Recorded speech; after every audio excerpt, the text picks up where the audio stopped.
to the pre-chat. To the people who have it in their backgrounds, get fucked. Hello. I'm going live a little bit early to do some cozy game before Joe comes and joins me. So everybody who's coming here, hey August. For everybody who's coming here, we're gonna run some ads and then I'll put advertisements up and then we'll do a little cozy gaming as a treat.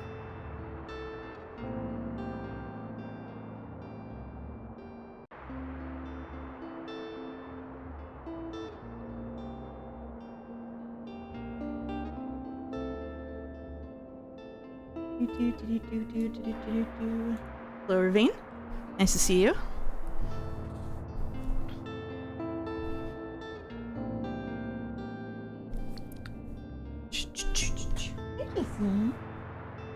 Sneaky cozy games, I'm in. Welcome in, Less Panic. This just released today, and it was much looked forward to. So I really want to give it a little try. Hey, it's Mousington. Hey, Paquetto. And hey, Haydener. Nice to see you.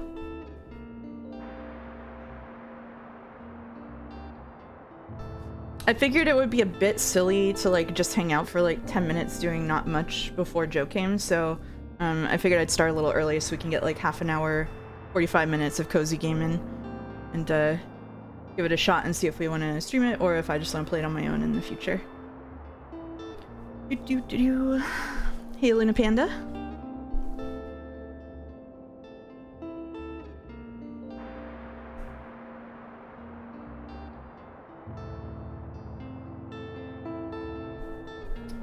Stream advertisement ready for here.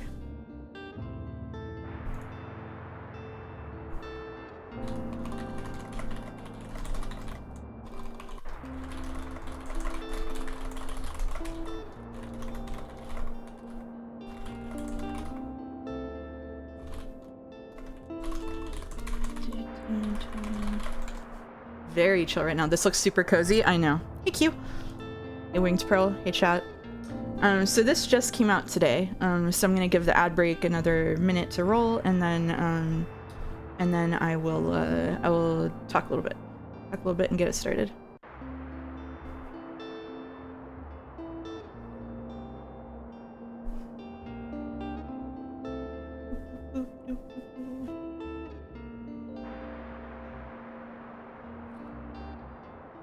I just did some last minute gardening and cut all of my fingers on thistles, so it's gonna be tough pressing the button to advance screens today in the Sekimeiya. It'd be difficult for me. Should we turn the mouse on as a treat for part 1? And vanish her later? Oh, she's behind chat. We can't have that. Hard life of a thistle farmer. I know. I felt so bad because I needed to take the thistles down because these are Xerxes. I felt bad because I needed to take the thistles down because they're starting to put off the pods, and so there's going to be a lot of thistles. But I went out and there was the tiniest little bird sitting on top of it eating the seeds, and I was like, oh, I'm coming for that thistle. I'm on my way. I've got this like shears in my hand. That thing is coming down. Poor little birdie. And sure enough, whenever I left that one till the end, and then whenever I knocked that thistle down, the bird like hovered in the air and yelled at me. Like it flew up and sat on my porch and went, beep, beep, beep, beep, beep, and I was like, I know. The villainous mouse. Okay, 1 second while I do advertisements.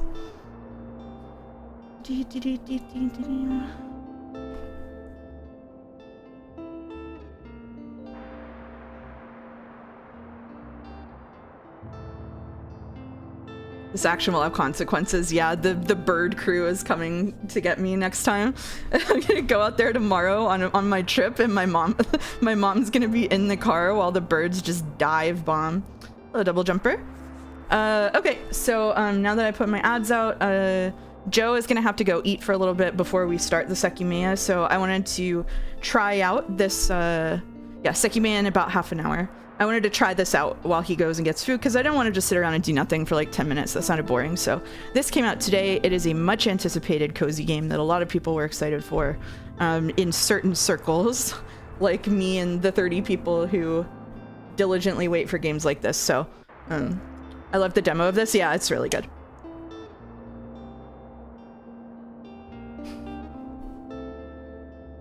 Seki, may you have a happy birthday this weekend. Thank you.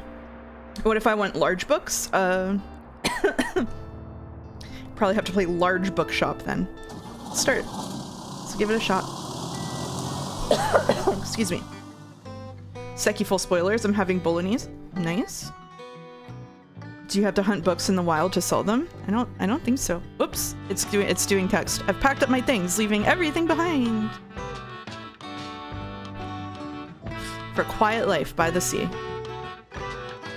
Yay! You think this tiny bookshop would have a Japanese atlas?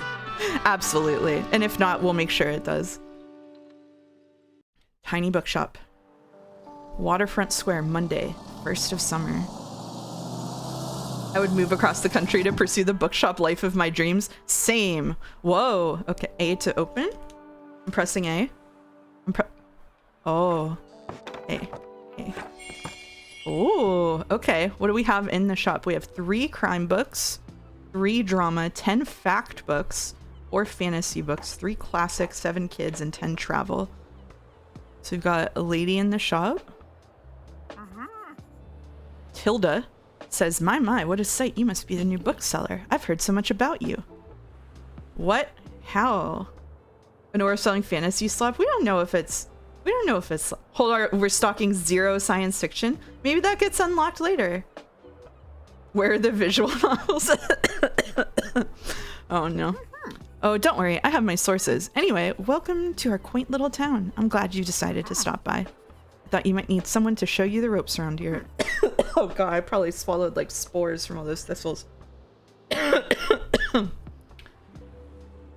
I'm Tilda. I used to run the local bookstore here before my retirement. Lovely to meet you. Distinctly non-evil book of hours time. True, actually. Let's see. You should know that us Bookstonians have very particular tastes in books. I, for example, prefer to read classic and crime novels and not much else. So why don't I have a look at your selection and see if I can find something worthwhile? I know this one, Crime and Punishment. Bravo, you had the right book on hand. Has anyone here ever heard of or played Fox Curio's Floating Bookshop? It's a solo journaling RPG about running a bookshop, which is a boat. That sounds awesome. That sounds awesome. If you're in the Discord, can you post that in like the game chat or the stream chat? And if not, can someone else post it there? Because I want to go play that. This could so easily turn into a horror game if we realize we're selling stuff like 50 Shades of the Alchemist or whatever. Oh no. When a customer finds a book, they'll keep looking for more. So now she'll pick up a classic too. Yep. Sadly, you didn't have the right book on offer. Oh, damn. Even though you may have books of the right genre, whether people actually take one home depends upon your sale chance. Oh, it's a stat game. You can check your sales chance at any time by pressing that button and hovering over the genres on the right. Pressing it allows you to inspect some hidden information. Oh. Only a 22% chance of classics. Happy birthday, Mouse. Thank you. It is on Monday. The game looks cute. Yeah, it's very cute. It's a reciteer, like a reciteer about a tiny bookshop. Kind of slaps. Interesting. Simply use this button or cursor move over it to look. The sale chance shows the odds that someone might find a book they like. Because the chance is based on how many books you have in your shop. Oh, it'll decrease as you run out of books throughout the day. Managing to sell that last book of a genre is the mark of a great bookseller. If I had a shop on wheels, I would sell something cool like rocks.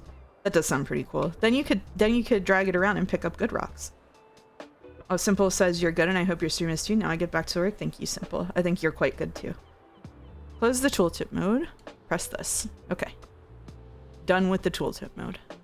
How do we restock the books? That's probably part 2 of the tutorial. I wish I could go inside. Hi, Mouse. What's this game? Hello, Jelly. This is Tiny Bookshop. It just released today. Much anticipated cozy game by the cozy game community. Oh, didn't find the travel book they wanted.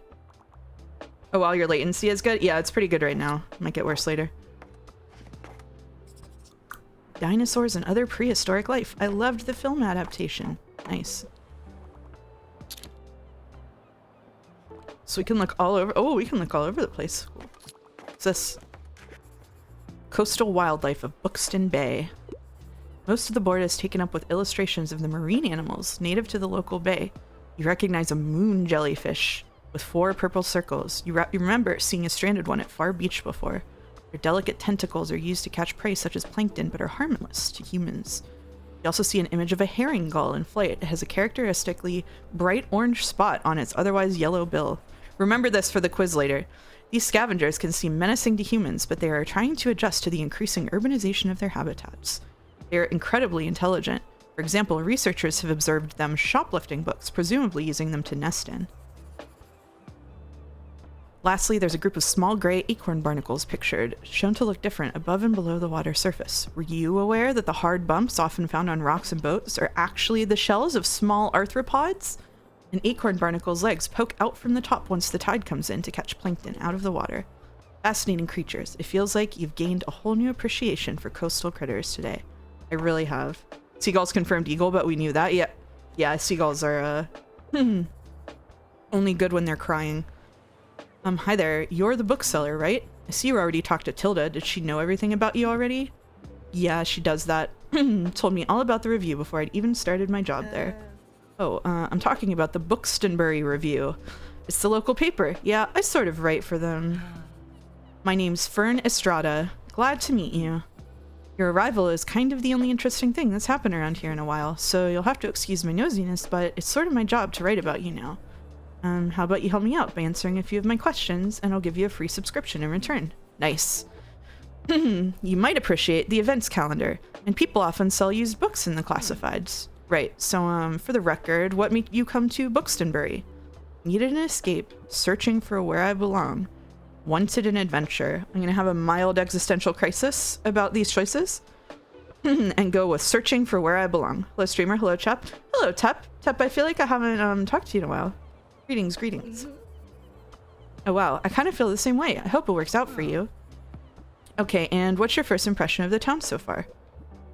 Friendly, I think. Ferncastle? Oh, no. Don't worry, it really is. People might be meddlesome, but they only have the best intentions. Thanks so much for the little interview. I really appreciate it. I sort of, so it was written to be relatively uncertain. Haha, it's a great quality to have professionally. To be fair, being a journalist in 2025, I would also feel a little uncertain about my place in the world. The world hasn't been kind to journalists. So I think Fern is allowed to have a little uncertainty as a treat. No way this place takes place in 2025. Well, Fern is being written in 2025. We've got the lens. And I promise you'll have your first copy of the review by tomorrow morning. Have a look at your selection now if you don't mind. See you around. There was a post on Blue Sky that was designed to kill Jads that I saw the other day. Hold on. Now I gotta look at it. I gotta look it up. Bow tie in 2025? Yikes. Maybe. I gotta scroll. I gotta scroll. Okay, it was somebody.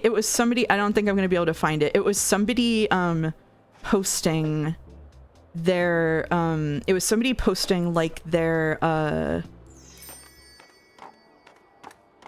it was somebody posting a quote from their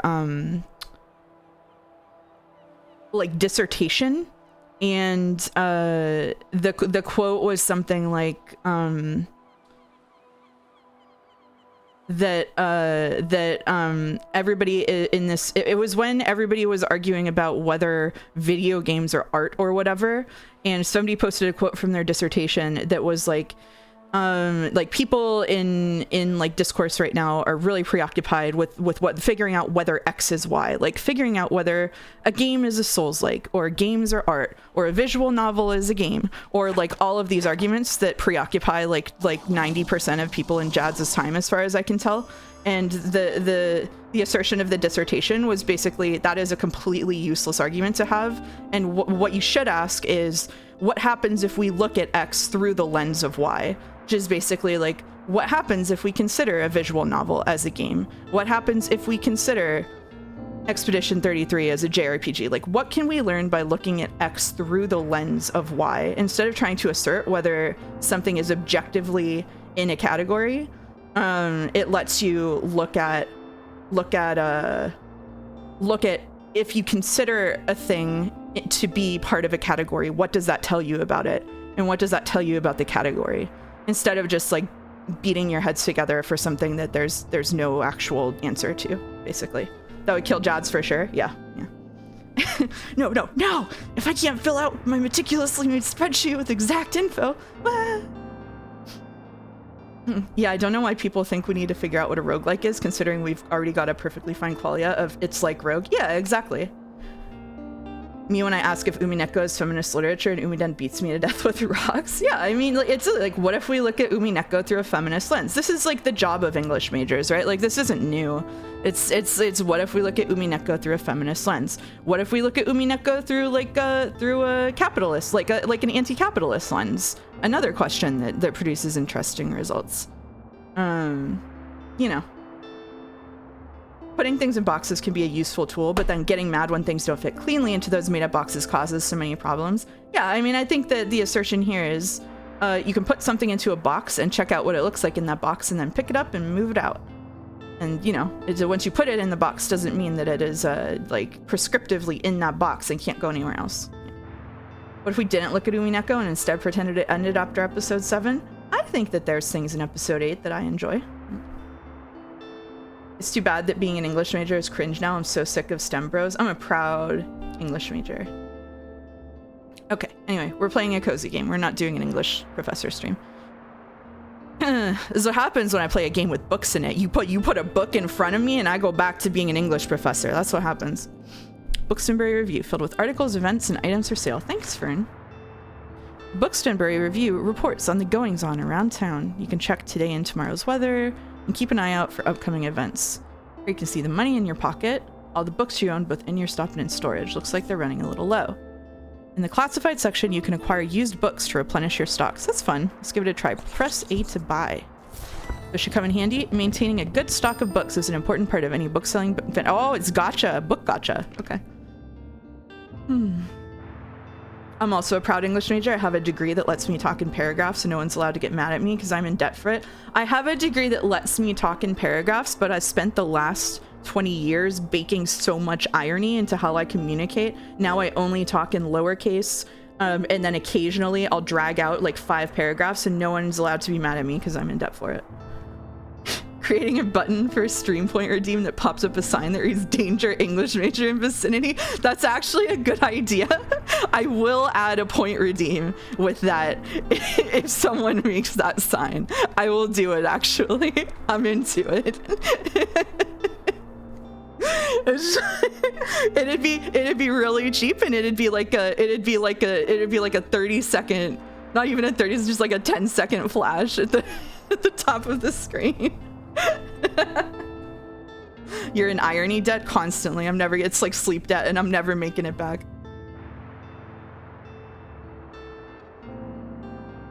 I majored in comp sci, but I did an English minor, so my brain still works. I think doing a combination of both tech and humanities is a really good idea, especially because each informs the other so deeply. It's like, I can't believe the vibes of the streamer are so tense and strained towards people unfortunate enough to have STEM degrees. I also have my master's degree is in information science. So I do technically have a STEM degree. I did a bunch of like coding and stuff in my master's degree. And I think it really balances it out to have a little bit of both. Because so much creative work now incorporates the digital. Like, most creative work incorporates the digital, even if not in the product itself, but in the means that it's made. And so much of tech work like begs to be examined through the humanities lenses. So I think that ideally people should have both. Yeah, tech needs the humanities so bad. Yeah. It's another fake binary like gender. That's right, baby.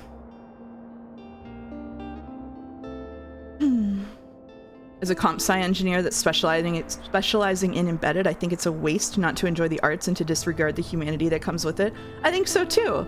I think, yeah, I mean, there are people who do beautiful things with technology constantly. And you need to understand how it works in order to understand them. And like, there's stuff like the ethics of machines and computers that need a humanities lens to responsibly and ethically build them, which I know, unpopular opinion, I do think that technology should have ethics. I know we're shutting down all those boards right now, but I do think that that's important.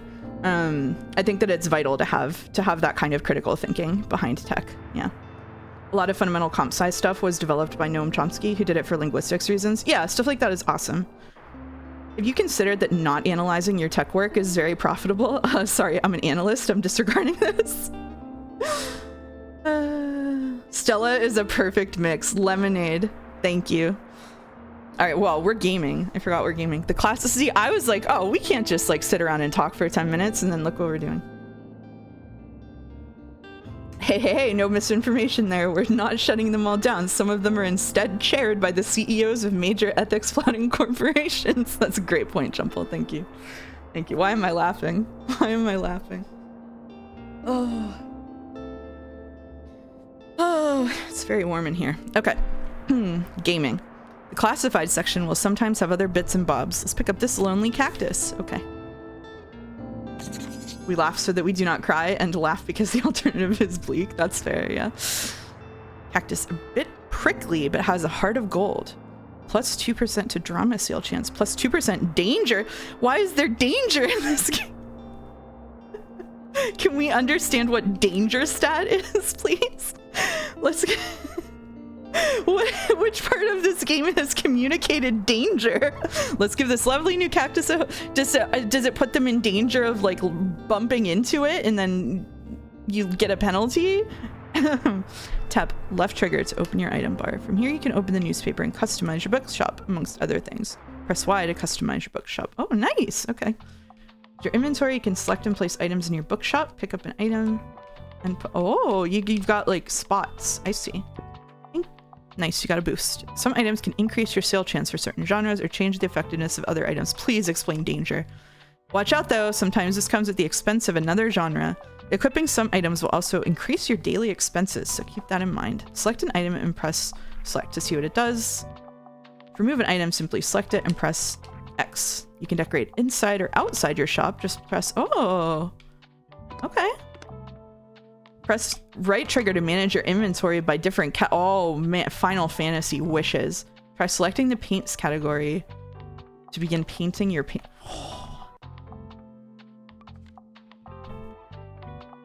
Oh, we're painting this.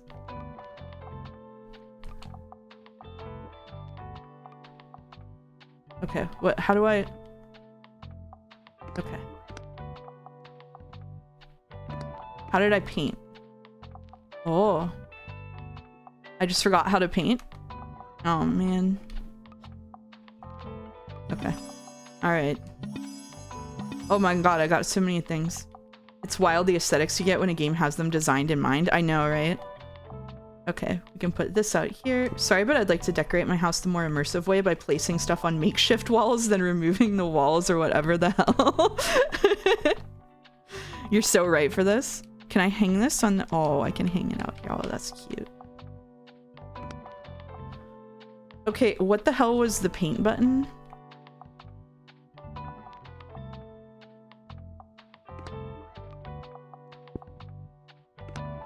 Oh yeah, here we go. Paints. Okay. I would like to paint... I kind of like that. Yeah, I want to paint that. I see. Okay, I understand. I see. Dangerous. All right, here we go.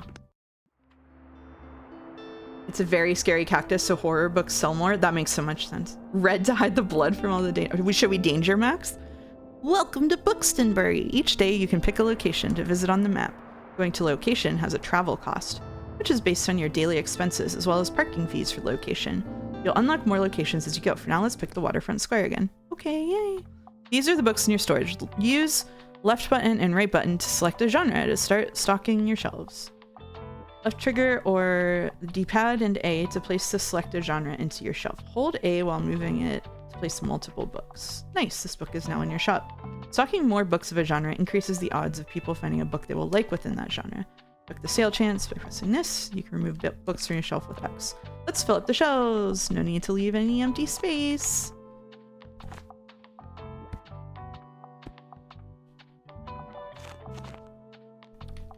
Okay. Oh, we don't have any more in stock. Okay, what do we got here? We can do some classics. Okay.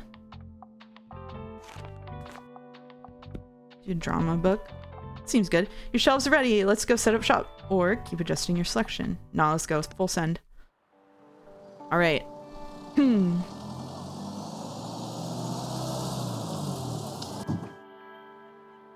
Did you notice you can look around a location?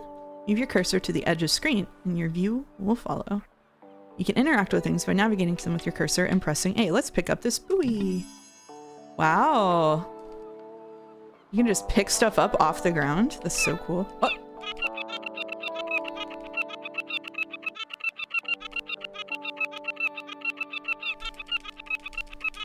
Okay. All right. Anyway, now we're gaming. Oh, I knocked them down. You're a horrible goose and you're running a bookshop.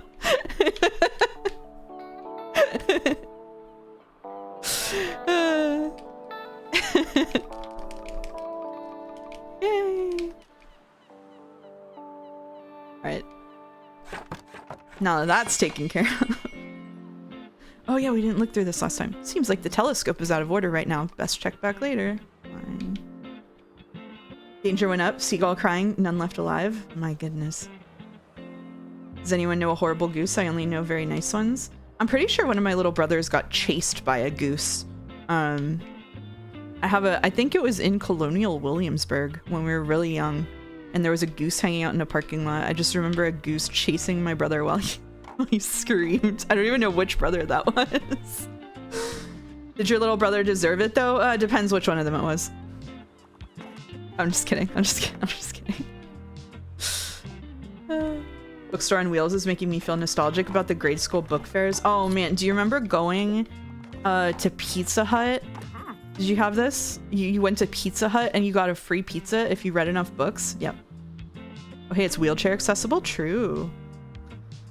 Ah, there you are. I wanted to commend you on how much you've been livening up this place. I'm sure you'll want to branch out to other places in town now.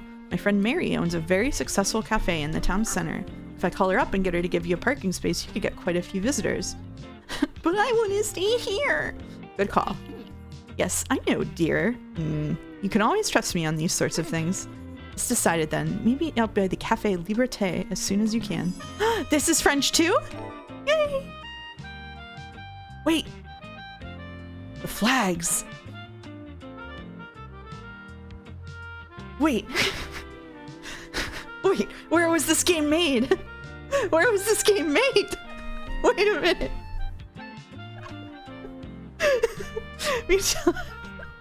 Tilda asked you to meet her at the cafe in town. Seems like she won't accept no for an answer.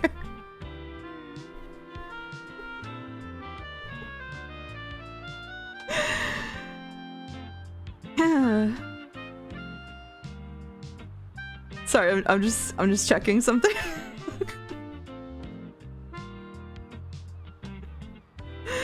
It's made in France. It is made in France. It's made in It's made in France. It's actually made in France. To say your self-parody would be pulling punches. It's not my fault. I didn't even...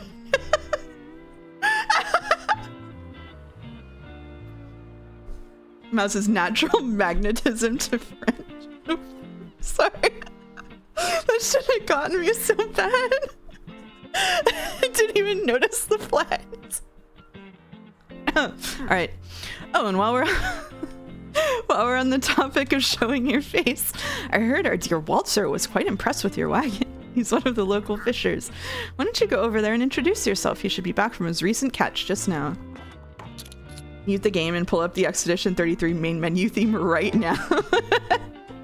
Ahoy, matey. You might want to write this down, love. Having an organized diary will come in handy in our business. You know what? I still have quite a few unsold journals left over from my old shop. So here, why don't you take this one? Yay! There you go. I hope you make good use of it. Goodbye. I got the journal. Open it any time to check on your progress. Tap left trigger to open the item bar. Select the journal.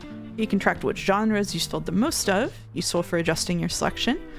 This is the total number of books you sold here. Check back here for hints and events as you discover more. This game's kind of heftier than I imagined, actually. Looks like this page holds little postage stamps to mark your moments in Buxtonbury. You'll collect these stamps as you're making contributions around town. You can also see your progress toward the stamps, as well as hints and extra info. Select a stamp and press A to see more information. Ahoy, matey! Introduce yourself to Walt the Sailor. He's usually sitting by the stairs at the waterfront. Okay. Can we call you Mouse MD? If you want.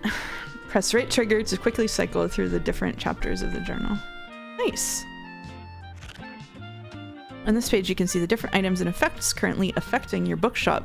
Huge points for using both effect and affect correctly in a single sentence. Tooltip. Well done.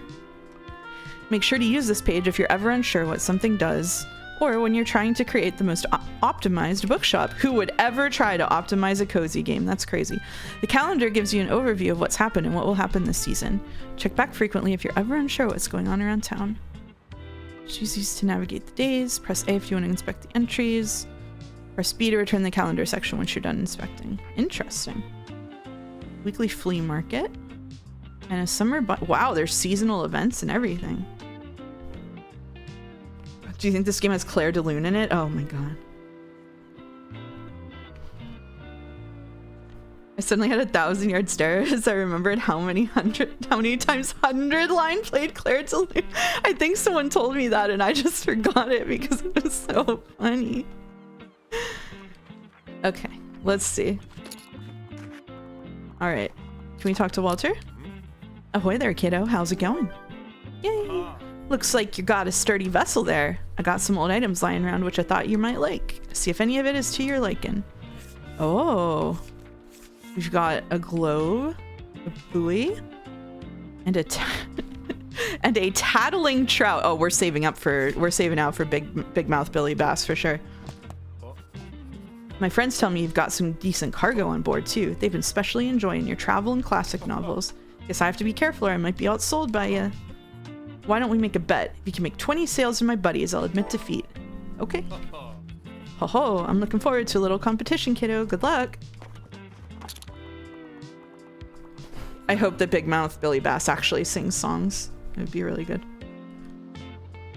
Hey, what are you doing here? So I assumed you'd be at the beach like everyone else. Oh, I'm so sorry. I already forgot that you're new. You just seem to fit in so easily. I'm so sorry. Sorry. Here, I'll show you how to get to Far Beach in case you want to drop by there soon. Nice. Oh, I'm not really a beach person myself, but I'm sure the crowd there will need some of your reading material. I want to meet the person who's buying classics for the beach. This is cute. I really like this so far. This is good vibes. I know we're still in the tutorial phase, but this is good vibes. Are we done? Oh no. One more book. Another William Shakespeare for my collection. Billy Bass gonna lean forward and sing La Marseillaise. No. There are a lot of cozy games released today. Great vibes day. Yeah, my email Steam notifications lit up today, but this was the one that I was looking forward to the most. I definitely need to check out what else came though.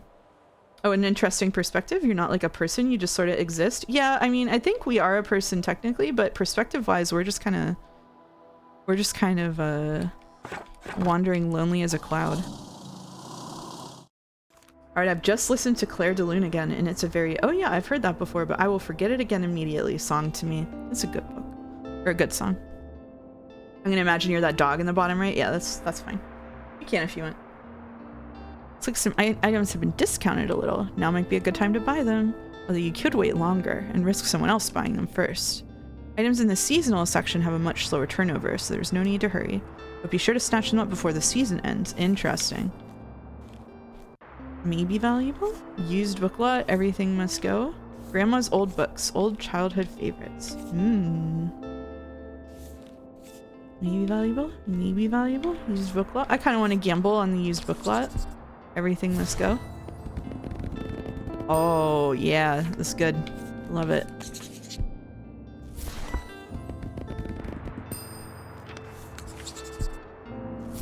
So many books lying around.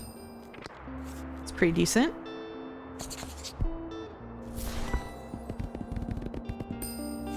We've got so many. We've got so many. We couldn't use a bit more money. True. Okay. So how do we... Oh, so we go here. And this is decorating? This is decorating. Okay. That's nice. Oh, now we've got a whole little situation here. That's cute. There we go. Should we go to the French cafe or the French beach? What do we think? I kind of think the beach. Do you have a genre of books you like the most? I read a lot of different kinds of books. Beach? French? Beach. It said beach, so we'll go to the beach. In terms of books that I like, I do read a lot of mystery novels, but I also read a lot of, I guess it goes in the bucket of literary fiction, maybe? Like I like a lot of books that are like, that have a little bit more focus on their writing and aren't so focused on like genre. I also read a decent amount of nonfiction. I have the brain rot to like fantasy and sci-fi stuff like Brandon Sanderson. Yeah, that doesn't do it too much for me. I like some genre fiction, but it's usually I like N.K. Jemisin or something when it comes to sci-fi, for example. Like I like something that's a little bit meatier in terms of the prose and stuff. Like I'm really excited for I think that maybe one of the best books that I read in the last couple of years was The Will of the Many by James Islington, which I won't say too many spoilers, but it's kind of like literary fiction. It's a little bit fantasy, sci-fi flavored, but basically it's a society that's like a pyramid scheme, but like Roman flavored. So basically everything is divided up into like a caste system, and each tier of it, the people underneath you are sort of like in your power. And so if you're at the top of the pyramid scheme, you've basically absorbed half of the power of the people underneath you. And even people in like the 4th or 5th echelon or something are like super powerful. So yeah, I really like that one. Le Guin and Frank Herbert are great sci-fi, but I honestly don't mind the straightforward stuff. Yeah, I love Ursula Le Guin. I think in terms of just like genre stuff, the like stuff that's just like written for fun, just like fluff to enjoy. I read a lot of like of mystery novels and like crime fiction. Like I really like the Inspector Gamache series, which is sort of a one true cop situation or a one good cop situation, but like I like it anyway. Those books are really fun. Hop on Dungeon Crawler Carl. It's peak literature. What is that? Did he turn into Petals? No, sorry. Gamache, not Gommage. I know. He's Quebecois, he's not French, almost. Your bookshop can also be impacted by unexpected sources, such as the weather, visitors, or special states. You can always read up what something does by looking at the tooltips. It's good.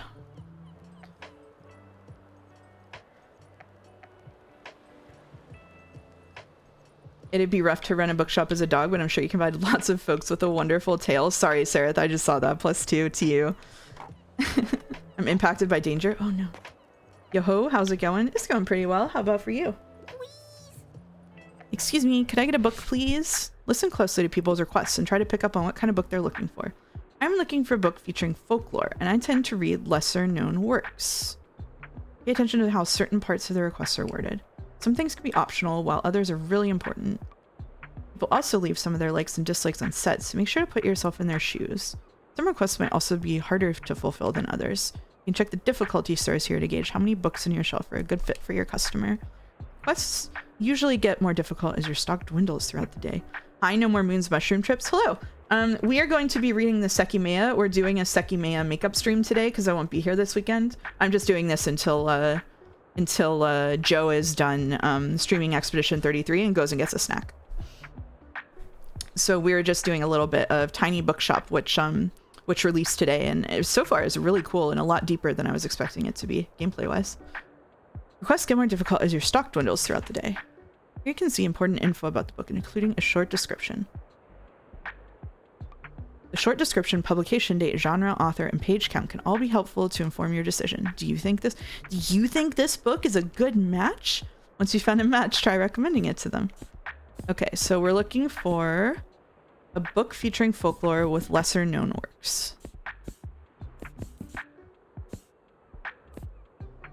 Oh, these are actual books. These are real books. I thought they were just gonna have like fake books, but they put real books in here. Whoopsies.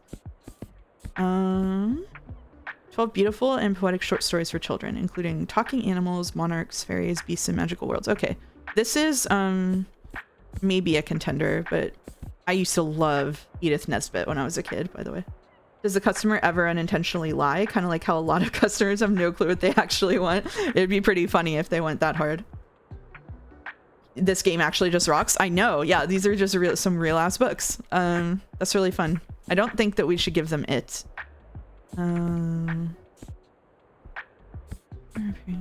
See Among Us.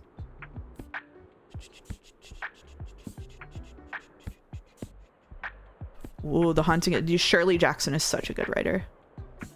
This is great. Oh my god, I can't stream this game because I'll just talk about the books. Death Note Volume 1. I've got a great book featuring Folklore Kid. The Willows, Parable of the Sower. I think the magic world is maybe the closest that we have here. A perfect recommendation. Yay!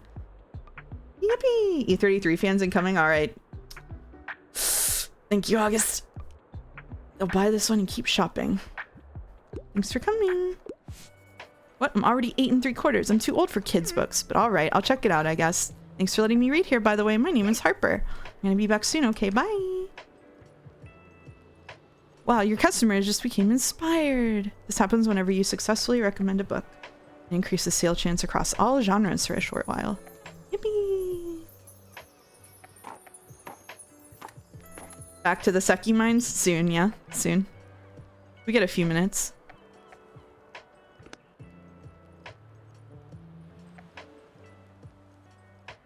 Paper Town's the worst John Green book. I am not a John Green fan. I know a lot of people who are, but I've never been able to enjoy John Green for some reason. I don't know why. Welcome, readers. Welcome, Joe. The Seki stream cursed me. Oh no, I'm sorry, Weeby. Welcome, everybody. Hi, Mouse by Mouse. Hello, Corday. We are just playing a little bit of Tiny Bookshop, a cozy game that released today, until Joe gets something to eat. And then he will join us. You might say Medhead. Hazelante. We'll return to Kate's no good, bad luck, miserable day momentarily. Please enjoy some cozy books. Thoughts on picnics? I love picnics.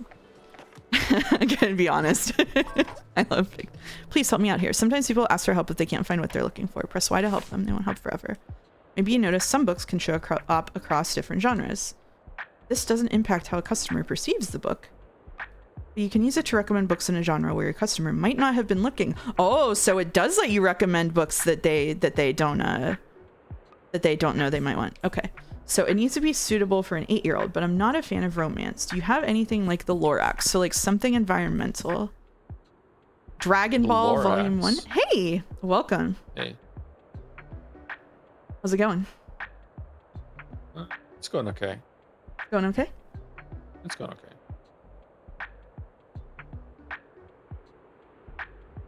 Are you gonna grab something to eat, or are you good to go?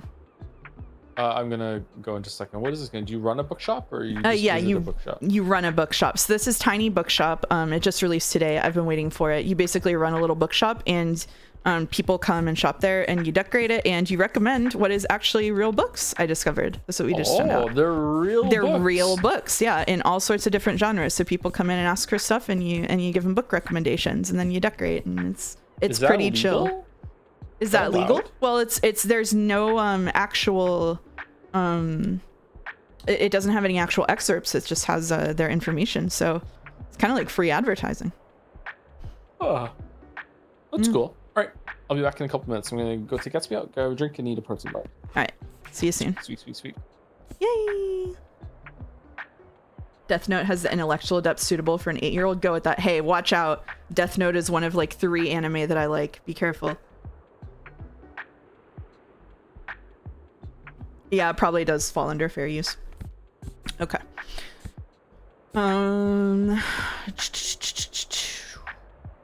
Suitable for an 8-year-old, the Lorax, so like an environmentalist type thing. And cart.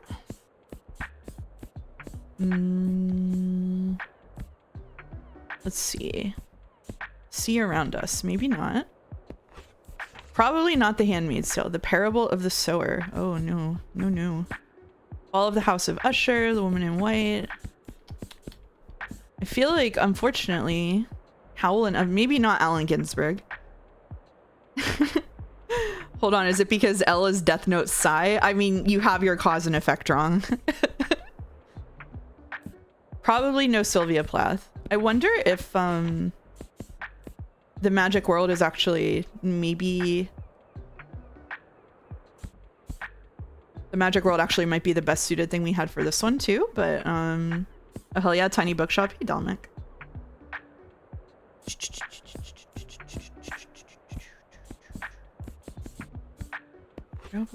So this means you always want to keep a healthy stock of all of the different genres available. Okay.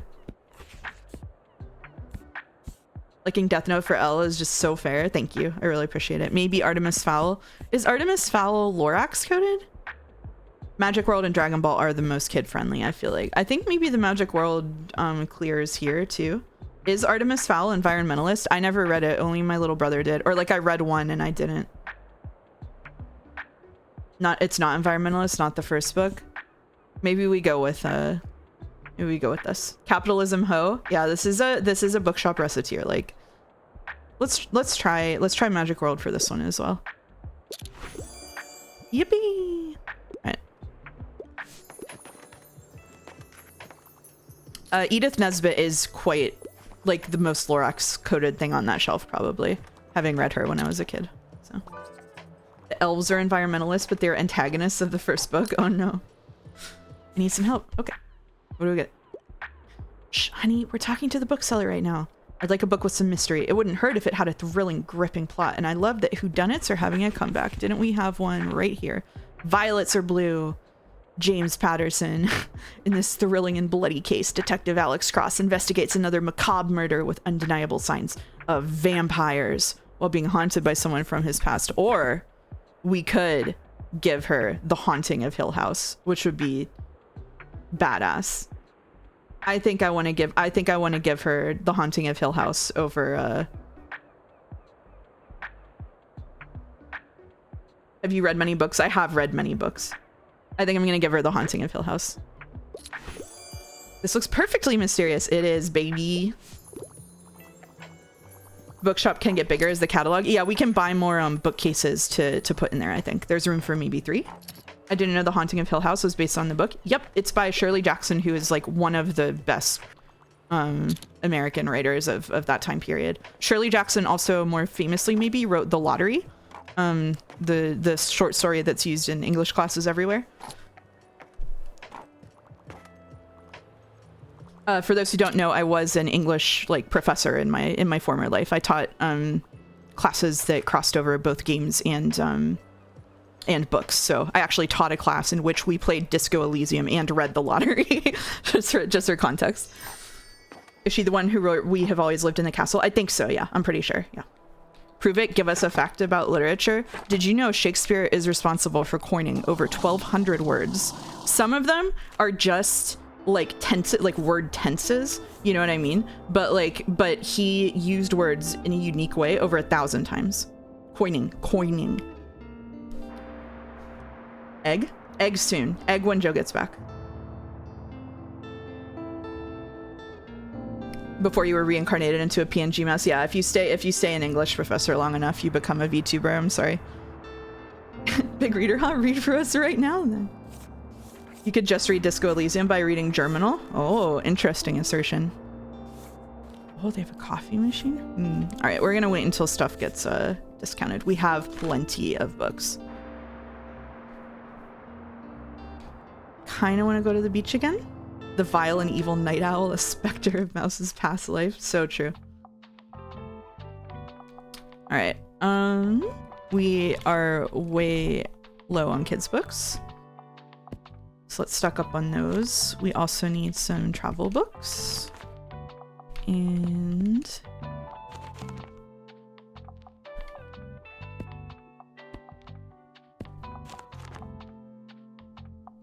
okay. Here we go. You cannot say any variant of Dalmec. That's true. They're good at tracking down different variants of Dalmec, even if you think you're being creative. Do you guys give recaps before starting? Don't normally catch Sunday streams? Well, we usually give a recap of what happened right before this, but if you haven't seen them at all, you're going to be really lost because we are at the last, like the final chapter of Sekimeiya. Did you have your class pirate Disco Elysium or got uni to pay? They had to go get it the same way you would get a textbook, basically. Sekimeiya is unfortunately the most confusing story of all time. It would be really difficult to give a recap of everything that's happened. Seeing that the books are color-coded makes you want to hide a mystery book via color coding.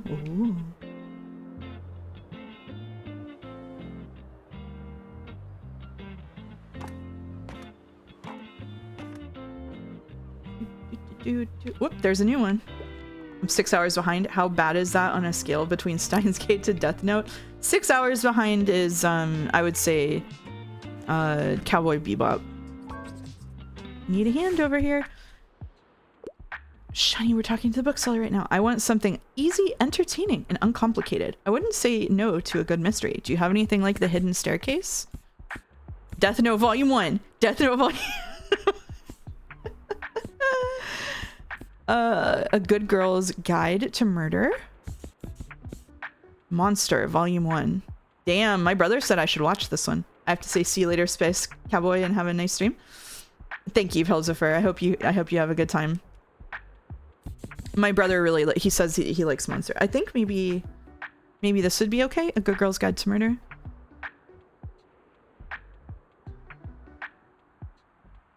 How about this? Oh, didn't like it. This makes my too difficult. Okay, my bad. My bad. It sounded really simple. That's my bad. Monster is a genuine masterpiece. That's good to know.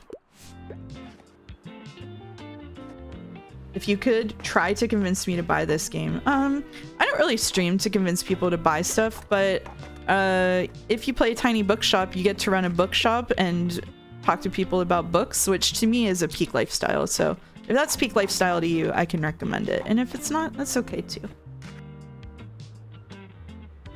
Death Note and Monster were more thriller than mystery. Oh, you weren't here for the conversation that would kill Jads.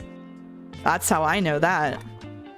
Naoki Urasawa's manga is good, but IMO, his best release is a Japanese TV show called Monben, where he goes and talks to different manga artists and watches their process and unique creation methods. Actually super chill and interesting. Oh, interesting.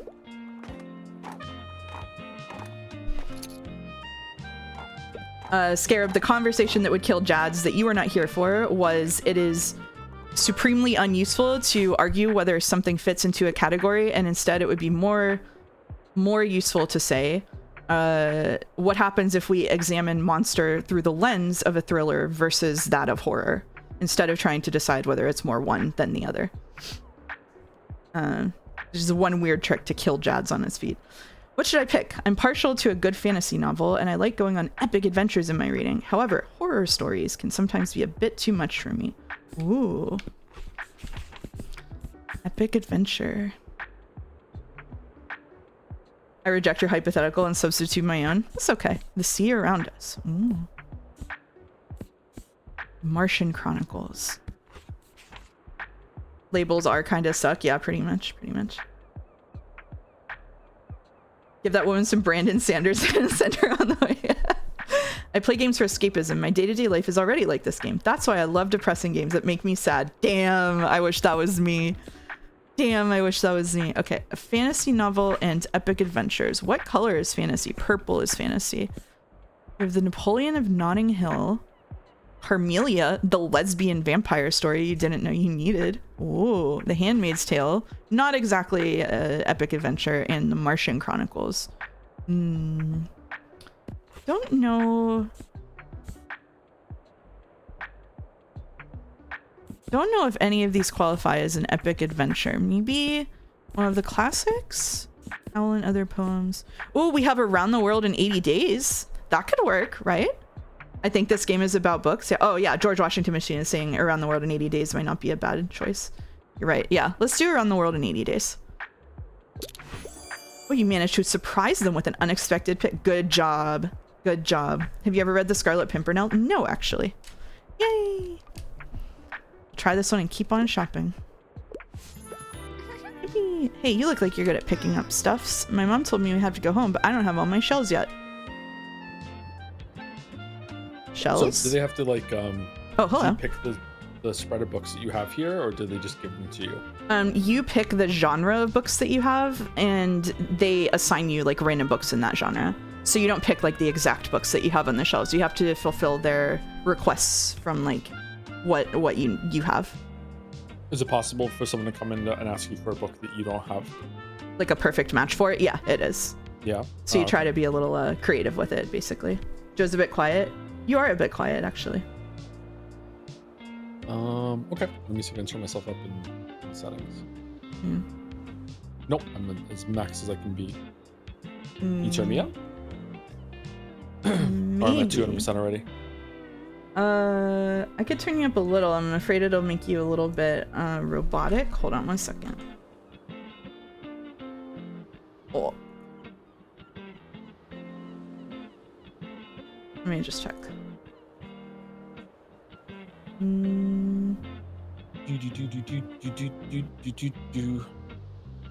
Alright, say something? Sucker Mary Barrels. Should be louder now. Is he robot at all?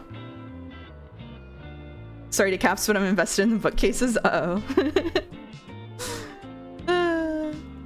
Alright. Maybe I just sound different compared to what they heard on the stream before. So you were also quiet on my levels that I could see. So we'll give it a shot.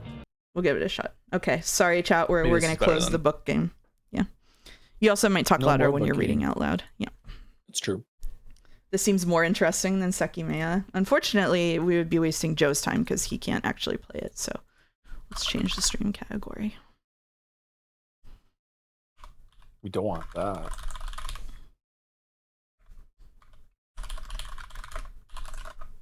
We've got emotional support Sai on the stream. Thank you, Xerxes.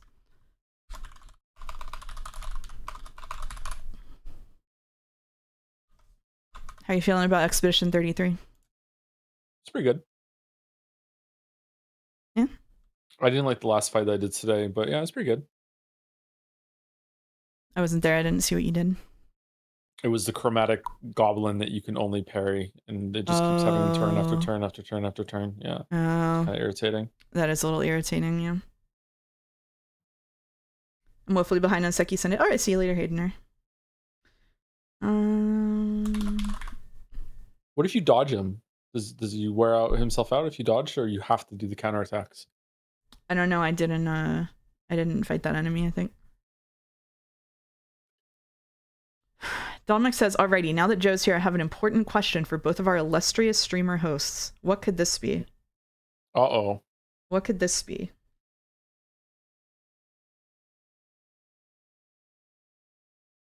What could it be? Oh shit, it changed the loading screen. Oh, let me stream this to you. That kind of jump scared me.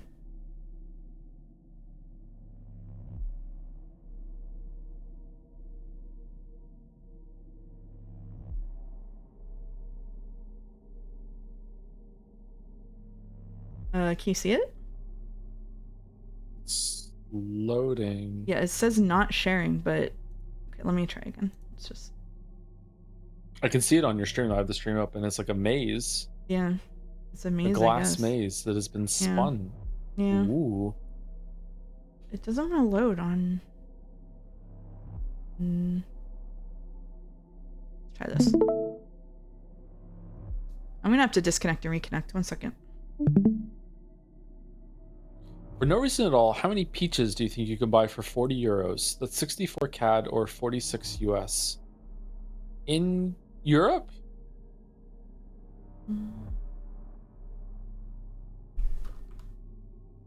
Yeah, that was my question. Like where? Like where are we buying it?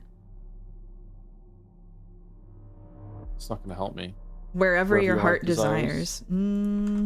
That can't be true. They're gonna be different. Yeah, they're gonna cost price, different if depending on whether you're close to the source or not. In your local supermarket, see, this depends too, because I just went to the supermarket the other day and it was an organic supermarket, so it was marked up anyway, and yellow and white peaches cost different amounts. Like, it was like okay. I'm gonna guess it's like $2 a peach Canadian. So I think I could probably get like 32 peaches. Okay, $46 US. I'm gonna mark them down from the super expensive organic grocery store that I went to. I'm going to guess I could get 50 peaches.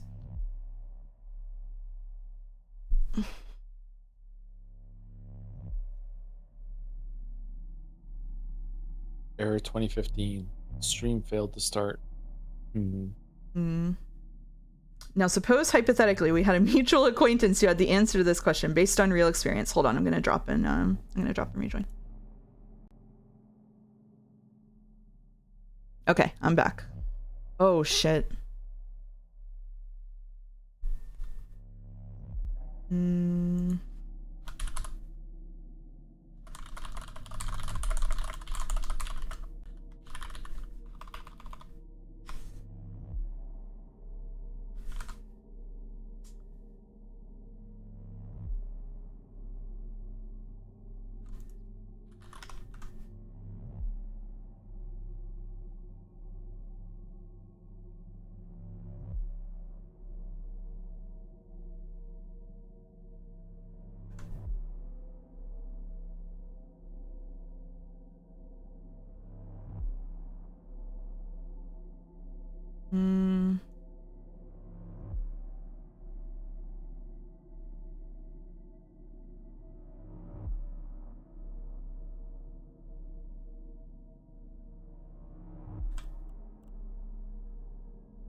Well,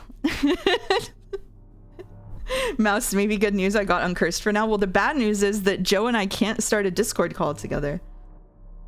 Yeah, Dominic's peaches are too powerful. Sorry, I forgot that chat could still hear me. Let's see. Will this work? Awaiting endpoint. Oh.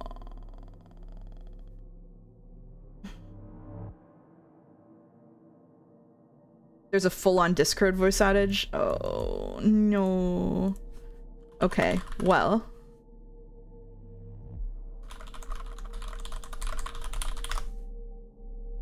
Okay. Yeah, we'll use Twitch together.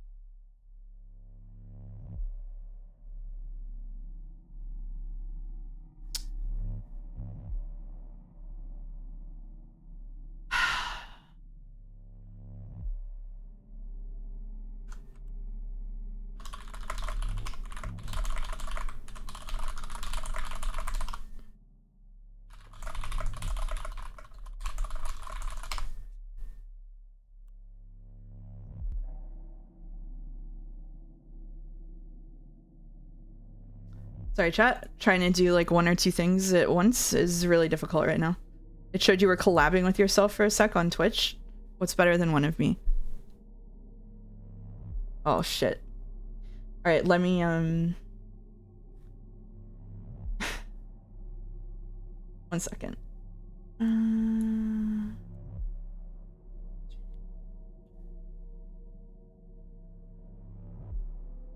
Okay, say something, Joe. Oh. No, it's not picking you up at all. Yep. No, it's not you. It's something on my end. Let me use a different browser. 1 second.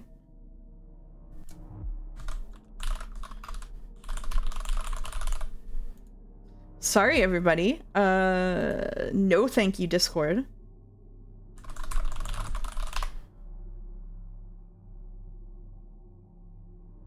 Give me 1 second. Okay.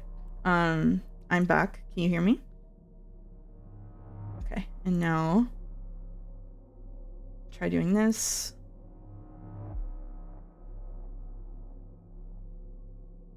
Now say something. Sucker Mary Barrels. Oh my god, he's back. Okay. Now I have to put filters on you all over again. Yeah. Okay. 1 second.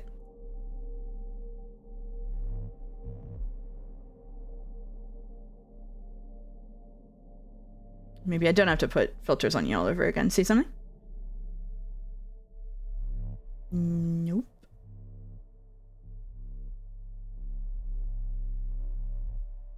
Gord here.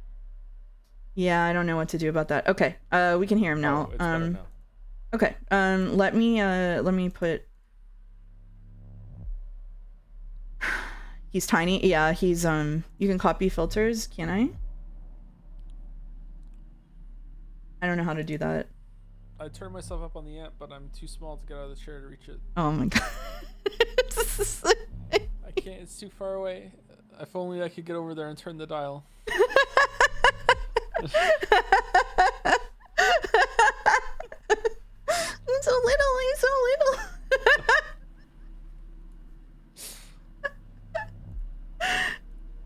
little. Copy filters.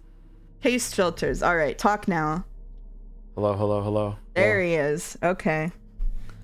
POV, your streamer boyfriend has shrunk himself and can't reach the microphone. Help. There's an Among Us at the lower center of the screen.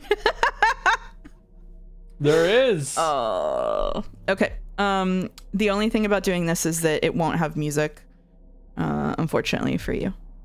That's okay. Yeah. What was the end of the peach bit? What if I... No, you'll be able to hear yourself. What was the end of the peach bit? I don't know what the end of the peach bit was. Actually, that's a good question. Would you believe me if I said this mutual acquaintance's answer to how many peaches can you get for 40 euros was 2? Oh. 20 euros a peach. Oh. Was it Balder? No, it was Irene. Look above Rinfurnace. Okay, but what if the peach was 2 big Japanese peaches and the person who bought them never had a peach before? Can I justify myself from my purchase? You paid 40 euro for 2 peaches? How big are these peaches? Are they like the size of watermelons? Maybe that's acceptable? I don't know. How do I know more than one person who's never had a peach before? That's crazy. American tariffs? Irene is an American! Can you post a photo in Mousecord? Yes, you can.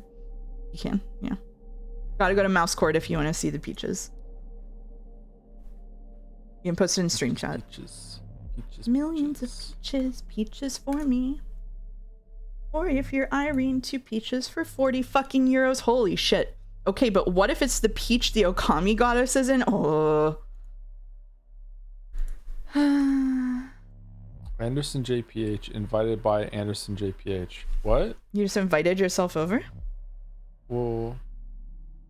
They had roughly the diameter of a Nintendo Switch Joy-Con? I guess that's kind of a big pitch. Say? That's what mod actions say? That's weird. Okay. I didn't invite anything. I didn't hit that button. Uh-oh. I don't know what's going on. Do I sound okay though? Do we sound good? I think so. You sound fine to me.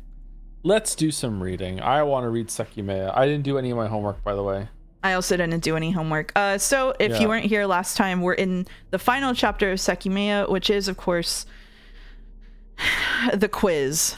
So we've had a couple of someone in chat was asking for a summary of so far, which we're absolutely not able to give in total, but I'll give a general summary, which is we were following the story of a guy named Katsuki, or Atsuki if you have no love, who got trapped in a tower for 12 hours with a bunch of other people. He went there because there was a super fancy gem on display called the Sekimeiya. Right before he and his friend Shiroya went to see it, we find out that one of their friends called Mia died in a tragic accident. It turns out that there are 2 of the eggs and they time travel. And while stuck in the tower for what seemed to be 12 hours, we actually had shenanigans that were occurring at a honestly just what must have been just a frenetic pace. Like, my God, like people were in the room when we didn't even know it. Like, there are hundreds of Katsukis running around, that sort of thing. So now all of the mystery has been building, and in the final chapter, we are going through probably the thing that will answer all of the questions, and then as we do it, they're quizzing us to see whether we're smarter than a visual novel writer. So that's it.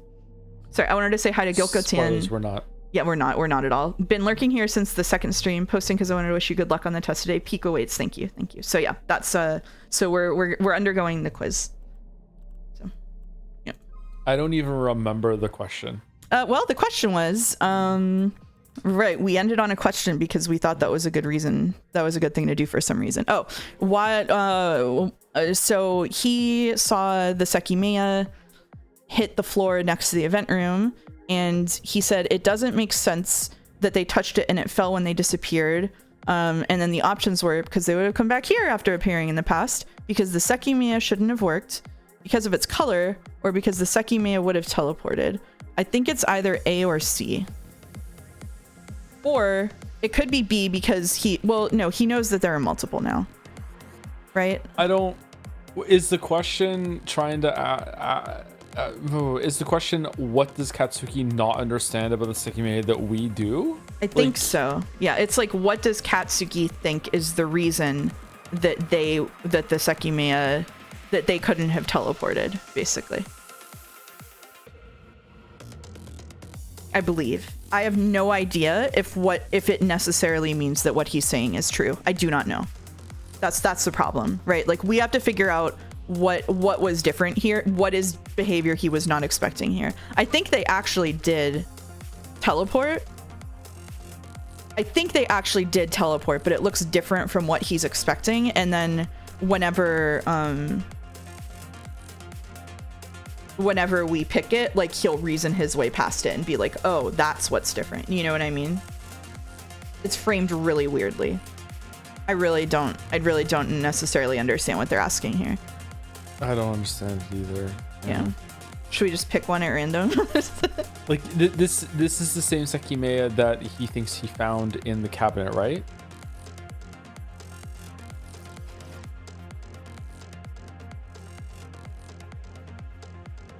You might find the Sekimeiya I saw. I wonder what he'll do if he actually does. It wasn't working, so he won't be able to activate it.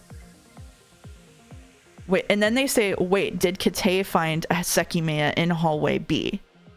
So here he thinks it might be a different one. Yeah. So he said it's seriously burning. So there's no reason that... So he doesn't know any... I think it has to be A, because he doesn't know anything about the hypothetical Sekimeiya that they found. Unless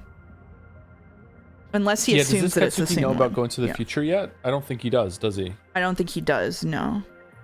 Oh, no, hold on. He January 5th about the... Oh, yeah, no, he does. You're right. Okay, yeah, so I think he thinks they'll come, but how would he know? No, because he doesn't know how long it would have been. So he doesn't know where they would have gone if he went in there. So it can't be A.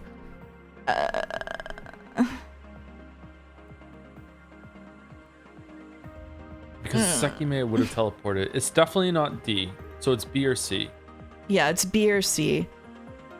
I think, I'm not sure. I only got 50% confidence. I think it's B. Okay. Because I feel like he thinks that it's the same one that was in the cabinet and it shouldn't have worked. I think it's B. Why do you think it's C, the color?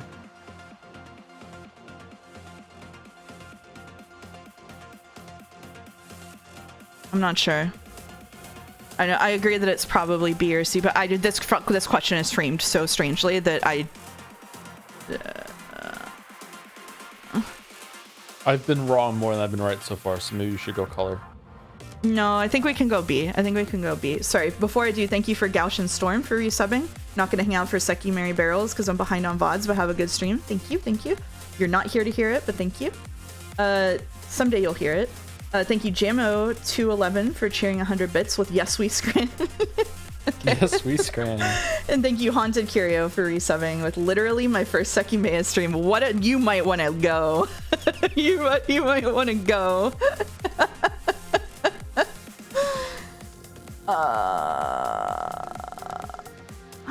Wait, hold on. Is there even a comment about the color that since he saw the Sekimeiya on the floor? No, he just said, I saw what had hit the floor. It was a Sekimeiya.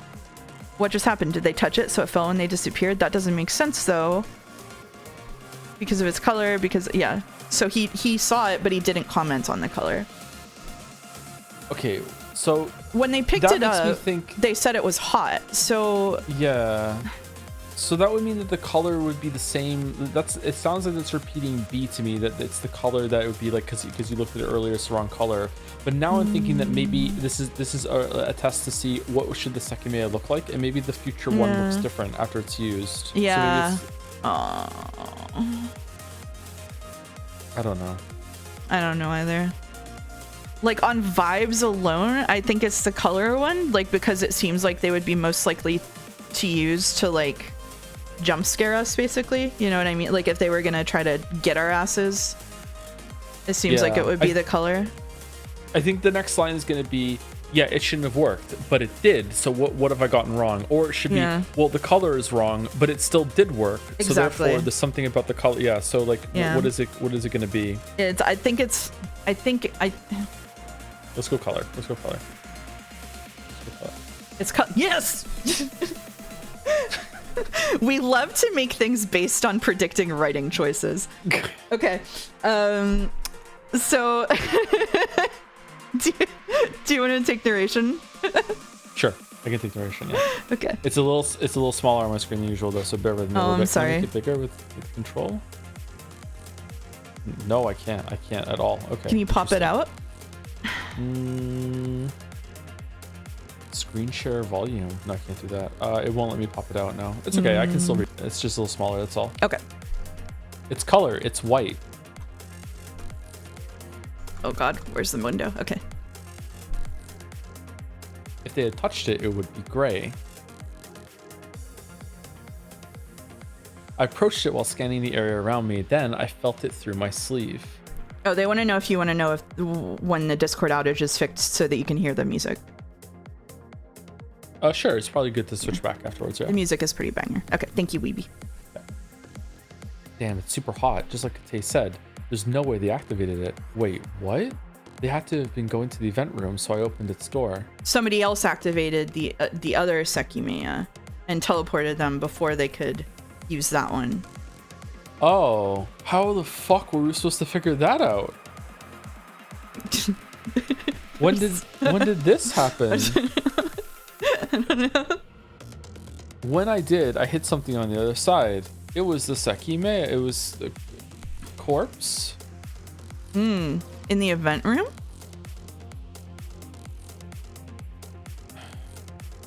I got no clue what's going on here. Sekimeiya. It's another Sekimeiya. It's another Sekimeiya. It's another Sekimeiya. Yay, Sekimeiya! Sucker Mary Barrels. Shall we? Yeah. Should we actually do it?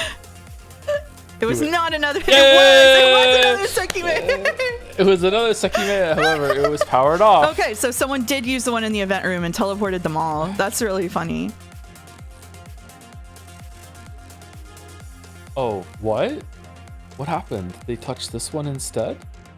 Hang on, is this the one I found in the cabinet? If it's not working now, that means it was previously working. The empty cabinet was uncovered. I feel like we're meant to know when this happened in the previous chapters, and I have no fucking idea. We're rolling with it. We're rolling with it. We're gonna test our power of morbing according to writer choices. Like that is what we're testing ourselves on, right? I consider this a test of us as writers and readers more than of Sekimeiya knowers. We're just gonna figure it out based on what a writer would do. Oh man.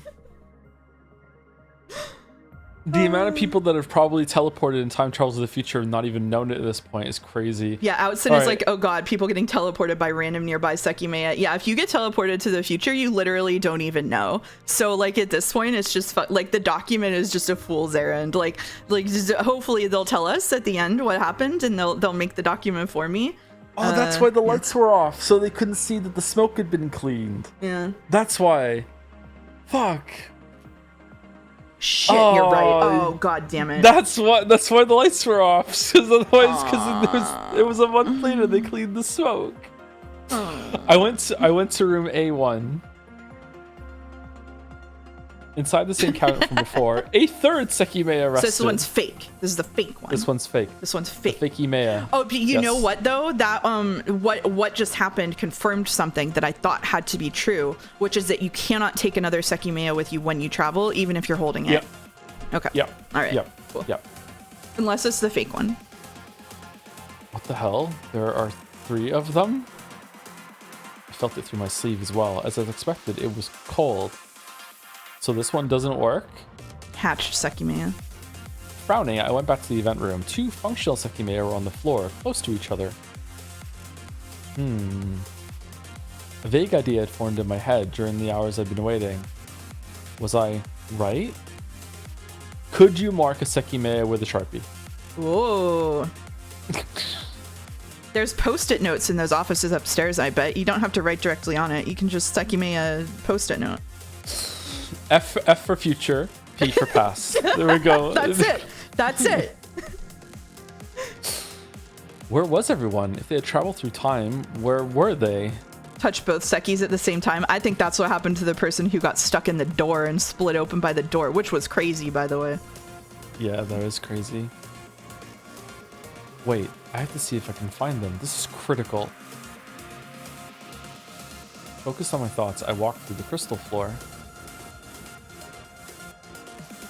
Atsuki suspected that perhaps the others had appeared outside the tower, the others had traveled to the future, the others were no longer in that world. He's got to be morbing future timeline right now, right? He's got to be. Like, otherwise it's just like, guess what Katsuki might be thinking right now? Yeah. Which is a dangerous question. Yeah, you don't want to do that.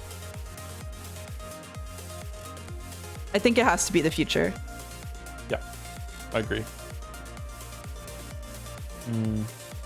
Is nobody here? What about Sai? Did he disappear with everyone else? I had to look above too, so I grabbed both functional Sekimeiya and went up the stairs. I reached the attic and saw the door was open. However, the key wasn't in the keyhole. Were we right? Like, I don't know. Like, Recent footprints were in the living room, but I couldn't hear anyone moving around. I looked in the kitchen, the bathroom, the storeroom, both bedrooms. They were all empty.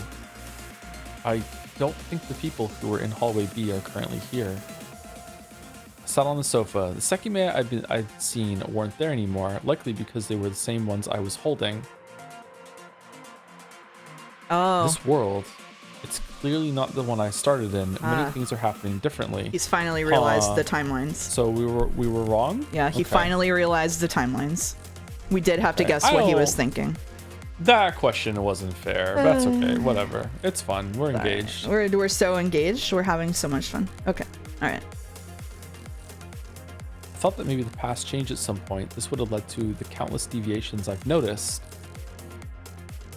But there's something about this world that I recognize. And if I'm really recognizing something from this world, there's no way it was created after the first time I visited it. What Katsuki recognized from this world was... Okay, sorry. And if I'm really I thought that maybe the past changed at some point. This would have led into the countless deviations I've noticed, but there's something about this world that I recognize. And if I'm really recognizing something from this world, there was no way it was created after the first time I visited it. So it's not the empty tower. I don't understand. This is also a really confusing question.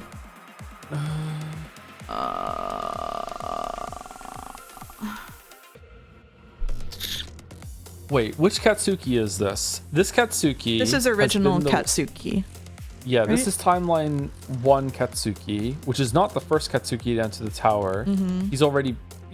He's the one that entered with Shiroya in episode 1, and it ended with him in the dark, and then we've gone back to him, and then he went forward. Okay, so he didn't really do many.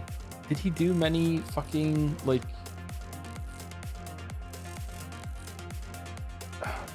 Isn't he the one that when they opened the storeroom door, the door handle was fucking gone? I don't think he's ever seen a storeroom with a handle before. I don't know. I think it's Mia's existence, but I'm not sure. If I'm really recognizing something from this world, there's no way it was created after the first time I visited it. So he thinks he's been to this timeline before, but it can't be Mia's existence because it was that was the first time he heard Mia. He's never heard Mia in the story before now, right? I'm not crazy. Yeah, but Irina said that she saw Arena Mia. said Irina, but he didn't go to that world to recognize it. No. Because he's saying the first time I visited it. So he knew that Mia was there, but he did not perceive Mia at any point in the story until now. So I think it has to be the storeroom's handle. Okay. Let's go with that one then. I think. That makes sense to me. If it's not, then I'm going to be annoyed. But because it's either that or Mia's existence, I agree. But like, I don't think am I wrong? Did he see or hear Mia at any point before just now? No, the downstairs in the dark is the first time he has ever heard Mia's voice in the tower. Yeah. Yeah. So if the answer is Mia's existence, I'm gonna be really annoyed because he didn't actually see or hear her at any point.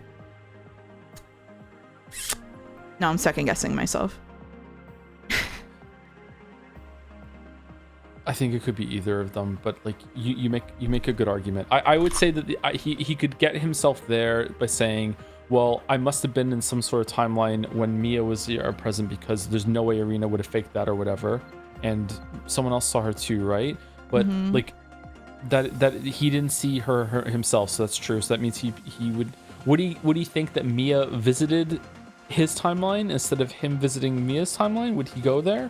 I can't remember a time ever where he saw the door handle. I don't remember it either. That's what I'm looking for now. Yeah.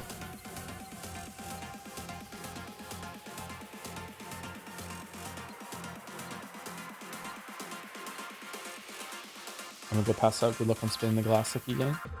You got Yasuhiro. Thank you. Yeah, have a good night. Good night, Yasu. What did they handle the store?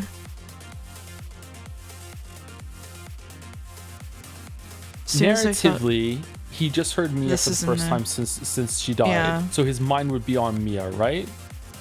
However, you are very much correct that he hadn't seen her before, so why would he think that he was in that world? But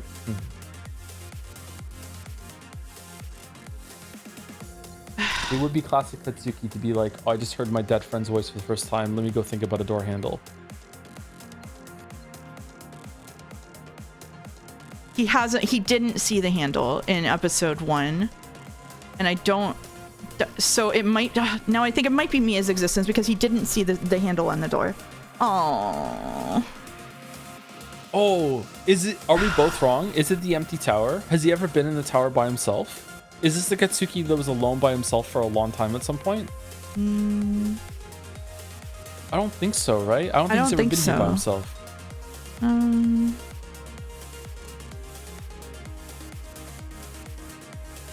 He was always at least there with Sai, right? Or was that the other? That was timeline 2. Oh, fuck me. There was a Katsuki that was alone for a while. I remember him being really alone. And remember he was stuck in the bathroom and he was like, oh, Sai can't get me in the bathroom because I'm in the bathroom, and if he knew I was in the bathroom, he would be able to get me. And then Sai didn't show up, and Sai had the same kind of moment. Was that the same Katsuki? I don't know. It wasn't, right? No, that wasn't. That was the same Katsuki. Yeah, chat's right. That was the Katsuki that punched Sai. That was different Katsuki. But they were alone in the tower together though.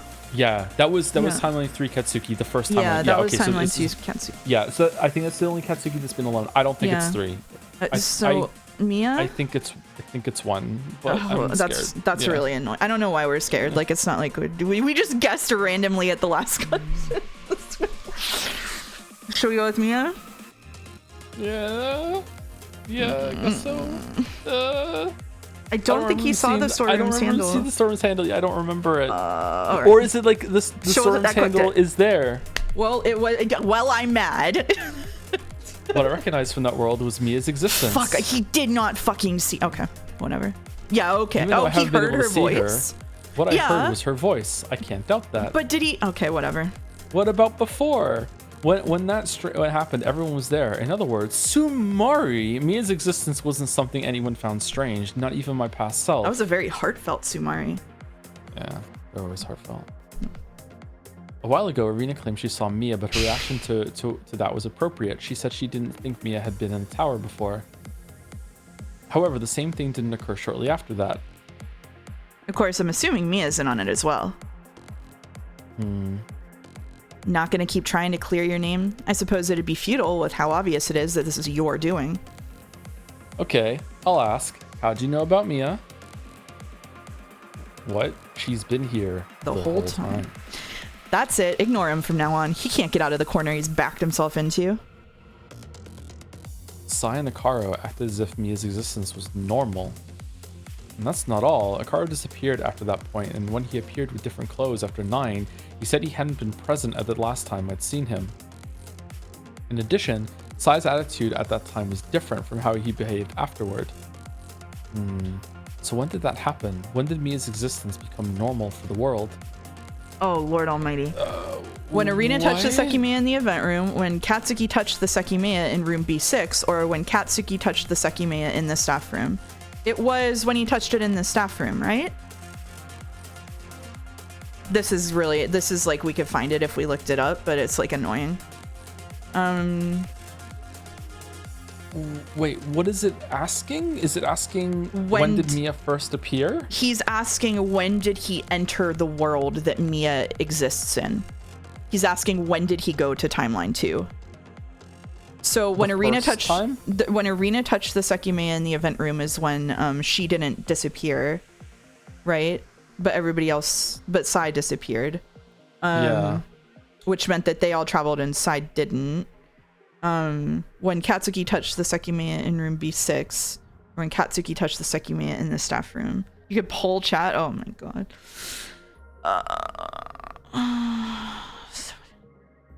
Okay. This one's all you. I have no idea. It's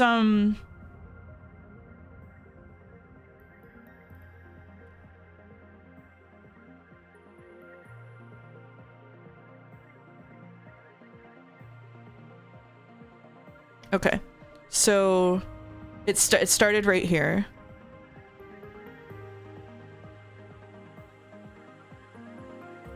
So he went, so this is all the way back here. It's when I think it's when he went to the storeroom. Okay.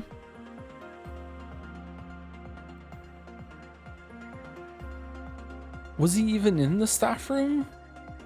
Since he came downstairs?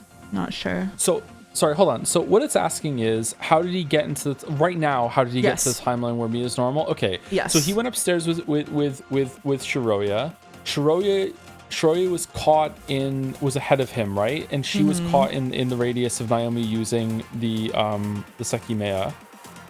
Katsuki went downstairs. That isn't even an option. So,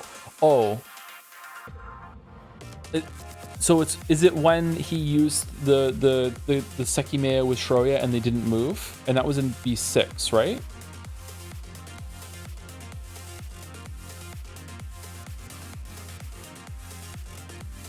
When were they in the staff room? I don't think he's been in the staff room in this timeline, like when we're here right now. But this question is but is this question, sorry. When did Mia's existence become normal for the world? This is confusing. Like, to me, that means like what Sekimeiya travel made Mia live and Shiroya die. That's how I interpret that. But that's yeah, not but it's not. asking. Is it like when did he first go to that timeline, or when did we see that happen in the visual novel the first time? You know what I mean? Like, yeah.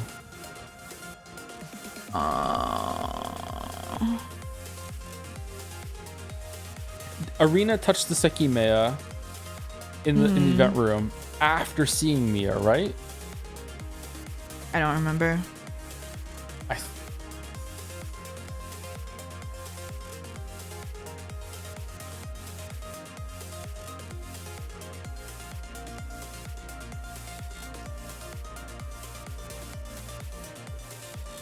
Oh. Okay, chat's right. Chat said they're asking when did Sayanakaro say that Mia was around the entire time. So he is talking right before this.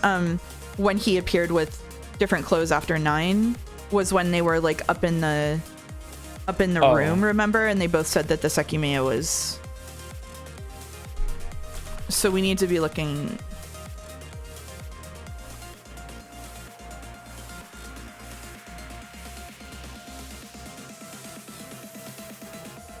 No, that was when they didn't know who Tay was. No, she's with us. She has red hair, right? I'm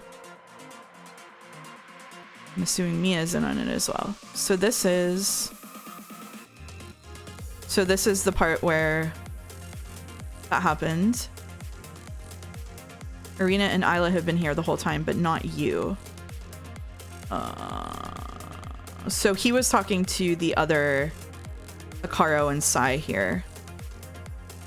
Did this Sai appear right after the other Sai disappeared? And they're like, oh, it's a different Sai? I think so. Because if that's the case, then it probably is when Arena touched Sekimeiya, yeah. This question is confusing. It does make more sense with the context above it. Oh yeah, it is when Arena touched the Sekimeiya, I think. Because that was, yeah, let's do that. Okay. Yeah, okay. There we go. Jesus. Arena, Sai, Shiroya, and I were in the event room. At that point, everyone was surprised to hear Arena mention Mia. When Arena touched Sekimeiya, that changed. Both Sai and Akaro, who came from the outside the room, found Mia's existence to be an expected thing. Once again, that's not all. There was another major change. Shiroya's existence, because they were surprised to see Shiroya, right?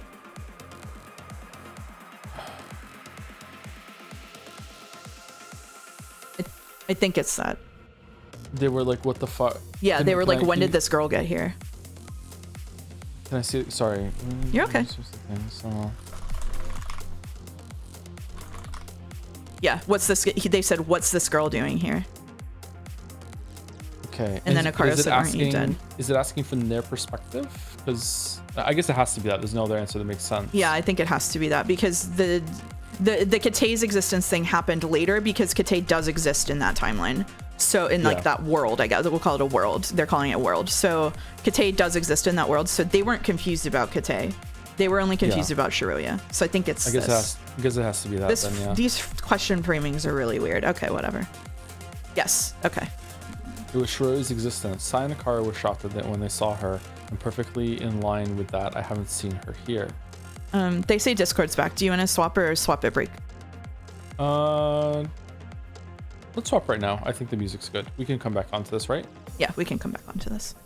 Okay. All right, 1 second, chat. Sorry.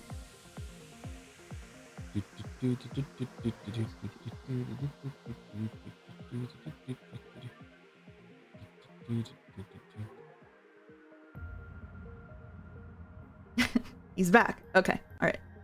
Let me make sure you are muted.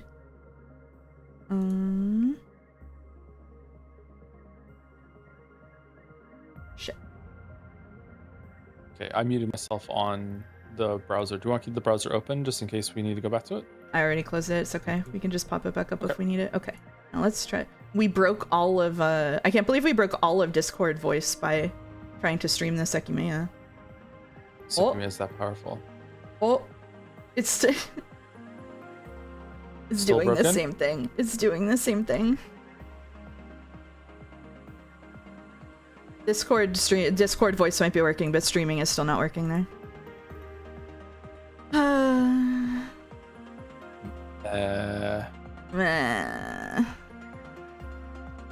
Well, back to browser. I guess so. All right, be right back. Same link, or is there any different link? I have no idea. Let me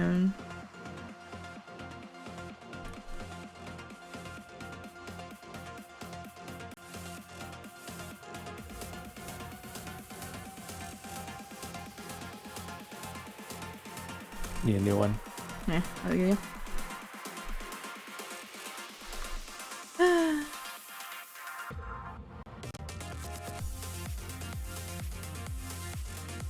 All right. Now the sound's gonna be messed up. You should be okay. The stream is still kind of broken, but in a fun way. It says there's 3 mouses. Okay. Well. All right. Let me put you back as a Sekimeiya.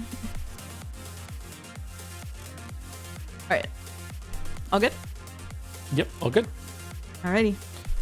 I haven't seen her here. Why'd you say it like that? When Arena touched the Sekimeiya, something major occurred. I'm sure of that. The Sekimeiya had some hidden effect all this time. That effect occurred when Arena touched it. That was definitely the strangest travel of them all. 3 major questions arose. Why did Arena, Shroya, and I not travel, but Sai did?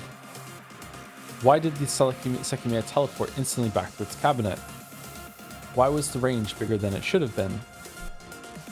Now I'm aware of a factor that I didn't consider at the time, which could be the answer to what happened. Traveling to the future. Traveling or, well, to the future. the second Sekimeiya is also... Oh, those are the same thing! Oh. Yeah. Second one is more specific, so I think it's that one. Yeah, I think it has to be the second Sekimeiya. Come on. Because what if Ty... My god. Did Sai not travel with them because he touched the other Sekimeiya at the same time? Because that would be really funny.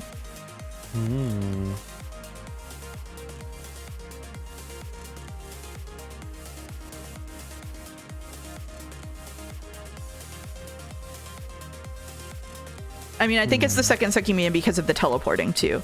Like, the Sekimeiya didn't teleport. They just went to a timeline where the Sekimeiya was in its cabinet. So I think the second Sekimeiya is the broader answer. I think you're right about that. We want to lock it in? Are we going traveling to the future or the second Sekimeiya? Second Sekimeiya. Really? I don't know. But now you said it that way and I'm just... Oh, when you said the second one, you meant traveling to the future. Shit.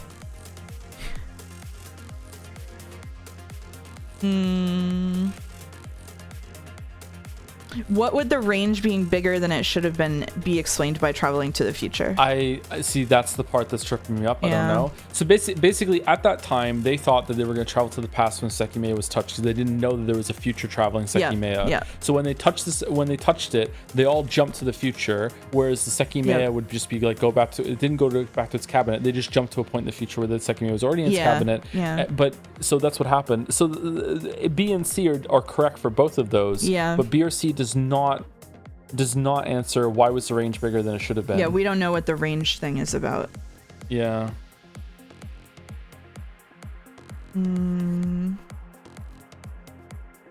Even that, let's say the second Sekimeiya is the future traveling one, has a bigger range. Like 2 kind of covers that too. There, traveling to the future. Yeah. Like, it's a different kind of traveling.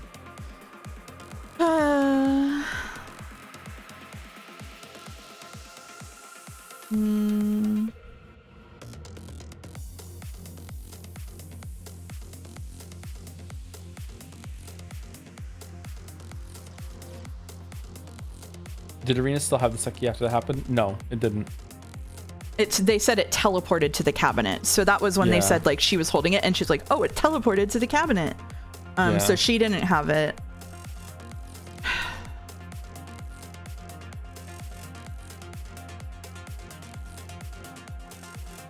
I'm assuming at the time is the keyword here. He was not thinking of either of the latter 2 at that time. Like traveling to the future and the Sekimeiya were both. But we know that there's a second Sekimeiya now, but he doesn't know for sure about the traveling to the future and how that works yet. He hasn't made that leap. So are we ahead of him right now because we know about it? Like, I thought he did already talk about going to the future, though. Didn't you not? Yeah, because of the January 5th thing. But I don't know if he knows that the second Sekimeiya does that yet. I can't remember. But he does know if he's made that conclusion. I see. Yeah. I see. So should we go the second Sekimeiya? That's one you like too, right? I think so. Yeah. Yeah, let's go with that one. I don't like this. I just hope it's not. Yeah, the second Sekimeiya. It didn't teleport. It was the second Sekimeiya that was already in there because that's wrong. So I hope it's not that. Yeah, that's true. Oh shit, you're right about that. Oh fuck.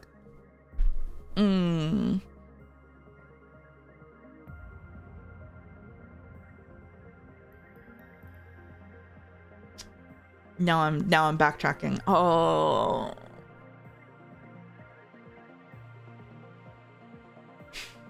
You're right that traveling to the future does explain the teleporting.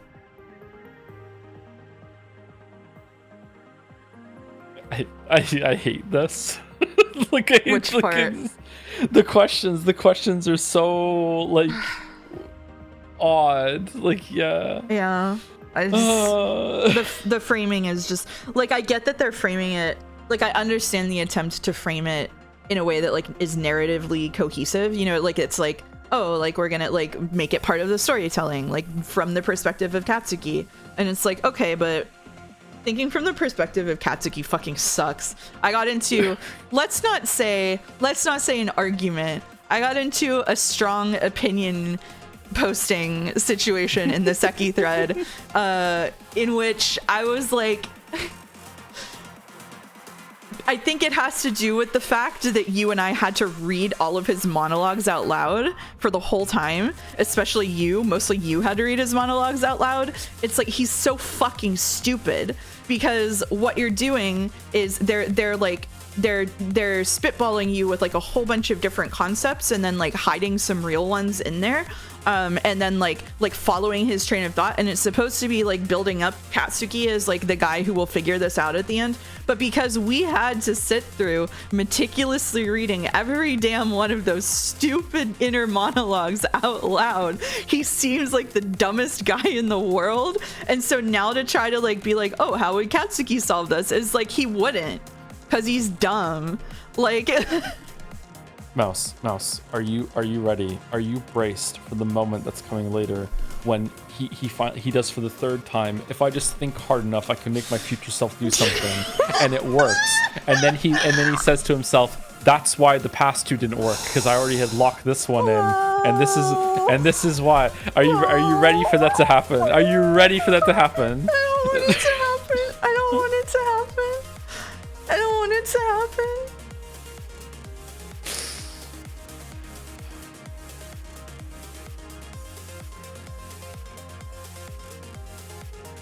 I want to click traveling to the future. Can we click traveling to the future? Let's go. I just. No,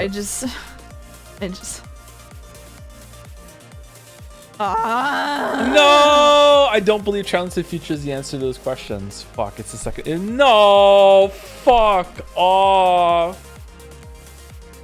Fuck off. No, it must be the second Sekimeiya.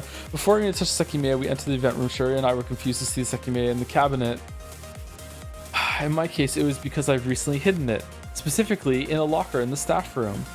When I saw it in the cabinet, I thought it must have teleported to its original place, or where the cold temperature was. The reality was, someone had moved it there. It was not the same Sekimeiya. It was not the same Sekimeiya. Fuck off. I don't think it was the same Sekimeiya. However, the one I hid in the staff room was working, and the one in the cabinet when we touched it was working as well. So I think that what I believe to be the main... Sorry, I think that what I believe to be the main key to most of those questions is... Which Sekimeiya was activated? Because it goes to the future? Like, is that what we're leading up into? Yeah, I don't think the rest of these matter. If the number of people within range matters, I'm going to be really... The main key to most of those questions has to be... It has to be which you're right. Sekimeiya was activated. Yeah, this is it where feels the right, fucking yeah. future, but I think we did it in the wrong order. It has to, we thought we were smart, we were too smart. We were a step ahead of him, yeah. I'm not sure the Sekimeiya was activated was the reason. What do you mean? The answer might be the location of both Sekimeiya. The one in the event room spent 15 minutes outside the cabinet. Meanwhile, as I was still in the staff room around, it's 6:30. It should have gathered power there for almost half an hour. What the fuck are you talking about? That's another way of saying... Whatever. Yeah, that's another way of saying which Sekimeiya was activated. Whatever, it's fine. The range of the Sekimeiya arena touch should probably look like this. Chat, we're not changing my mind on the assertion I made in the Seki thread that this would be my least favorite chapter. We're playing right into it. Oh my god. All right. However, the hidden factor I didn't account for. He's back to the radius fucking diagram? This, what? Okay. The other Sekimeiya did it. Was the Sekimeiya in the staff room? Yeah. Was the rightmost set of lockers, and given the time it had been there, I imagine its range extended halfway through the event room. If this is what was special about that travel, then what happened to us? Side did travel because he was only in range of the arena Sekimeiya. However, the rest of us didn't teleport through time or space. Is he gonna build up to they were both touched at the exact same time? I don't know. Instead, what changed was the world around us. Sekimeiya didn't teleport back to the cabinet. That was a mere illusion. Then I quickly went to check the locker and found the Sekimeiya I'd hidden there was gone. That was only contributed to the same illusion. I might be mistaken somewhere, but I don't think that was still the same world. However, what happened later? We did reunite with the Sai who traveled to the event room, didn't we? Similarly, Akaro and the other Sai weren't found again. It was as if we'd gone back to our world. I wonder, does that hypothesis solve every mystery surrounding that travel? What about the range? It was bigger than previous 15-minute travels, wasn't it? 2 functional Sekimeiya existed. If their ranges overlapped, the Sekimeiya's effect wouldn't just be time travel. Wait, what? I think that could be right. It's not an idea that can only be applied to that instance. So if the range of 2 Sekimeiya overlap, if you're within like the Venn diagram overlap, that's when you go to a different reality? Do they have to be used at the same time? This is a huge leap for... I think I'm invincible as long as my future doesn't die, Katsuki. Where is everyone? The Sekimeiya was just activated when both of them were close to each other on the crystal floor, and it doesn't seem like the others are still in this tower. How did I get to this world? Could it really be the same one we briefly visited? This morning, Shori and I witnessed the Sekimeiya teleport, but that isn't what's been going on. The Sekimeiya isn't teleporting, it only appears that way because the entire world is changing. When it happened, we found the Sekimeiya inside a cabinet in room B4. It's very possible the other one was hidden nearby. That's why Naomi was running to the attic with both Sekimeiya immediately after it disappeared. We chased her up, but in the attic staircase, Shiroya disappeared. When I looked at the living room, both Sekimeiya were next to each other, and one of them was gray. As a result, neither Naomi nor Shiroya are here. Lastly, though, this would answer the question of how Naomi's corpse appeared 2 times. If Naomi touched the Sekimeiya and the world around her changed, she would have appeared in the attic. The keys had been left behind, so she had no way to leave. That's what happened. That's what we saw on the floor of the living room. That's why we find Naomi dead twice. The Naomi that Shorya disappeared with was one of the 2 bodies we found dead. Does this mean that that version of Shorya was there since the beginning? The Naomi that Shorya disappeared with was one of the 2 bodies that we found dead. That is...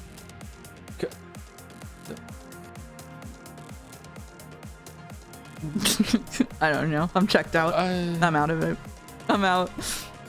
We made it 1 hour and 17 minutes into stream before I checked out. I don't feel like we know enough information about Naomi to make this call right now. Like, Naomi is a big mystery. Yeah.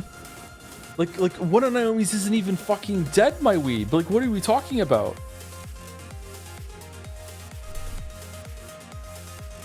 Yeah, I don't know. I got no idea. This is a coin flip for me. I don't care enough to go back and check. Which Naomi do we think is the one that got up like at the end of a movie that I almost spoiled and said you're the killer? Like what timeline do we think that one comes from? chat, I want to remind everyone that I said I would personally time out anyone who unironically said, "Do you have all the pieces?" at the part where it was relevant. I said that, and I will stick to it starting now. So you should stop.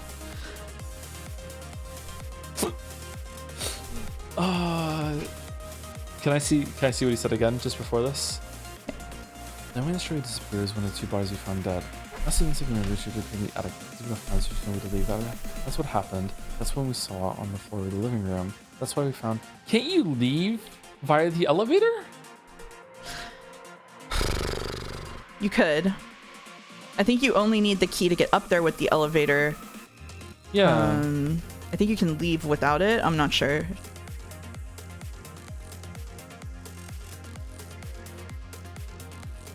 How long is the timeout? 5 years. 5 years.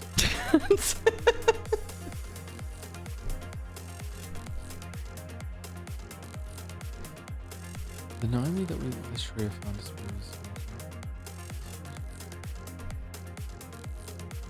I don't know. Fucking this motherfucker loves to go back and forth. No, that's wrong. I say incorrect. I don't fucking know though. This is a coin flip.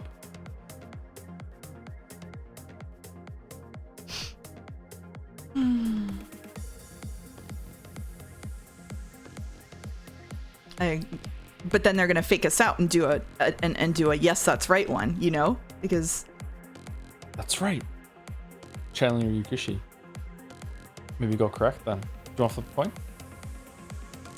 Yeah, you want to flip it? You want me to flip it? With me. Well, I don't have a coin with me either. I just use a website. Heads correct, tails incorrect. What do you think? Heads or tails? Heads or tails? All right, go. What'd you get? I got heads. I got tails. All right, flip it again. Okay, hold on. Heads it. I got tails. It's flipping. It's flipping. I got heads. All right, try that. Do one more time. Tails. I got heads. We gotta keep flipping till they agree. Okay. I got heads. All right, heads. Correct. It's correct. No. For fuck's sake. Unfortunately, it is not correct. While it's understandable for Atsuki to have made that mistake, I thought perhaps you realized the flaw. All right, what is it? So if I activate the Sekimeiya right now, will I go back to the other worlds? When Shuri disappeared, she wasn't in the living room yet, meaning that she didn't leave any footprints. Okay, what the fuck does it got to do with Naomi being killed? Well, I wondered earlier how I've been here for 12 hours without being found when the searches we executed would have found me. Of course, in this world, this doesn't apply. Everyone is gone. Where are they, though? Am I really correct in what I'm thinking? Everyone who's in hallway B is no longer in this world. If that was the case, are they in the world I came from? Is that possible? It might be, but it doesn't feel right. After all, if this is the world where I was when Arina touched Sekimeiya, Sai and Akara must eventually come back. Must they? It was a speculative mess, especially because I couldn't prove anything. However, the fundamental basis I was working with seemed correct. What exactly were the body double mysteries? I can't understand Shuri's case at all, and I'm not sure about Sai's. Isla's, though, could her friend have been the Isla from this world? From this world, I don't know what the hell to think, and that's mostly due to the most blatant example, the second Akaro. The Akaro who had different memories and disappeared from the bedroom. Did he come from a different world in the way that I'm thinking? If so, he couldn't have been the Akaro from this world because he didn't know who Kate was, but he did know Shiroya. He's so smart.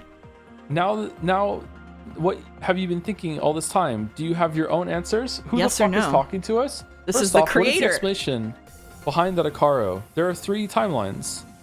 He was from another world. He was from another world. He was from another world. Yeah, he was from another world. Correct. Correct. Yeah. All right, a world beyond Katsuki's knowledge. So where did that Akaro come from? Could he have come from a world without Kate? If that's it, though, this is just too fucking confusing. Sorry, I thought the narrator said too fucking confusing. Could changing worlds bring me to any kind of world? There could be infinite worlds, and the Sekimeiya could act as random bridges between them. So true. Now tell him. Oh my god. Tell him why he's wrong. Fuck you, Katsuki. Fuck you, Katsuki. We gotta How get many this one worlds right. are there? 3. 3. 3. Oh, wait, hold on. Does it have to be typed out? Can it be both? Can it be either? What do we think, chat? 3. Expedition 33. Either works. Final answer? 3. Oh, fuck. Yes. Only 3 different worlds exist. Really? Year of Okay. threes. All right. How did you know that, though? How could you be sure of such a powerful assertion? Well, Because if I the was part 3 software, it'd be worlds- Google. It's 4 letters? They exist. What? Sorry, hold on. Is it actually 4 letters, or is that I just don't a know stand-in if it's 4 for letters. for I don't know. input a word? Chat says yes. Yes, they indicate a letter count. Okay. Yeah. 4 letters. So I was thinking cycle. Mouse of the Streams hates this one. I want it known that I've been posting exactly 3 dancing emotes intentionally, one for each world, all jamming to Seki songs this entire stream series. We figured out 3 worlds a while ago. Oh, someone said loop. Loop is another word for cycle. That fits. 3 words loop. Loop. Link? Link is another good one. Link, yeah, link. Link. Link. Loop. Loop timeline. Loop timeline. Smell? Stink? Stink. Loop? Fart? Yeah, fart, but yeah, now we're really in it. Alright. What's a 4-letter word for squid? Echo? Echo is another word that can... Echo is another one, yeah. Chat, what's Echo. your favorite 4-letter word? The world's fuck. They fuck. I got to work. Bye, Jelly. Have a good day. See you, Jelly. See you, Jelly. Joms, Jads, Mets, Void, Chan, Edge. Loop? I guess loop. I don't love it. I don't. I want a word that means like overlap or like match. You know what I mean? Like they Yeah. Or like coexist. Something like that. yeah. Like they feed into each other. Like you can't. Link is the closest. I did type link. Does that like make sense like grammatically though? Because the 3 worlds link? Kind of, yeah. Yeah, I guess so. Did you like it more than loop? Because I feel like it's one of these two, I think. Sync? Sync? Ooh, sync. Sync is good. Sync is good. Fold. Sync. Fold into each other. I like that one too, actually. This is a I don't like this quiz, man.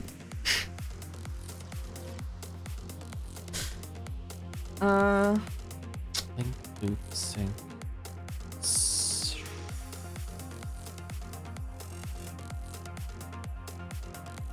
Vibe. I'm feeling vibe. They do vibe, yeah. They do vibe.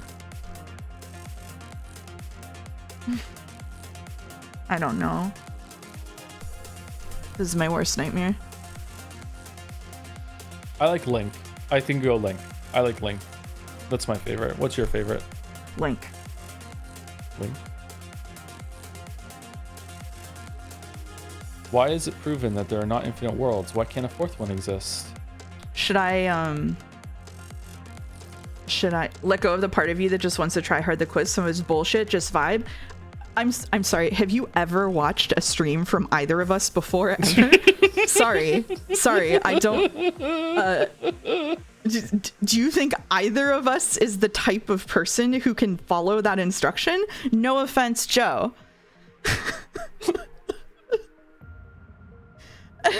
And I took that personally. What? Yeah. Of Full course, offense, yeah. me. Like, yeah, weird. It doesn't say first time chatter.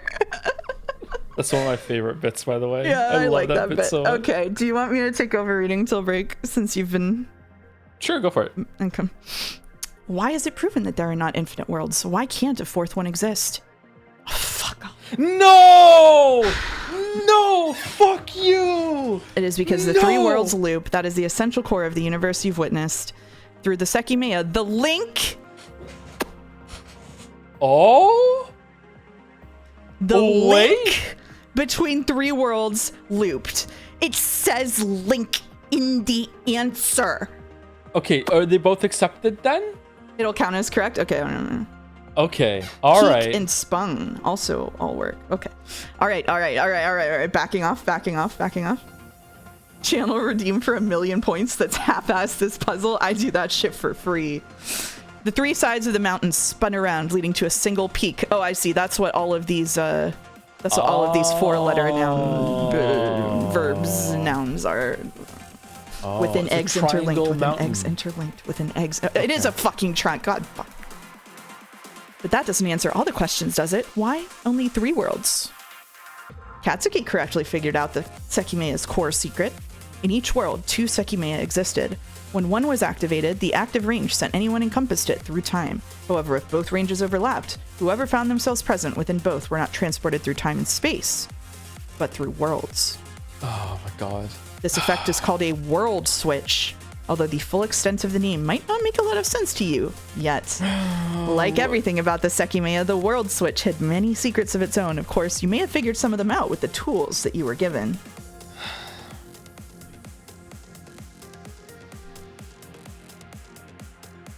Boulder says, "See what I mean about the tone?" Yeah, part of the conversation in Seki Full Chat was some people who read this visual novel with love said this felt like having like a comfy chat with the author of the visual novel. And they were like, hey, look at this fucking cool trick that I wrote. Look, I made it. It's so cool. Isn't it neat? And I like don't have that relationship with this at all. And so it feels like a weirdo came up to me and is like condescending to me about their fan fiction or something. Like, you know? How could you, like, I don't know, maybe this is a sickness of my mind. I'm fine with time traveling when you touch an egg. Like, I'm fine with that. I'm also fine with, there's another time travel egg that sends you to the future instead. I'm fine with that. But once you get into the realm of, oh, but if you happen to be in range of both of them, one of them is touched and you overlap and you're in range of both of them at the same time, instead of going through forward or back, depending on what egg was touched, you actually go to a different world. So you're like, what the fuck do you mean? Like, why? And also, how could I possibly have figured that out?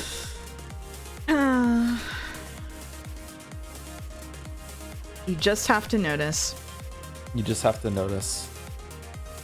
Does it make it better if Paquetto figured it out using that arena travel? I mean, like, realistically, if different people are going to read this and realize different things, so I'm just kind of like whatever about that aspect of it. I'm like not mad that we didn't notice that. That's fine to me. It was always obvious that there was a mechanic that we were missing that had to do with what makes you travel between worlds. I think we even discussed that last stream. Like, we didn't know what made you travel between worlds as opposed to just traveling in time. Yeah. I don't hate that part of it. I just don't like this quiz. Yeah, plenty of people went through chapter 2 completely clueless about not being sure yet. Exactly, yeah. Like, people notice different things. That's kind of whatever. But, like, I don't like, I'm not having a good experience with this quiz the way that other people had an experience with it. It's not even just the fact that it's a quiz, it's the way that it's framed is really obnoxious to me, unfortunately. Alright. There's one world in which only Katsuki is found alive in the tower. He's suspected of having been behind multiple crimes, but his life is suddenly cut short as he looks through a window. That world would be called A. Great. If that world is A, then the world in which everyone survived and left the tower... But how do we know which of the other two... Yeah, what do you mean? Oh, maybe it's just letting us pick which one? I don't...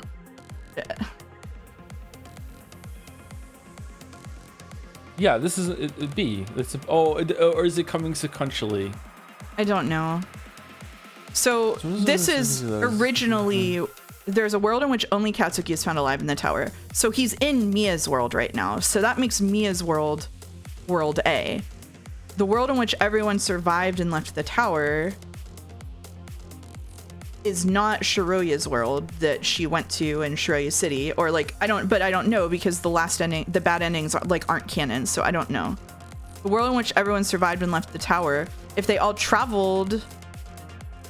Wait, 1 second. What? So world A is when he's found on top of the elevator. And Yeah. Right? And he leaves. And then his life is cut short when he looks through the window because he sees Shiraya walking down the street and he runs over and gets hit by a car. Is that what we're thinking? Or does he die in a different way? I thought that was like a bad end that we... How did When how did did that? he What die in chapter was one that then? in? Was that in chapter 4?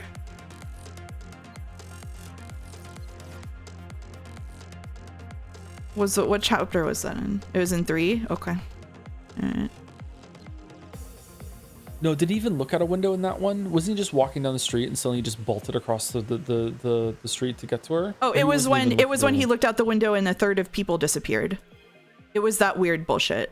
It was when he looked out the window and wished that like everything would be different, and then everybody disappeared. Remember? Oh, so that's the end of the one where there wasn't a Kate, right? No, was that the one there wasn't a Kite? Yeah. I think so. Yeah, so Sai was split. Shiraya was dead. Arena was okay, so it must have been the world without Kite. If Shiraya was there, and it wasn't the first one. So let's go back to the question. What was the one where everyone lived? The one where everyone survived and left the tower. Was that tower? Was that with Shiraya or was that with Mia? Oh god. So that world is A. So if that world is called A, that's the third world that we saw. So we were right that was actually the original one. Right? Yeah, that's the original one. Okay, so that's the original one. Yeah. So then the question is, what is the second one that was created? Basically, in which everyone survived and left the tower. Was that...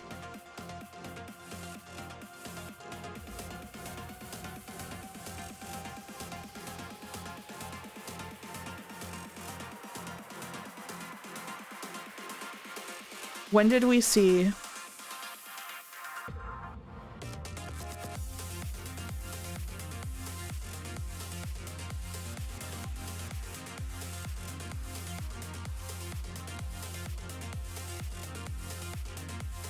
So, sorry.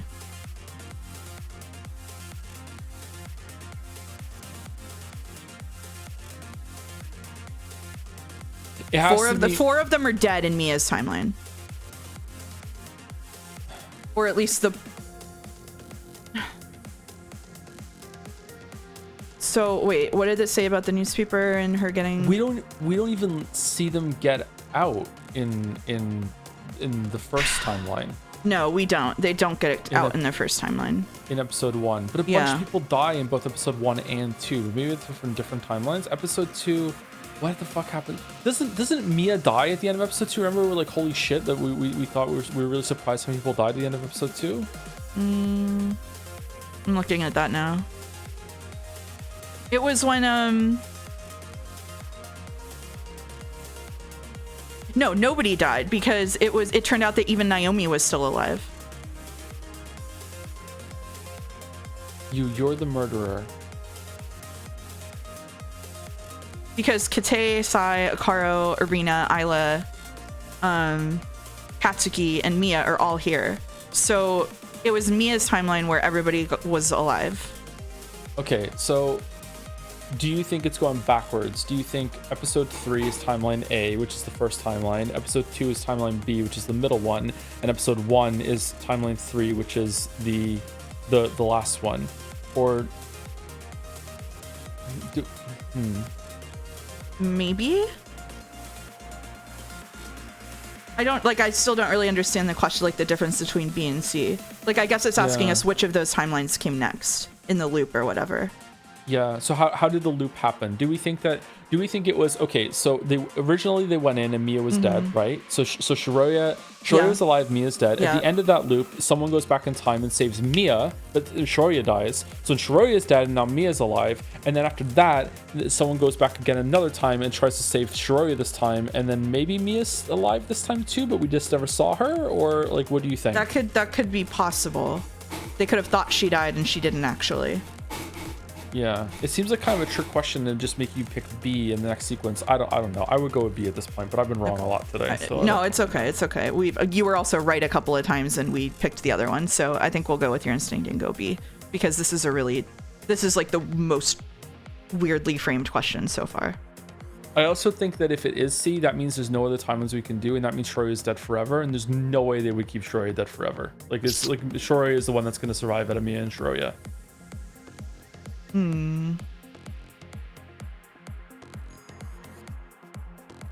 No, that world is C. Oh, Okay, well, what the fuck are you talking about? B is the world in which the recorder was present. At 9 o'clock, Katsuki, Sai, and Arena weren't able to escape. You're reading, I'm sorry. it's okay. By world switching from world A, people were brought to. B is the world in which the recorder is present. At 9 o'clock, Katsuki, Sai, and Arena weren't able to escape. By switching from world A, people were brought to.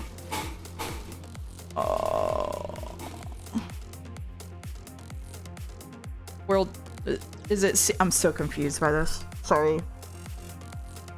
I'm actually having problems. World A is the one where there's no Kate. That's so right, yeah. Kate, the people in World A with no Kate that we saw from. Whose perspective were we seeing from that from?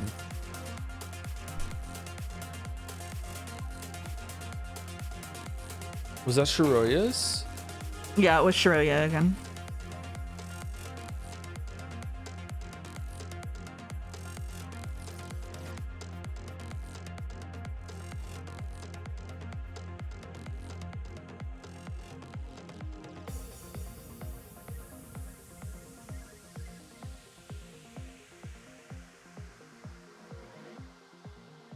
When did we see that? We saw it from Shoroya's perspective. When she walked out of the storeroom and pretended that she had been there the whole entire time, right? Okay, And that's, so... that was Murderous Sai. Murderous Sai tried to kill Katsuki in World B. Yeah, right? I think it's World B. I also think it's World B because I think that the Isla from World A went to World B, right? Yeah, To be the other Isla's friend or whatever.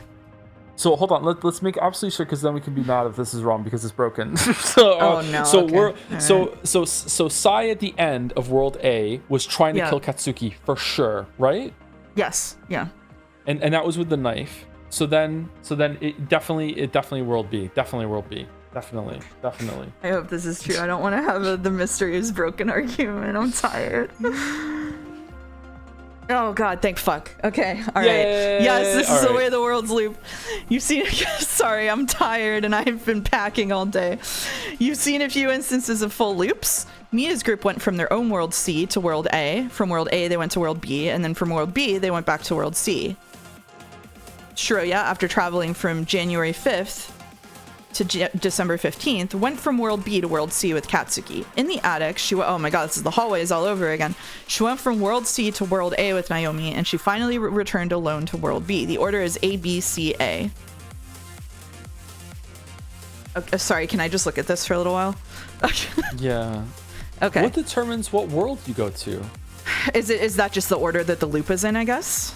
It actually is sort of true when I said that the Sekimeiya are key to, like, I think you can't just randomly jump, is what it's saying maybe here. Maybe you only go forward. Yeah. This might be explained in the next paragraph, perhaps. Yeah. It's because if it's like a triangle, if it's peak, then it would make sense that you can't like jump across the triangle. You can go just in the pattern. Fuck. Shoroya, after traveling from World B to World C with Katsuki. Is the mountain equals triangle meant to be the thing? Yes, it is. That's why peak worked as an answer for that question. I wish we were mountain climbing right now in peak. That would be so good. Peak is good. Yeah. Peak is really good. Yeah.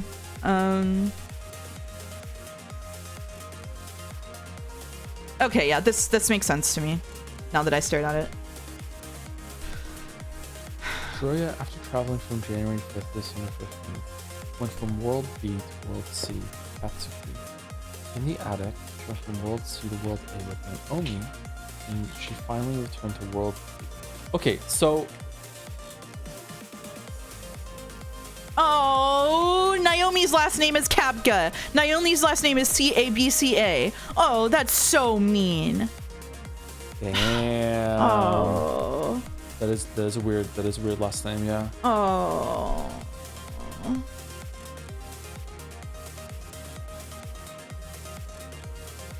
Oh. Okay, what I don't understand is World C. No, that's wrong. Never mind. World C. Yeah. World C has Kate in it. So why didn't Kate chase Naomi up the stairs? I don't know.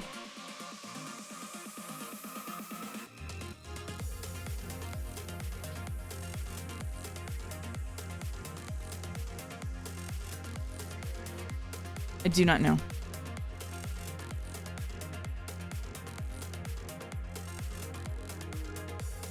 Why is that different? It's a good question, and I bet it's significant. And I have no idea. So let us just review real quick so we know what we're doing. Okay. Yeah. So world A is original timeline with no Kate. No Kate. Yep. And Shiroya.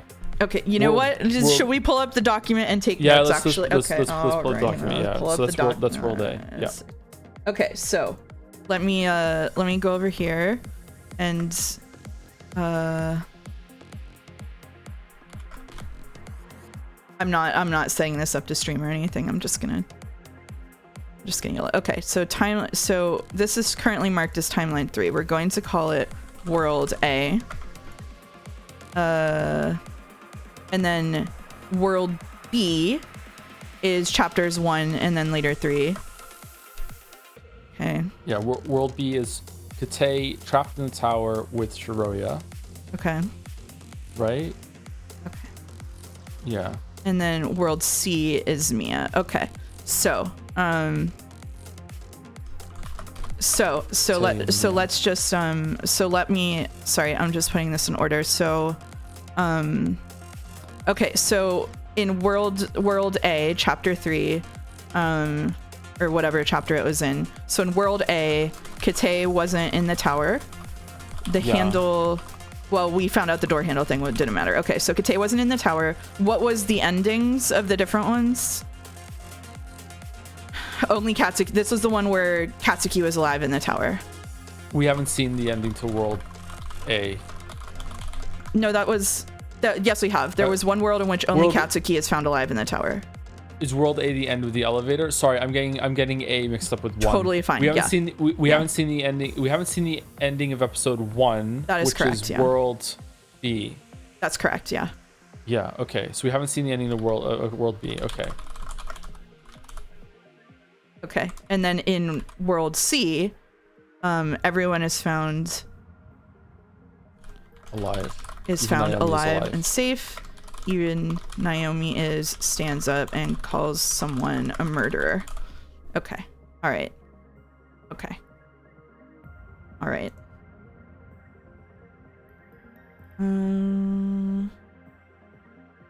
Mouse is only allowed to play games where you take notes. I know, I'm so tired.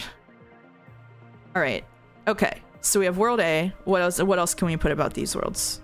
Okay, so because we know that they went to World B, right? Yeah. And then from B to C, and she was in World C when they went upstairs to chase Naomi, right? Yep. That Kate didn't do that in World C. So what we saw in when Kate went put the briefcase in the storeroom, and then oh shit, I lost my key. It's back in the gas. I go get the key. I come back. The door doesn't work. Oh my god, someone stole it. Running up the stairs. That has to be World B. So that's World B is when he did that. I don't know if that's worth writing down, but like, and for some reason he doesn't do that in World C. I don't know why, but he does it in World B. Okay. And that is episode 1, right? World B would be chapter 1. Yeah. World B is from chapter 1. Okay. Yeah. Chapter 1. Okay. Yeah. Okay. All right. All right. Do we want to continue? Yeah, good catch with Capco, by the way. Thank you. Worlds A and C were drastically different, as the worlds followed an intrinsic progression with each other. Okay. However, as strange as it might seem, there was only a single degree of separation between C and A. There is a problem with this order, or there is no problem with this order. What do you mean? What the fuck does that mean?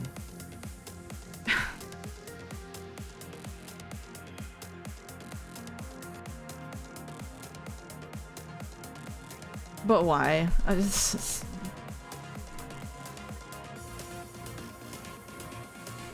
Interesting, I thought World B didn't have the door handle. It was probably taken off later, is what I think we decided. The wording is incredible. It's whatever. I mean, just from a writer's perspective, I can't imagine it's going to be, there's no problem in this order. Yeah, this makes complete fucking sense. Now, like, why would it even be a question? Maybe? Like, I don't know. Like, I don't understand. I don't even understand what it's even asking. I'm sorry to keep repeating it. I don't understand. The first stream, I was mostly holding it together and was able to parse through this, but this is nonsensical to me. It's just, yeah. Do we just want to say there is a problem? There is a problem, sure. Yeah. There is, isn't there? I'm sure you can find instances that didn't follow that order, all of which had something in common. The incident at the tower happened in all three worlds, but the outcome was vastly different. Why? The major difference in World A is the second Naomi. Ooh, isn't Kate's absence the one that's not in World A? Oh wait, yeah, you're right. Sorry, fuck, that's World B. World B is the second Naomi. Yeah, World A is Kate's absence. Sorry. Is World B the second Naomi? I don't remember. World B was the one where they found two Naomis, and World C is the lack of death. So this is this is C, A, and B in order. Okay, it's Kate's absence. It's Kate's absence. Sorry, I keep confusing them. The major difference from the beginning was Kate's absence. Kate put his plan into action. He put both the real Sekimeiya in the suitcase he had prepared and moved to the secret door in the storeroom. He felt the handle, but he quickly realized he had dropped the key in the hallway. While he was searching for it, Naomi found the suitcase and took it. Then, when Kate found the key, he attempted to unlock the secret door. Oh, so this was all in World A. And he did. And he did. What? He was able to leave. But he didn't step out. He saw the Sekimeiya had been taken before hearing Naomi's movements. His plan had been very close to succeeding, so he panicked. He ran behind her desperately, but Naomi had a safe place, the attic. He chased her up, but he recognized that going all the way was a mistake. He could never enter the final floor. He tripped in the staircase leading to the 4th floor and distractedly walked back without realizing he'd dropped yet another key. This is the one that Katsuki found, or Shiroya. They both found a key up here, I think. Wait, what world are we in? We're in World A. So chapter 3.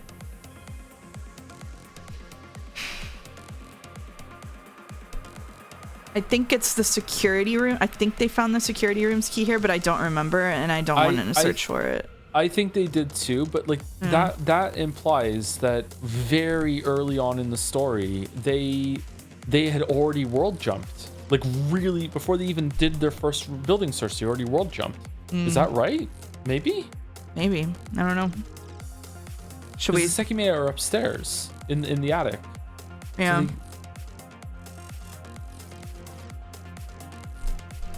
I'm gonna be real, Chief. I'm not good at keeping track of my own keys. Kate's was not my concern when reading. Yeah, You're 100% right that they found a security room's key on the stairs like this. Yeah. But I think don't know if it was on this the 4th one. Floor? Yeah, was I don't remember. Floor?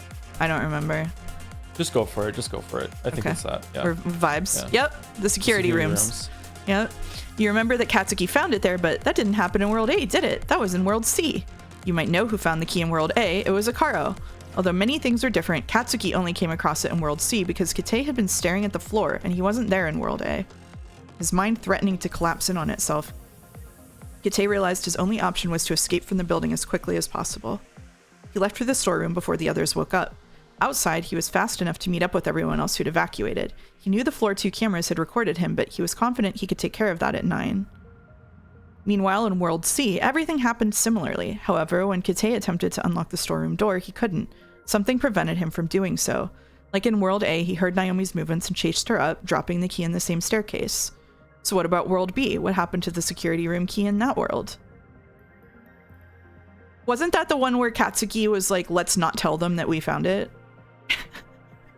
Didn't they find a key and they were like, let's just not say anything? When was that? This is in World C, right? That was like Mia and Katsuki, right? Did they find? Is this when they found it before they went upstairs? I don't remember. This one I'm actually curious about. Hold on. Oh fuck! How am I gonna find it? I feel like this just happened in chapter 5. I feel like that's when they found it. Maybe.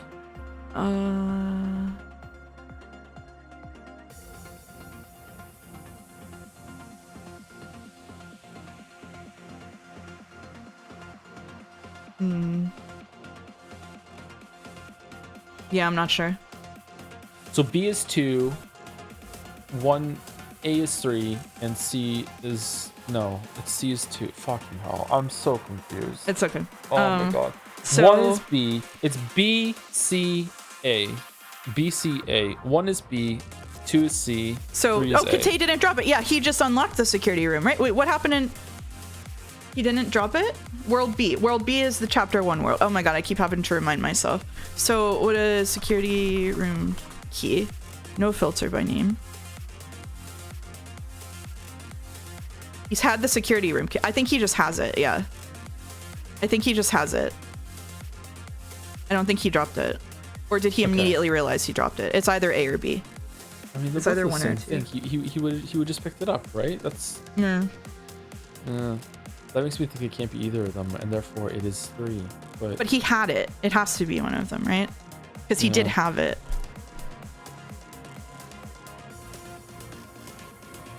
I think it's A. What would cause this to be different? I don't know. Just go with it. Yeah, go with drop. You didn't drop it then. You didn't drop it. The truth is, Kate didn't drop it. How is that possible? Nice. Why did that differ between worlds? The answer is tied to something else that only occurred in B. Oh shit.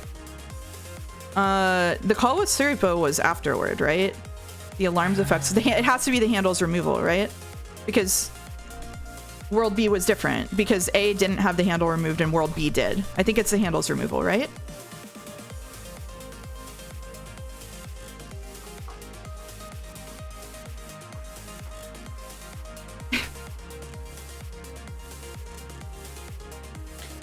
Wait, it can't be the handles removal because Katsuki was... No, I don't know. I don't know either.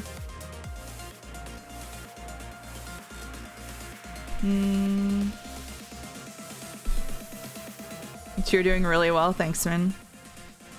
Really trying to hold it together. The alarm effects are no different, right? They're no different, so it's not that. I don't think the alarm's effects are any different between the world. And if they are, I can't remember. Yeah, I can't remember. The call was Surupo. Surupo is the one outside, right?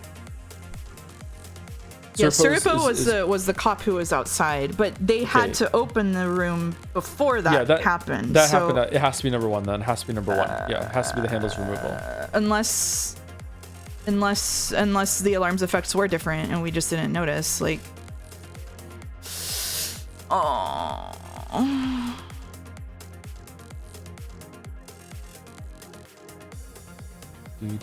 I think it has to be, but I'm not sure. Do we want to go with it? Vibes based choice. I feel like the handle is always there at the beginning and it's removed later. I don't understand how it could possibly, but I guess the other two don't make sense. I guess, yeah, just go with handle removal. All right. Let's see if that's what it is. It was the handles removed. Okay, all right.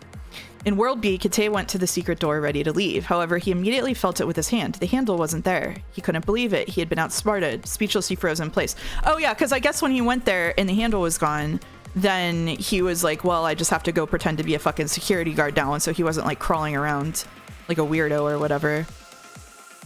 Speechless, he froze in place. Of course, as the keyhole had been in the handle, he couldn't even attempt to unlock the door. That is why he didn't notice that he dropped the rusty key in hallway A. And it's why Naomi didn't have the chance to take his suitcase. He understood that he would have to stay in the tower, but he didn't immediately give up. Zin's Sekimeiya was still in the event room, and perhaps he could make use of it. Ite sighed deeply, trying to figure out who could have known about the storeroom secret. Before anyone could see him, he went to a crystal room in hallway B. He had been told that refrigeration was essential to keep the Sekimeiya stable. He had independently learned that Ashiya had 2 identical Sekimeiya, but it wasn't public knowledge, hence abusing Zin's plan still seemed feasible. He could keep a Sekimeiya for himself as long as Ashiya found Zin's fake in the cabinet. That was why he left each Sekimeiya inside different cabinets in room B4.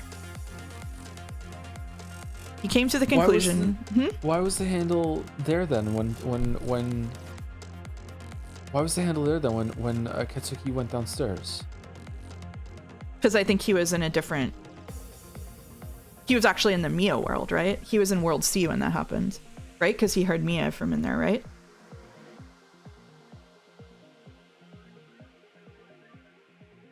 Was he? I think so. Because he heard Mia from in there, so he had to be, I think.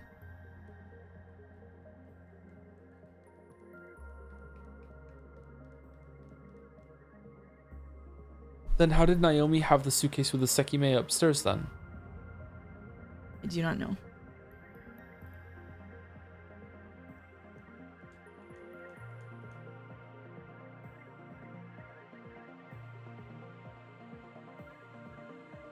I'm lost about something there completely. Okay, let's continue. Okay. He ran there and saw one of the Sekimeiya on the floor. Katsuki and Shiroya had just world switched to World C. He couldn't comprehend it. The Sekimeiya was gray, but nobody was there. Nobody could have escaped after he'd heard the sound. Yet one of the cabinets was open. It was impossible anyone had been there, and the cabinet's temperature hadn't even cooled off yet. He hurriedly put the Sekimeiya back in, still trying to process what could have happened. When he left the room, he saw Irina's group on the floor of the hallway.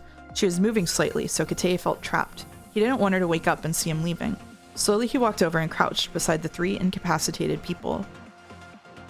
So doesn't this beg the same question? Why was the handle taken off in B? To begin with, who do you think was responsible for that? This motherfucker right here. This Katsuki motherfucker right here. Katsuki did it. I have nothing to base that on. Oh my god. Well, but we know that the omnipotent Katsuki is Katsuki from World B, so it would be Katsuki B. This is all you, babe. If we want to blame it on him, it's either Katsuki or Akaro, or just for fun, Sai, because he's a dipshit. But like, 27 possible answers. Yeah, okay. I think Katsuki B. For vibes. Go for it. Lock it in. Lock it in. That's not right. The person who... It was Akaro! Okay. The person who removed the secret door's handle in World B was Akaro A. He was the main person behind the attack. In his world, however, Zin were outsmarted. The alarm the alarm Zin didn't know about went off, and the Sekimeiya Akaro had hidden in the cleaning cart was taken. Who had been responsible for a while, Akaro had no idea. However, eventually he world switched to B with Isla. In that world, he was surprised to find out the attic was unlocked, and even more so to see that everyone was taking shelter inside a bedroom. Okay, I see. There he learned about 2 things: Katea's presence in the tower and the existence of the storeroom secret. Oh, this does make sense, actually. Naturally, he knew who Kate Kuiji was, but he shouldn't have been there.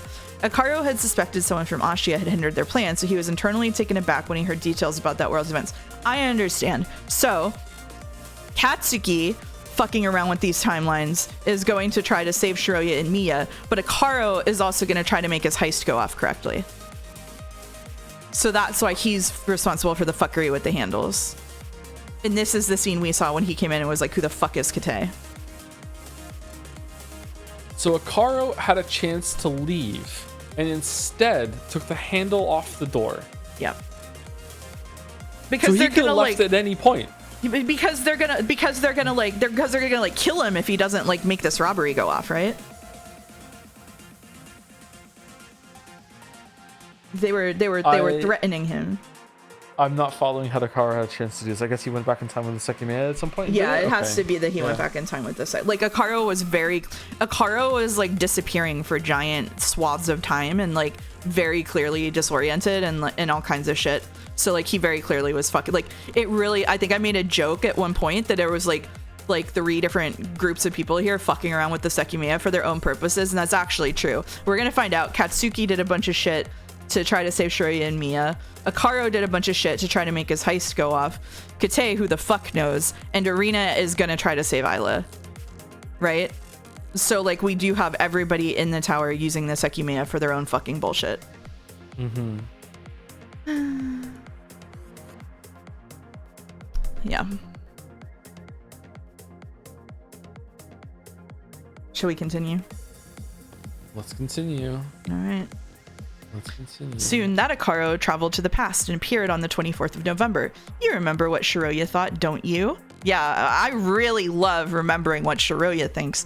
Out of nowhere, he appeared in a detention cell, but he was able to leave it. Then, he realized he was in the far past. He recalled the times Kate had chosen to spoke to Ito. He must have been who had interfered with Zen's plan. Kate hadn't been in the tower yet. Everyone had eventually claimed he'd been there since the start. It wasn't hard to suspect the truth. However, Akaro still couldn't believe what he'd done. In the tower, desperate to fulfill Zen's plan. How had Shiroya come back to life? And she had clearly been aware of what he'd done. Why had she not said anything then? Akaro had no idea why she had come back, but he had been next to her and Katsuki for hours. He'd seen how they'd turned out after he caused the death of their friend. At first, when he appeared in November, Akaro thought of what to do. He could take advantage of it. He knew what would happen. Yet his remorse soon overcame him. His greatest wish was to walk away, and he had the opportunity to do so. The plan was going to be a failure, but he was no longer in his world. Perhaps he could let his other self take the blame while he tried to atone for his actions. Oh, shit. Of course, due to a certain perspective you viewed, you know that's not what happened. In any case, Akaro's actions significantly changed the start of World B's incident. Kate didn't know he'd dropped the rusty key, and Naomi didn't run to the attic with the suitcase. In Worlds A and C, however, okay, writing that down. In World B, Kate didn't know he dropped the key. Naomi didn't run to the attic with the suitcase. In Worlds A and C, however, the same thing occurred. In the attic, Naomi touched the Sekimeiya and world switched. When Naomi A touched it, she appeared in World B. Her keys remained in World A and the elevator was disabled. Until that changed, she was trapped up there. From her point of view, both Sekimeiya disappeared as she brought the suitcase along as one of her possessions. However, Naomi C's outcome was different. She world switched to World A, and the range encompassed Shiroya as well. Even though the attic was locked, they weren't trapped. Not only did Shiroya have the key, but so did Naomi. Although she changed worlds, she grabbed the keys Naomi A has left behind, unaware they were no longer hers. In addition, she brought the suitcase along too, but the Sekimeiya Naomi A had used were both still there. As both Naomi's worlds switched at exactly the same time, for Naomi C, it only seemed as though the Sekimeiya she touched turned gray, even though it was the one Naomi A had activated, for fuck's sake.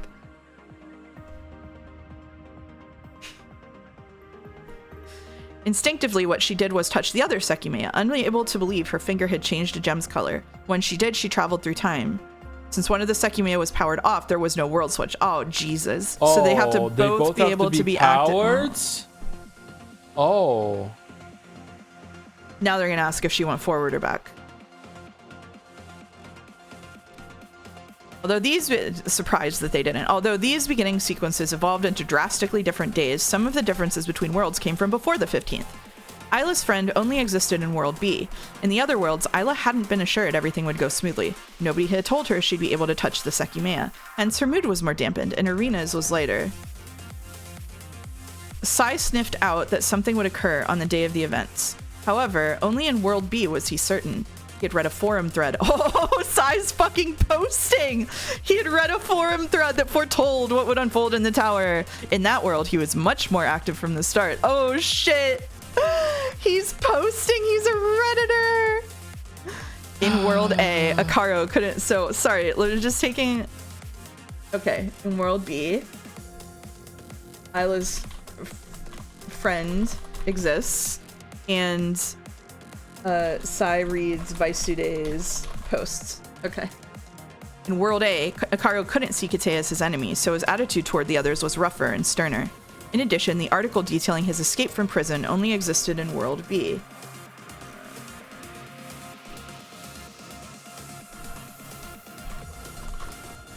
Sorry, I'm just writing all of these down for myself, even if I don't need them.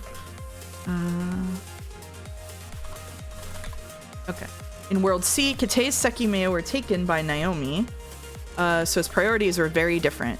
In World B, Kite had to step up to Arena's group, while in World C, he saw room A5 by himself before everyone regained consciousness. Okay. Do you think there's a relation between all these changes?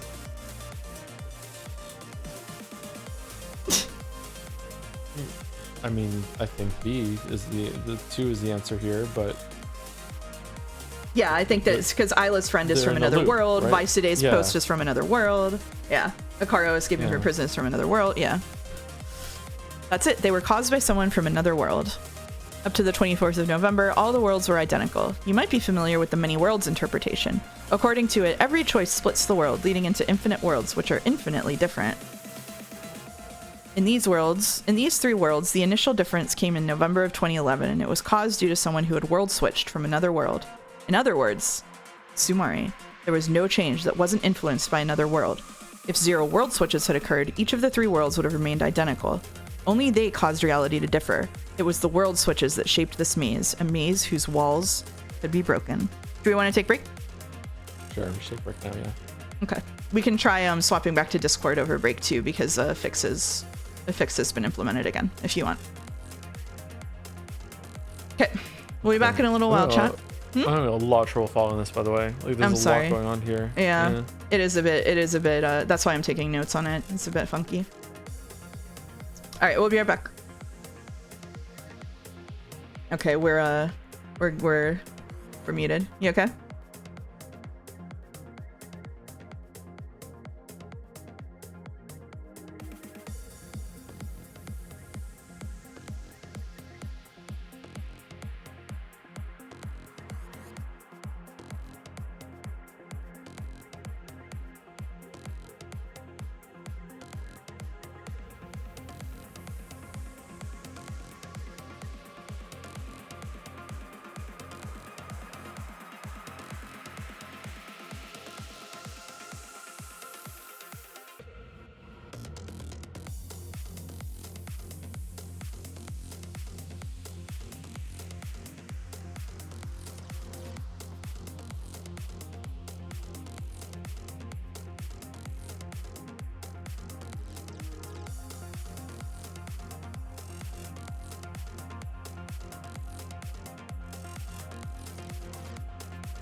All right, we're back in it. We should be able to hear Joe on Discord. Say something, Joe. Something, Joe. Yay. Okay. All right. Joe now has music.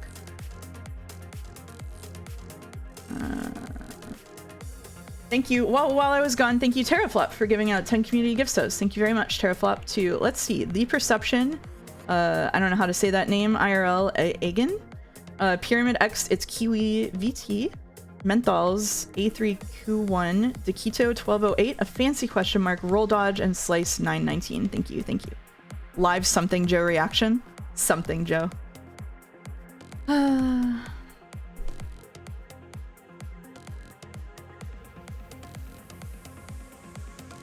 Wait, is it a birthday mouse today? My birthday is next Monday.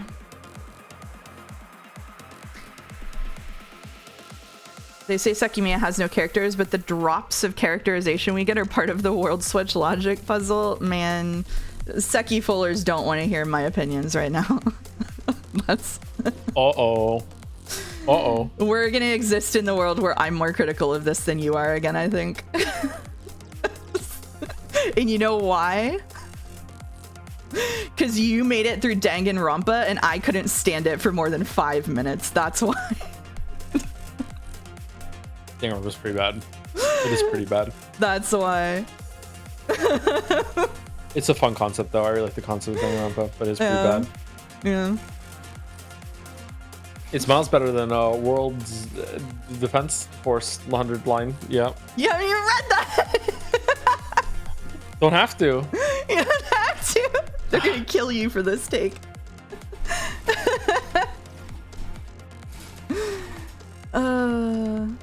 I'd really love a game with the same concept like Danganronpa without being a Danganronpa. That's true. I'm just saying, what I'm saying is that you've built up a tolerance for this that I absolutely have not. I made it, I think, like 3 or 4 hours into Steins Gate and said, I'm doing something else, and then never went back. Like, I just cannot. I cannot with it. I do like Ace Attorney, but yeah, so it just is what it is. Steingate was Danganronpa bad. Yeah, Steins Gate was really bad. Yeah. Okay. It's very on brand for Sekimeiya to have character writing only as a clue for a logic puzzle. Yeah, that's where I was going, Caps. Okay, so do we want to pause for a second and go over what has happened here, or do we want to just try to truck through it? I think we just keep trucking through. I've lost something about Akaro. Doesn't make sense to me. I'm sure it does make sense. I just can't follow it right now. Yeah. And there's still, I'm still kind of like unclear about like Kate with the briefcase going upstairs or whatever. There's something about that's like sticking in my mind a little bit, but maybe it's I'm just getting some timelines mixed up. So yeah. Yeah, Naomi in World B, Naomi didn't run to the attic with the suitcase, so he couldn't chase her. I guess she didn't have the suitcase. I don't know. I haven't been like. But then why did? World B being the one from Chapter 1. Yeah, there were three versions of what happens, and in two of them, Kate chased Naomi upstairs.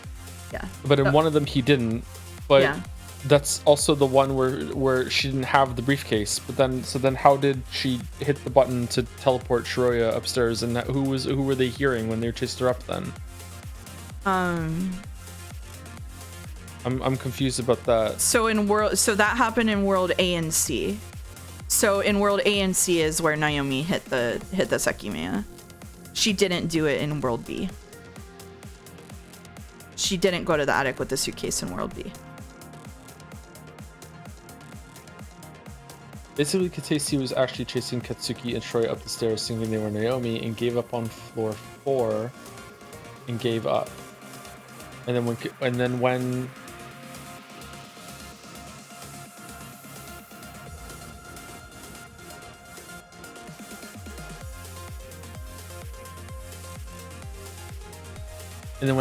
Katsuki turned around and went back downstairs, he wasn't there. Why didn't Shiroya run into Kate then when she went downstairs then?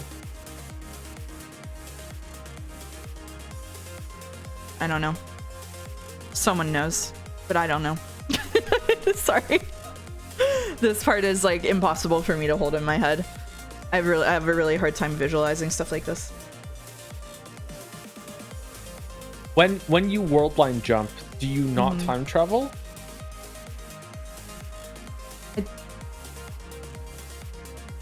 Like if you're in range of the past one and the future one and there overlaps, you're in that overlap Venn diagram. If the future one is pressed, if either of them are pressed, because you're in the range of both of them, that means you world line hop, right? Yeah, However, I don't know if the future one is pressed, yeah, do you world line hop and travel in the future? And if the past one is touched, do you world line hop and travel to the past? Or do you just world line hop?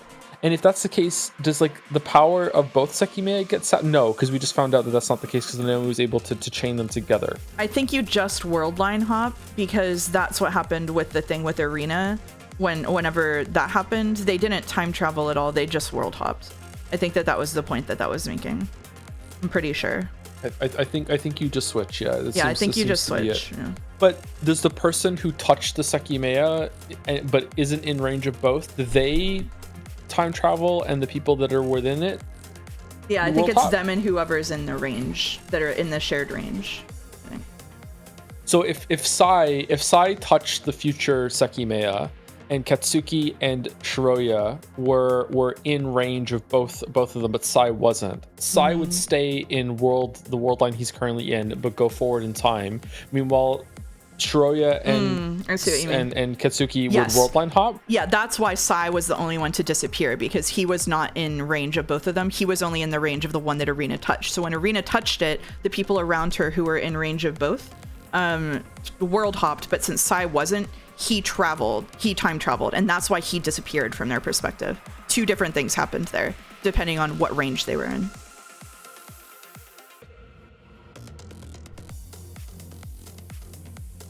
Well, thank you, Caps, for gifting a tier 3 sub to Weeby. Wow, what a gift.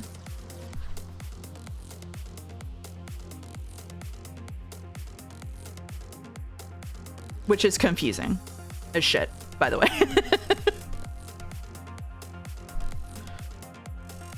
That is a World C sub, that's true. That I can follow. It's still, there's just something about the Kate thing I just can't get past. It's okay, I'll look at it later. Sorry, let's continue. Yeah, I don't understand it well enough to even try to help, I'm sorry. It's one of the things that I just like glazed over that stuck with you. Okay. Do you want to read for a bit? Sure. Only the cause reality differs. Is that where we're at? Yep. Yeah, a maze whose walls could be broken. There we go. Okay. There are numerous enigmas around the world switch. Perhaps you have some lingering questions. Here's a few. When Akara A appeared in World B, the storeroom had been sealed by his future self. However, in part, that helped him go back in time and seal it. Doesn't that seem contradictory? If he had appeared in a world without a sealed storeroom, he wouldn't have been able to go back and seal it. You might find a number of similar cases. Many such cases. Okay. Many such cases. Katsuki thought about them all. For that, you can look at the people who world switched and the way they shaped their new world. If the answer escapes you, that's where you will find it, alongside the real form of the world switch. Sure, man.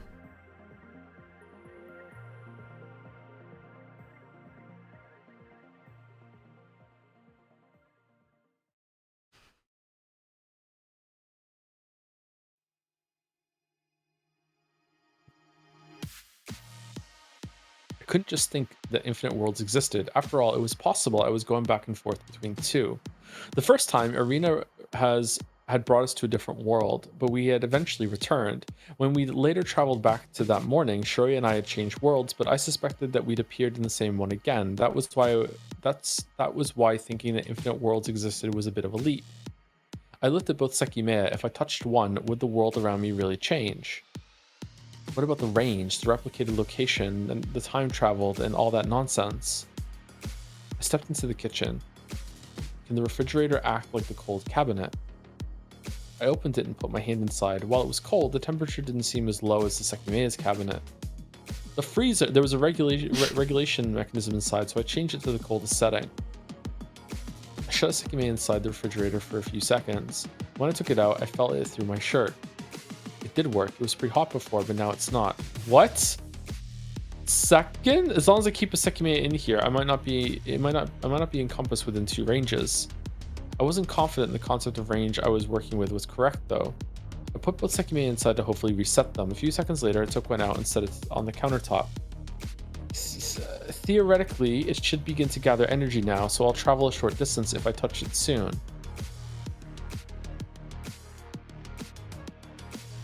Counted up to a minute in my head, then I touched the Sekimeiya on the marble. What just happened? I was still in the kitchen, but I teleported less than a step backward. Huh? The Sekimeiya is powered off, just where I touched it.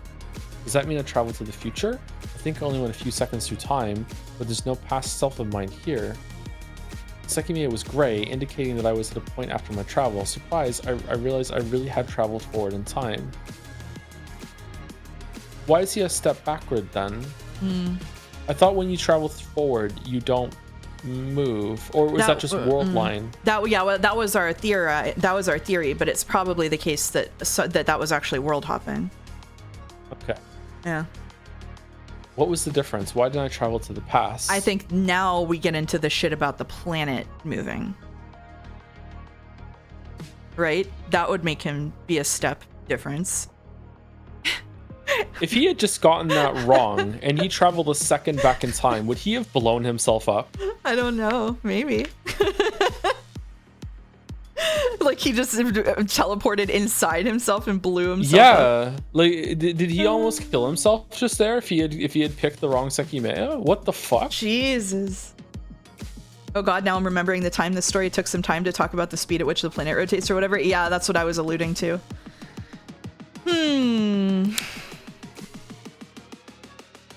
The location where I appeared, was it right next to where I touched the Sekimeiya? It's as if I only moved a tiny bit because I only went a few seconds to the future. A second would send him to either China or outer space. That would be cool. I have an idea, but I don't think I can test it. Wait, no, maybe I can. What was his idea? As soon as I put the Sekimeiya in the refrigerator, it regained its white color. However, I ignored that and ran to the staircase. It appeared the crystal floor was still empty, but I couldn't know for certain. That was fucking fast. Quietly, I walked to the security room. All the screens were still black, but they weren't my focus. I began to look everywhere I could.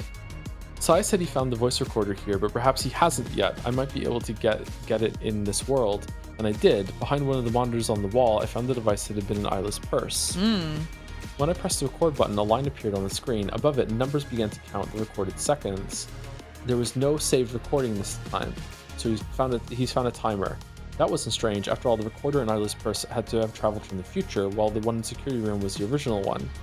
However, my intention wasn't to record anything. I wanted to use the device as a timer that I could hold. Back in the attic, I entered the kitchen again. Both Sekimeiya were still in the refrigerator, but I didn't want to take one out yet. Instead, I powered on the oven and set it to finish after 10 minutes.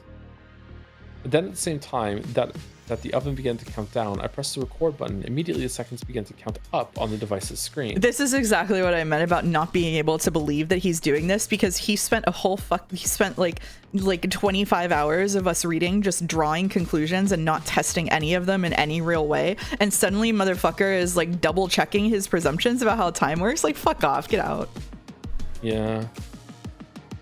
Have you considered this as a Katsuki from a timeline where he's smart though? It's the same Katsuki. It's the same exact one. He world top. With the setup, Schrodinger's Katsuki. I can now know the amount of time I'm traveling. I held the recorder in my hand so that it would always be in my possession. When the oven's timer showed 9 minutes, the device had hit 1 minute. Meanwhile, I thought back on the many travels I'd experienced, wondering if there was any idea I could apply to every single one. When 3 minutes had been recorded, I took the Sekimeiya I'd last used out of the refrigerator and left it on the countertop. So, it started getting energy after 3 minutes had gone by. I didn't stop staring at the ticking timer. A few seconds later, I brought my hand close to the Sekimeiya. I didn't touch it yet, though. I had to make sure I did so at the appropriate time. What do you think, everyone? Above the Sekimeiya, my hand patiently hovered. As soon as the recorder and oven hit 5 minutes, I touched it. And the world ended. Once again, I'd hardly moved through space. I was still in the kitchen, staring at the Sekimeiya. However, it was gray, meaning that I was in the future. Immediately, I looked at the oven. Its timer indicated that 4 minutes and 15 seconds still remained. After that, I glanced at my own hand, eager to look at my timer. The device was there. And the time on the screen was... Oh my god. Wait, did he...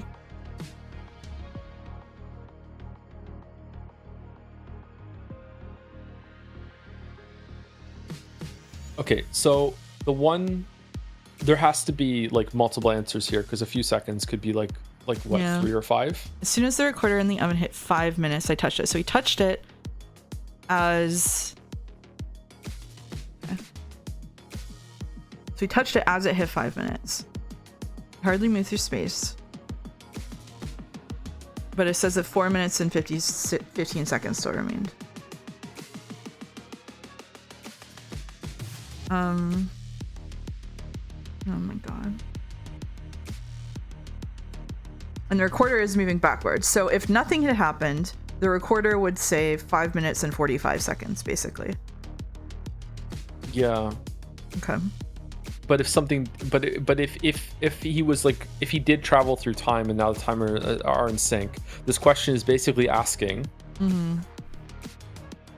how long did it take him to check the oven and look at the recorder, which is kind of a bullshit ask. Yeah. He went 45 seconds into the future. So the question, I think the question is, does the device? I think what they're asking is, does the recorder maintain a separate time or not? I don't think it does. I think that the device will say like 5 minutes. I think the device will still say 5 minutes. Like, I think the question is whether the recorder will change whenever the oven changes, right? Because it came with him. Because he touched it as soon as the recorder in the oven hit 5 minutes. So in theory, if the recorder changed the same amount that the oven did, then the recorder is going to say 5 minutes and 45 seconds because it's counting up when the oven is counting down. Yeah, right? but so otherwise it's going to say seconds. 5 minutes if it isn't.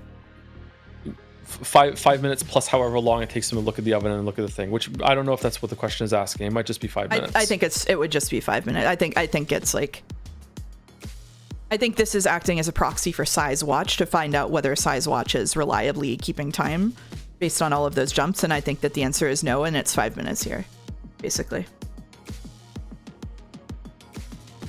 Okay, go 5 minutes.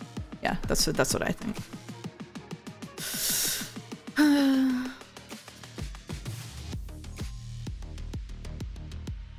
4:15. It's the same time. What? What? But while the device's screen changed to 4:16, the oven's timer went to 4:14. So it did change. Like before, the recorder kept counting up, where the oven counted down. How does that work? Wait a minute. What do you? Wait, what? Why would it subtract? Oh. Why would it subtract time from the recorder? Oh no. I don't understand.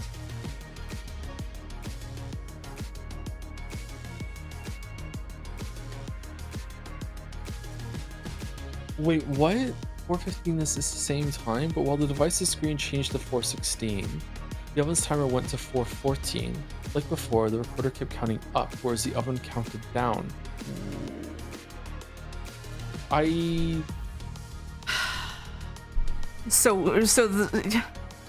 He went back in time? Huh? I touched the Sekimeiya at the 5-minute mark and went 45 seconds in the future. That's a little odd. The Sekimeiya gathered energy for 2 minutes. The times it gathered energy for 15 minutes, we went 20 minutes through time. What are we doing here? I feel like I'm having a stroke. The most important thing, though, is that although I went 45 seconds in the future, the recorder seems to have gone 45 seconds backward in time. Okay, so Wait, why the fuck would that happen? I don't know. I really have to admire the confidence of turning the finale of your novel into a "but were you actually paying attention" boss rush. I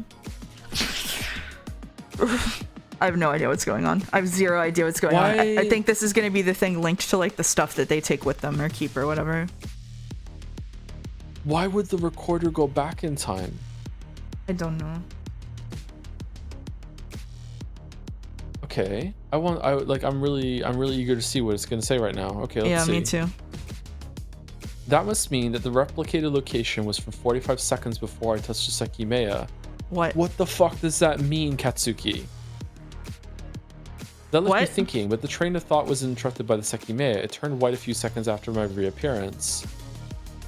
This is strange too. It took almost 2 minutes to power back on, but it spent about 5 minutes powered off when Sai and Shiroya disappeared from the event room.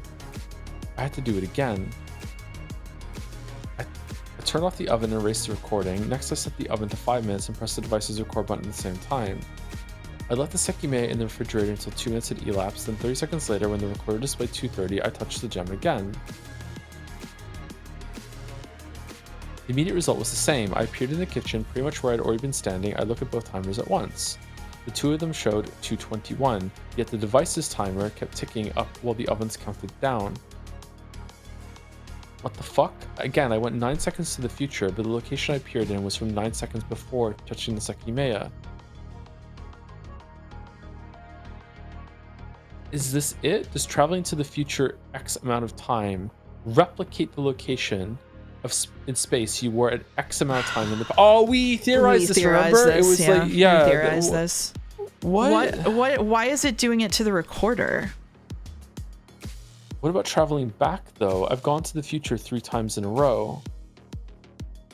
The only idea I had was to use the other Sekimeiya, so I put the one I've been using in the refrigerator. God, I hope he kills himself. I have a big shout out to the person in chat who says, "I'm so happy for the people in chat that get it. You have no idea how happy I am for them. Sincerely, I unironically hope they have a lot of fun." I'm so with you, buddy. I am having such a bad time. It cannot be described how not fun this is for me. So I'm right there spiritually aligned with you. Okay, anyway. Set at the same conditions of the oven's timer at 5 minutes as I began a new recording. That time, when 2 minutes had elapsed, I took the other Sekimeiya out. 30 seconds later, I activated it. What? The result was almost identical. I appeared in the kitchen, very close to where I'd been. However, someone was in front of me. It was my past self. Bro, what did you think would happen? What did you think would happen? I remained completely still, just like a deer caught in headlights. The back of my own head was in front of my eyes.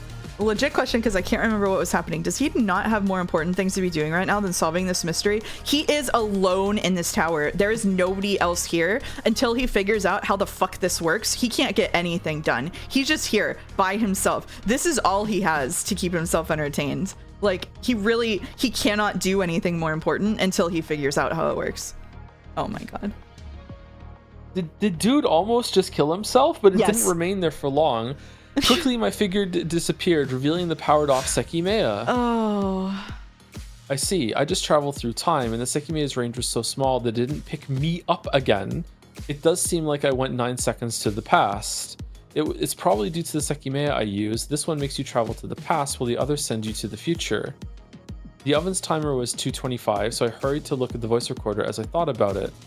I had gone 9 seconds to the past, so upon reappearing, the oven's timer would have been at 2:39. Then I had waited out the 9 seconds needed for my past self to disappear, and 5 extra seconds had elapsed since. Before the oven's timer counted down to 2024, I lifted the device between my hands. Don't ask me.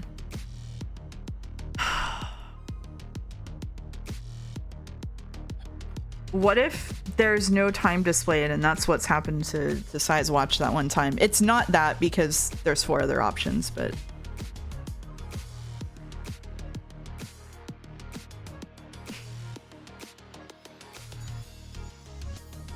It makes sense to me that if the future one sends you X amount of time in the future, but also resets you to where you were X amount of time in the past, that if the other one sends you X amount of time in the past, it's also going to set you X amount of time where you will be in the future. But how does it know?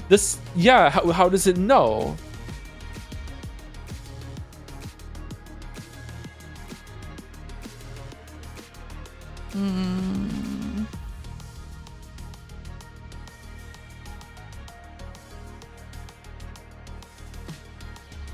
What would the answer be if it was X amount of time? How much time did he go back in the past? He went back 9 seconds, right?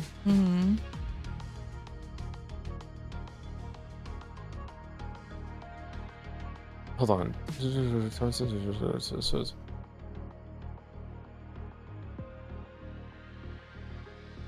timer was at 2:25.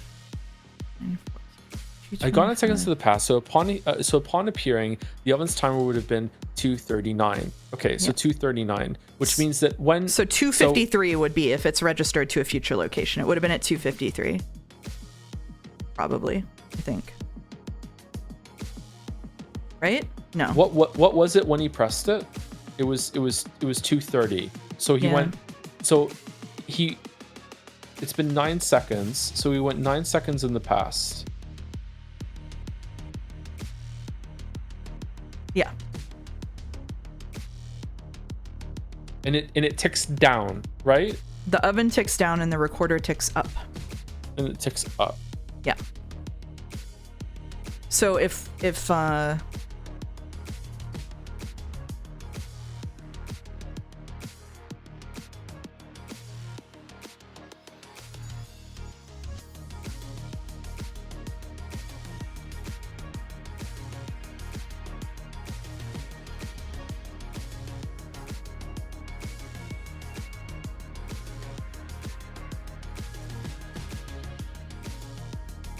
Okay, well, according to that theory, none of these are correct because it would be 9 seconds plus 5, right? ahead.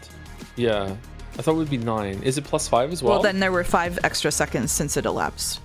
Oh, since he's looking at it right now. Yeah. So it would go. So it'd be 2:44. If that is the case, so yeah. Yeah. So it's either 2:44 or there is no time displayed. Yeah. Yeah. Do we think that when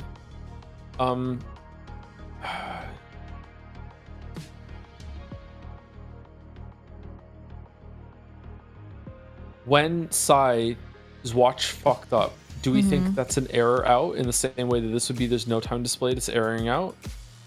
That's what I was thinking. Like this, to me, this is acting as just as a proxy for how Sai's watch works, right? And so to me,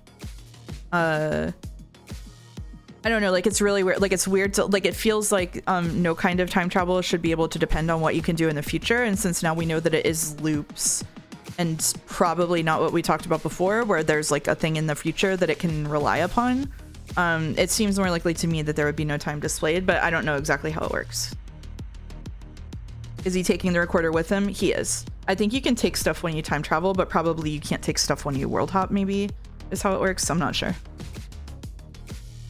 But she lost keys. Yeah. So is the only reason why he can take the recorder with him is because he already had the recorder? Yeah, I think it gets back down to like it's his possession or whatever. It's like how Naomi could take her suitcase with her between timelines. So Shiroya City for sure.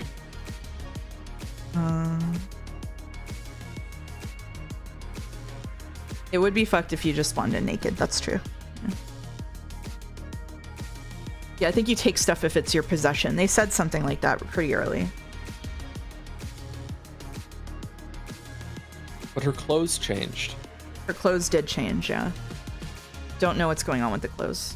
Don't know what's going on with like the stuff that disappears. I don't think that's going to get answered by these like tiny micro travels, unfortunately. Surely it will be explained later. It's 2:44 or it's no time displayed. What do you think? Your call. I don't want to make the call. Should we do a funny coin flip again? Sure, Last time coin flip got it wrong. All right. Which one's which? 244 heads. No time displayed tails. Okay, I got tails. I also got tails, so I guess we get no time displayed. No time displayed. I think it's too. Go for it then. Go trust your vibes. Oh! Yes, we scran. Yes, we scran. The screen is blank. Fuck Oh, off. for fuck's sake. Fucking kill me. Okay.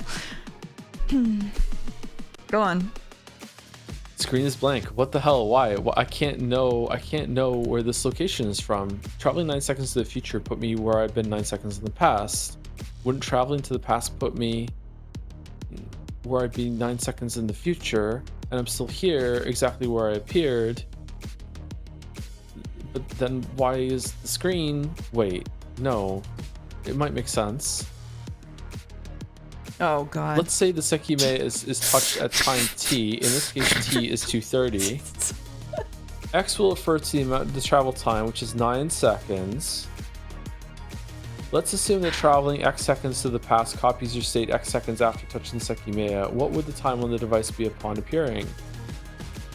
T plus X, or 239.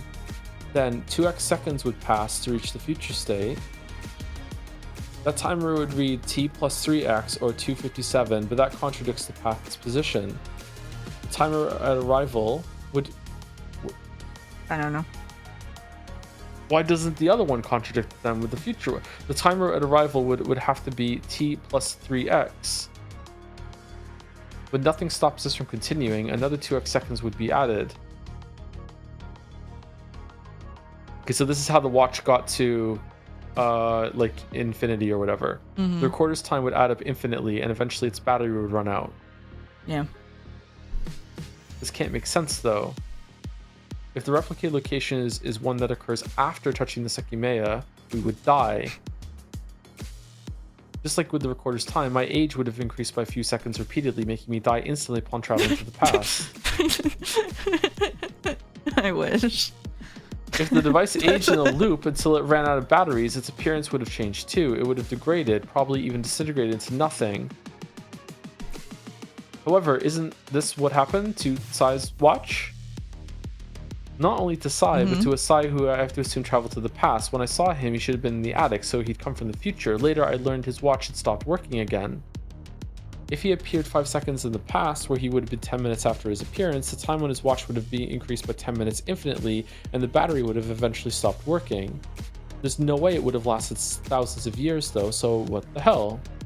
And why would the watch's inner mechanism add up loop time while its outer appearance wasn't affected? The recorder isn't working anymore, so I can't keep testing. Wait, no, I can make it work again if what I've concluded is correct. After all, just minutes ago, I was holding it when it worked. I just have to replicate that location, which should be easy. I only have to travel a couple minutes to the future. If that's what I did, I put the broken... that was what I did. I put the broken recorder in a drawer and traveled to the future. When I appeared, I was holding the device. The timer on its screen said 1:35, and it was still working. This is definitely how traveling to the future works, then. But what about traveling to the past? Did all those travels work like this as well? First time I went to the past, I appeared in the lobby, right in front of the hallway A door. I later determined I'd gone about 20 minutes to the past. Are you sure? So 20 minutes after the point I touched the Sekimeiya, I was in the lobby, right in front of the hallway A door. I was watching the hallway while the others looked through every room. Seriously, is this what's been happening? Later, Shiroya and I traveled about 40 minutes to the past. I appeared in the security room sitting down. However, the chair wasn't there to support me, so I fell to the floor.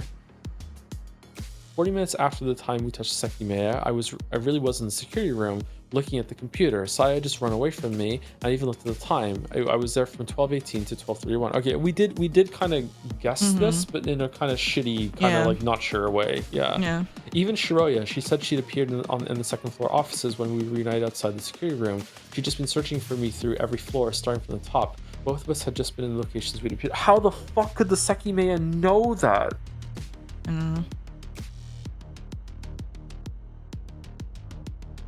Why did the clothes change? I could hardly believe it, but I finally knew the logic behind what had agonizingly eluded me, the replicated location. But hang on, does this mean that every time we touched the Sekimeiya and appeared in a location we recognize, we've gone to the future? It's only traveling to the future that replicates a past coordinate you've been at. This is absurd though, it doesn't even make sense. Why the hell did I appear in the security room in the past? Because I was later in the security room? That's nonsense. Why the security room? If I had appeared in the attic, for example, I would have appeared somewhere else 80 minutes later. I was only in the security room in the future because that's where I appeared in the past. Why couldn't I have appeared on another continent? Then I would have been there in the future and made it come true. It's nonsense. What's actually determining where we appear? Something must be. We appeared inside the tower every single time. Not every single time. Not every single time, yeah. So when Shiroya touched the Sekimeiya, she went to the future, but it replicated her position that she was 15 days prior? So that's why she ended up under the gem shop? Yeah, I guess so. I guess so. Yeah. So it wasn't a double travel, it was that, yeah. So phones back then wouldn't update their dates automatically? So I didn't have a I didn't have a phone that did. This has been a point of contention in Mouse Cord, because Boulder and Rodney did the math on this and did have phones. They did have phones at this point in time, commonplace, that do update their dates and stuff based on that. Yeah. They can't update while underground. Good. Shiroya and Katsuki had spent a long time in the elevator. Thanks to the stop button, they had managed to escape from Sai. But Shiroya soon noticed something was happening to Katsuki. He looked pale and his breathing had sped up. Are you okay? Yes, don't worry. Shiroya stared at her lap, worried about Katsuki's thoughts. Did he perhaps think they wouldn't be able to leave? Isn't this the bad end where he gets just stabbed by a knife out of nowhere or something? That is how it started, I think, yeah. The silence went on for a long time. Eventually, Shiroya experienced some relief. Katsuki closed his eyes, and he didn't appear to be distressed. Mirroring him, Shiroya closed her eyes too, and then they died. Minutes later, both pairs of eyes shot open at the same time, and Shiroya couldn't believe what she saw. A knife was buried in Katsuki's chest. She looked directly into his eyes, but only silence filled the elevator. Neither of them could bring themselves to utter a word. Then Shiroya looked at the hand gripping the knife. She followed it up to an arm and then a shoulder. Finally, she traced it to Sai's face. But that sight didn't last long. Immediately after killing his first victim, Sai felt the urge to have a second. With a frantic motion, the knife sliced Shiroya's chest. Before she could process the scene, Shiroya's body fell beside Katsuki, their blood pooling together in the elevator. Of course, you know this never occurred. If it had, though, how would it have come to happen? Sai stared at both bodies momentarily. However, he didn't immediately understand that he was trapped. Katsuki had pressed the stop button, so Sai couldn't leave the elevator. He couldn't move either. Two bodies were on the floor. Eventually, when the replicated location took place, Sai was exactly where he'd appeared. But why? He was able to be there in the future because he had appeared there in the past. Why had that been the location where he'd appeared? Why not somewhere else? So if they used the Sekimeiya at the wrong time, they could have just appeared in the fucking elevator shaft with no elevator. Oh, that's how he got on top of the elevator. Mm-hmm. Fuck. That's how he got on top of the elevator. Yeah. And that's how Sai got split in half. He spawned inside the door. Inside the door, yeah. So, exactly. So yeah. Katsuki fucking around in this kitchen right now, he could have killed himself. Yeah, he actually could have killed himself, yeah. Yeah, he really could have. The fucking idiot. Maybe you have a good idea. I had no idea. It seemed to make no sense at all. You know what? I have to apologize to you, Joe. I have to apologize to you because you kept using the word simulating and saying, like, is this just like simulating where they would be at X point, like if they weren't in the tower? And I was like, that's dumb. There's no way it's that. And I'm starting to think you might be right.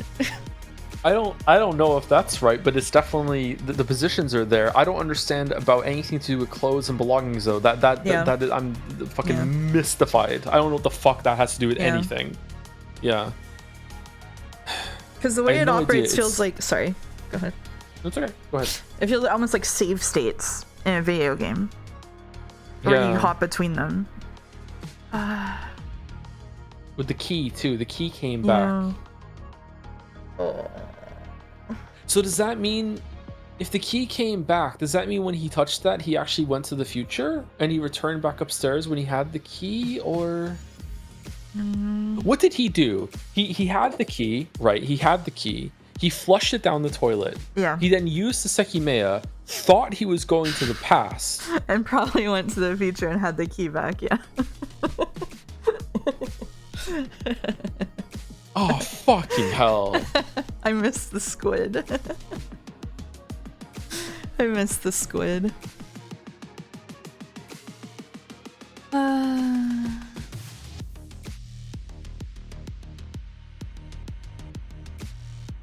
Shall we continue? Then then when Shiroi used it, she had different clothes on, and she also lost her phone. Did they past travel then, or did they future travel? I don't know. I don't know either. I'm sorry. I had no idea. It seems to make no sense at all. But what the hell would happen now if I travel to the past?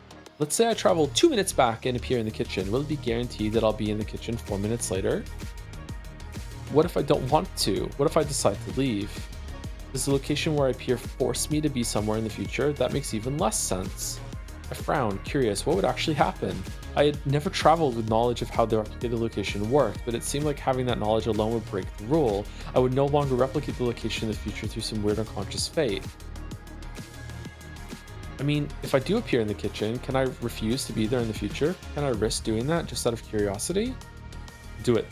Do it. What if it's the universe's rule? Would I end up not trying to go against it out of fear of what might happen, which would confirm the impossibility of being a paradoxical location? We're past this. Do it. Walk.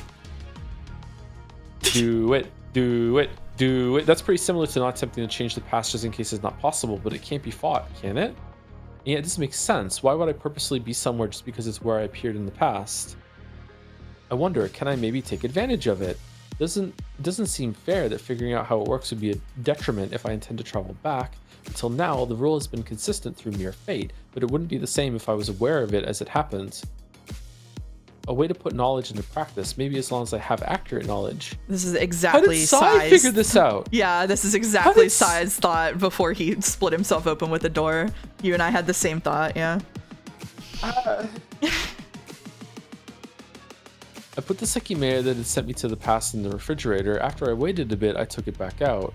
I set the timer and waited half a minute. Then I brought my hand toward its glow. All right, will you send me to the living room? Wow. That was where I appeared, in the middle of the room.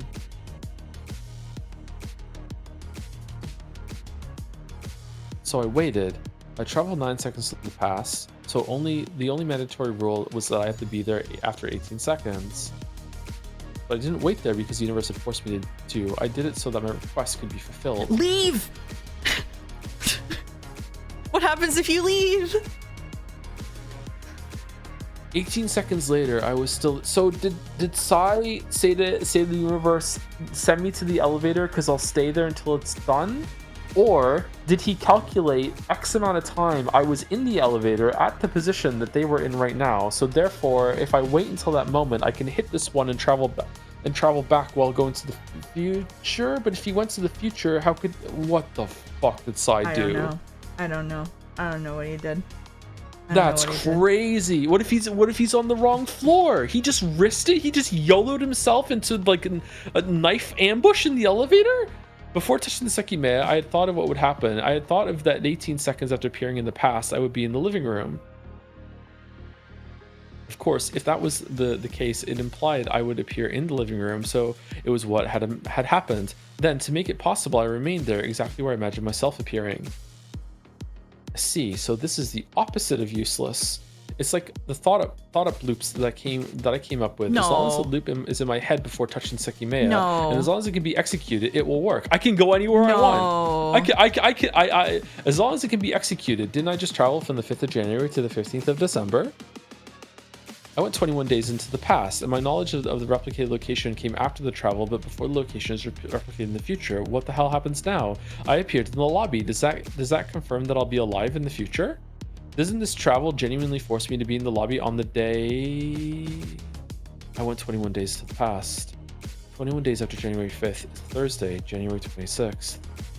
There was something there. That wasn't some random day. Troy and I had talked with Mia about it. We had said that we would go back to the tower on the 26th if we liked it the first time.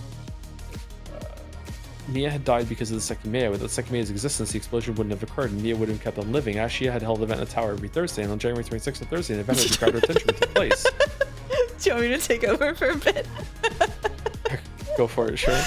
If the Sekimeiya hadn't existed, we would have been in the tower on January 26th, even after Mia's death, with no travels had taken place. So it was feasible that Shiraya and I would have returned to continue healing and moving forward. But what I understood, our reason for returning would be different, to satisfy a travel that had already happened. What was the exact truth hidden behind that? I didn't know, but it confirmed again that the locations where we appeared were in no way random. This means I can pretty much teleport anywhere I want, doesn't it? I just have to think about where it'll be. Moon. I just have to think about where I'll be in the future. The limit is that the location has to be possible to reach in a set time. Is that it? I went to the kitchen and briefly put the past Sekimeiya in the refrigerator. Once it had stored energy for 30 seconds, I touched it. Once more, I appeared in the living room where I'd wanted to appear. I looked at my hands, but they were empty. I see. I guess that was too nonsensical to work.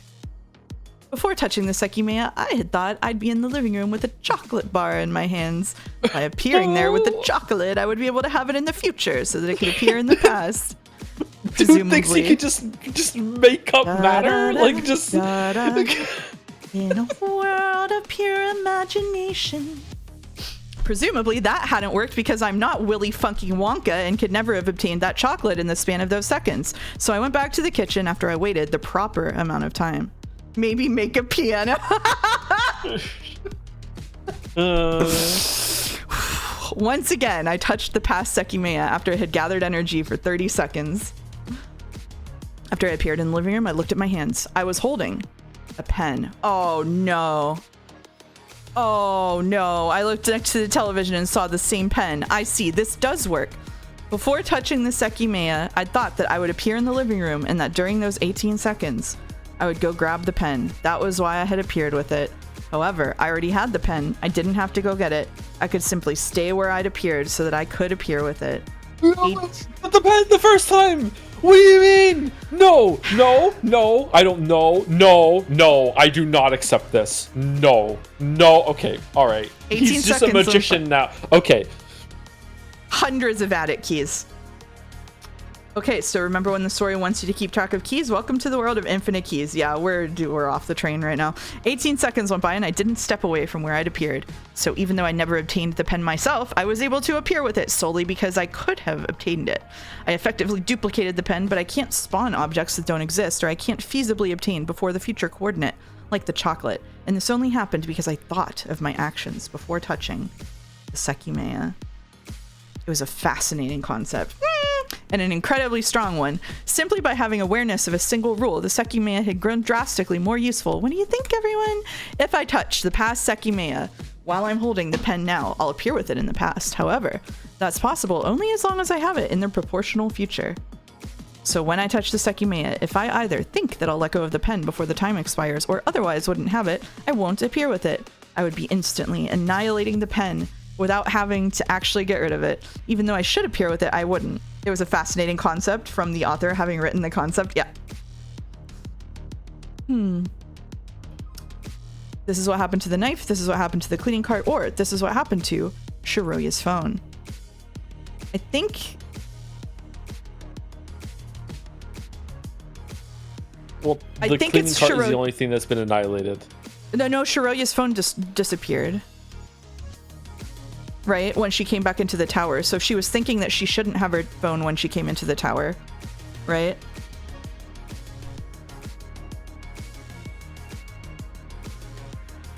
Yeah. But was she surprised when she... Didn't she expect to have her phone when she looked through her bag? Yeah, she did expect to have her phone when she looked through her bag. So it can't be that one because she thought she would have her phone. But like...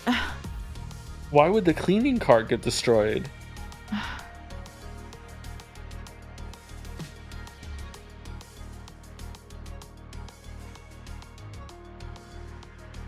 Or otherwise wouldn't have it.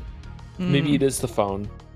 Because she wouldn't have the phone when she went into the tower because they would take it away from her. But that's what I was thinking. weird. But she did look for it in her purse. So I think because she looked for it in her purse, it's not that. Like, she did legitimately think that she had it. I'm really interested in where the knife came from. Yeah, I am too. But I don't think like he couldn't make a chocolate bar, so he can't make a knife. Yeah. So there had to be someone brought in a knife. Yeah, at someone some point. had a knife. Yeah. Yeah. Ruby had it? Okay.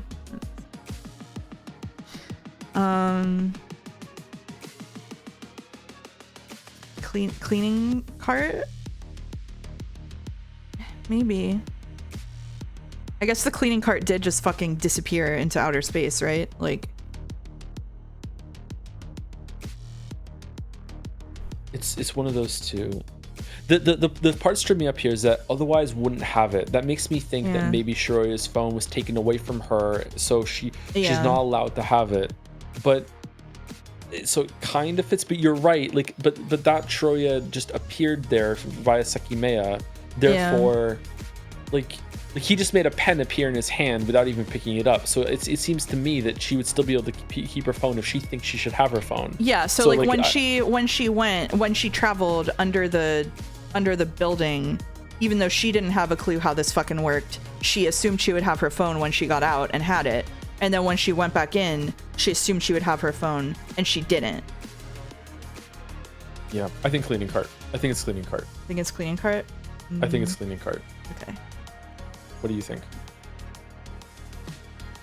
The cleaning cart disappeared when Shiroya traveled to the future because she didn't have it in the past, so it would have been impossible for her to appear with it. But on January 5th, when she traveled to December 15th, she noticed that out of the things she'd been holding, only her phone had disappeared. She didn't think about it, but the Zen card did as well, and her clothes had changed. Why? She appeared in the lobby of the... So which was correct? I don't know. Both of them? She appeared in the lobby of the tower, and the future coordinate was January 26th. I'm sure you haven't forgotten that phones are strictly prohibited in the tower. She couldn't have been there with it in the future, so she appeared without it in the past. So it was Shiroya's phone, even though... Okay, whatever. But she kept the keys, and she didn't have the keys. But they wouldn't have taken... But they wouldn't have taken her keys away. They would have taken her phone away, so it was impossible for her to have it. Okay, so there is some amount of, like, generating what would have happened if you went there normally. Oh, Yeah. that's Yeah. fucky. Yeah.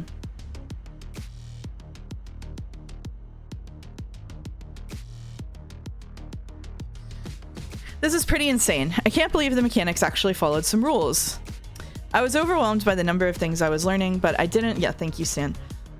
But I didn't want to focus on a single detail. I didn't know if anyone else would come back at some point, and there were plenty of aspects I was wondering about. How much can I figure out with what I know? Was Sai aware of all this? He had a wristwatch, so I bet it would have been a lot easier for him to learn some of it. There were 2 Sekimeiya since this morning, but what about the third one? Does that one never work? And one made us travel back in time while the other sent us forward. If I know the time someone appeared in the future, I can know that's where they were in the past. There are many ways to apply all of this. I wonder, when someone travels to the past, if I think that I'll bring them somewhere in the future, would I make them appear there in the past? Could the origin be in my mind even though I'm not the one traveling? I tried to calm down a bit and went to the kitchen. It was better to answer the larger questions first. Wait a second, I can duplicate anything obtainable, can't I? We wondered whether duplicating the Sekimeiya was possible, but it doesn't appear to be the case. When it's activated, it doesn't count as something you possess, and it stays behind. Now I'm certain that the Sai with the broken wristwatch came from the future, and he had a Sekimeiya in his hip pack. He acted as if he didn't know it was there, so perhaps that was the truth.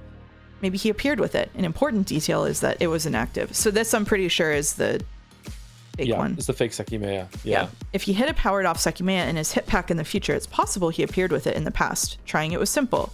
First, I used the past Sekimeiya to travel 9 seconds to the past. In the living room, I waited 18 seconds before I re-entered the kitchen. I want, again, Katsuki split moment. I want so bad for him to see what happens. You know what I mean? Like, I want him to not wait those 18 seconds. Like, I guess maybe you're going to be ripped apart by, like, time and space or whatever, but, like, it seems worth it to try it. I don't know. The Sekimeiya will now... Maybe it somehow knows that you would intend to do that, so it wouldn't send you there? Yeah, but, like, I don't know. Oh, yeah, I don't know. You know what I bet it is? Remember how the bad endings were all like, this is not possible for this to happen, but this could happen. Like it's like the bad endings that we see were all people doing something like that. Like that was somebody making a choice that wasn't supported by the rules of the Sekimeiya. And so what that would do is spawn a bad end for him that didn't make sense. That's probably it, yeah. Yeah, that's annoying. The Sekimeiya will now spend a little while powered off. So like it's not the case that infinite timelines don't exist. Infinite timelines actually do exist. It's that only 3 of them are like sensible for some reason. And I don't know why. Okay, whatever. I took the future Sekimeiya out of the refrigerator and grabbed the disabled past Sekimeiya. Half a minute later, I left it on the countertop and touched the future Sekimeiya. I appeared in the kitchen 9 seconds in the future. Then I glanced at my hands. It was not there, right? We both agree you can't travel with it? It was not. You can't travel with it. Yeah, it was not there. All right. It was there. What? What? Still gray, I had it in my hands. Did I really duplicate it? I looked at the marble where I'd left the past Sekimeiya before traveling. What? It's not there. Okay, so well, he, that's he can't do. Okay. Yeah, right. You can't duplicate. Okay, fucking hell. I thought that's what it was. Okay. Okay, I see. Right. The future Sekimeiya was where I touched it and it was gray. That proved I'd traveled to the future. However, the original past Sekimeiya was gone. I hadn't duplicated it. What the hell? Can the Sekimeiya not be duplicated? It seems like the original one disappeared when I appeared with it in the future and disallowed the duplication. There's no way anyone came and took it during the 9 seconds I wasn't here, right? It was bizarre, but the fact that I'd appeared with it was notable. It had counted as one of my past possessions. While I was thinking, the past Sekimeiya powered on. It's still working. I wonder if the fact it was powered off mattered at all. I repeated the same process, but held the powered past Sekimeiya with my sleeves for half a minute. Then I left it in the refrigerator to avoid overlapping ranges and went 9 seconds to the future. It didn't appear with the Sekimeiya. My hands looked to be holding something that wasn't there. I opened the refrigerator and saw the past Sekimeiya where I'd just left it. So it did matter that it wasn't active. When it isn't, its powers fade temporarily, and it acts as a normal object. What would happen if I did the reverse of this? Wouldn't the past change? If I go to the past holding the powered off future Sekimeiya, I would appear with it in the past, so the original one would disappear. That means that I couldn't hold it anymore when I'm traveling to the past, thereby changing it. I tried it out of curiosity.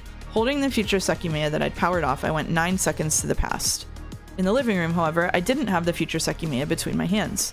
It didn't work. I thought I would stay here for 18 seconds with the Sekimeiya, so that's strange. Suddenly, I heard a sound coming from the kitchen. It scared me at first, but I immediately understood what it was.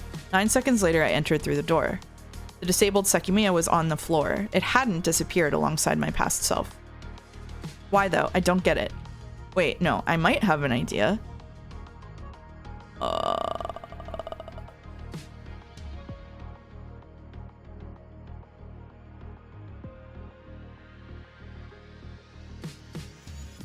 I'm completely lost, Chief, gonna be honest.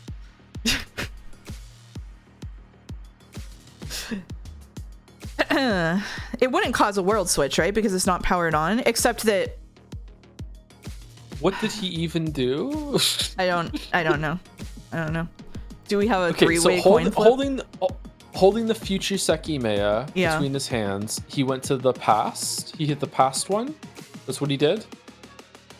So he just, the first experiment he did was he held the past one inactive and used the future one and went back to the other position, and he saw it in his hand, the past right? That's what he did. Yeah. So now he did the opposite, where he held the future one inactive and he hit the past one, right? Well, the first one he did was he held the powered past Sekimeiya and then put it in the refrigerator to avoid the ranges, and then he went to the future, and he did not have it. So it won't work if it's powered, basically. And then he held the future Sekimeiya and went 9 seconds to the past. The future Sekimeiya while it was powered off, and then he went 9 seconds to the past. But in the living room, he didn't have the future Sekimeiya between his hands. He thought he would stay there for 18 seconds with the Sekimeiya.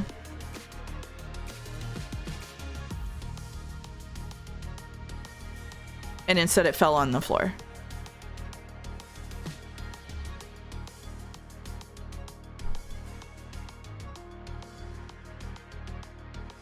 Why would it move?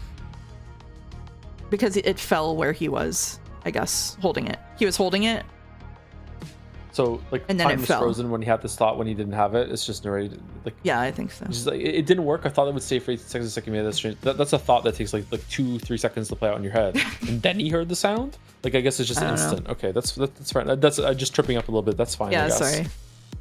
I kind of feel like it's the infinity loop one because I kind of feel like it's the same thing of why the recorder errored out. I feel like that's what it is, but why it could be I guess it could be cause of world switch because when he went to the past, it would make the future Sekimeiya power on at some point while he's still touching it. It would overlap, but like I don't.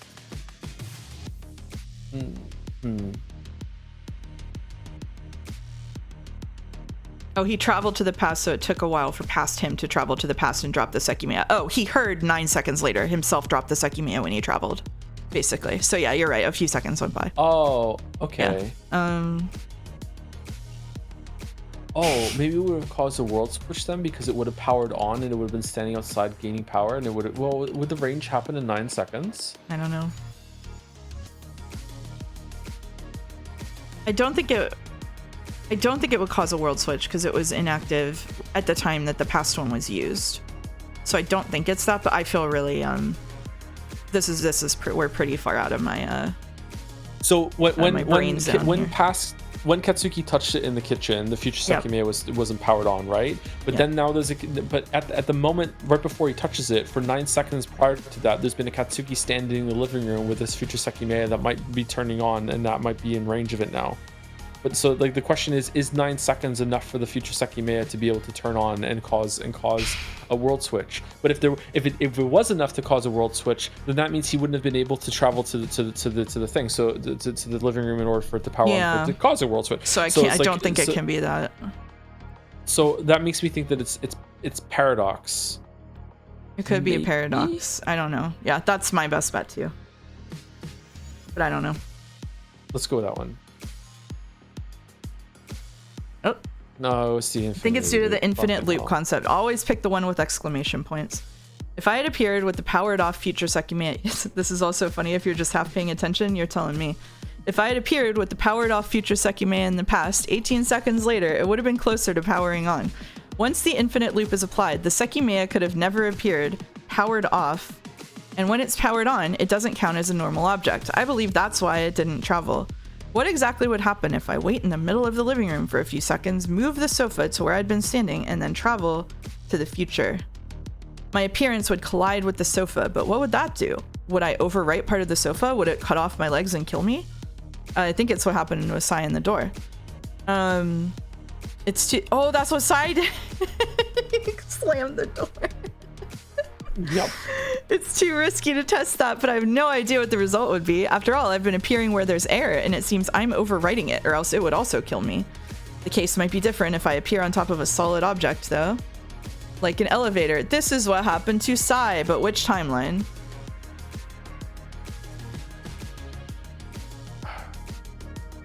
It was in...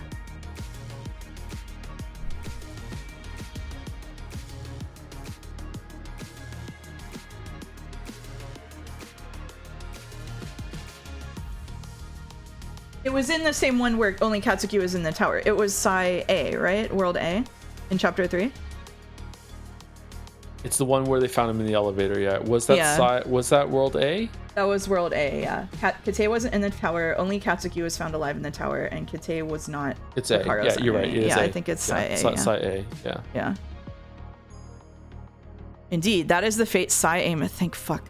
In his world, he was the first person to leave room B4, in which everyone waited. After his departure, he never came back. He was never again seen alive.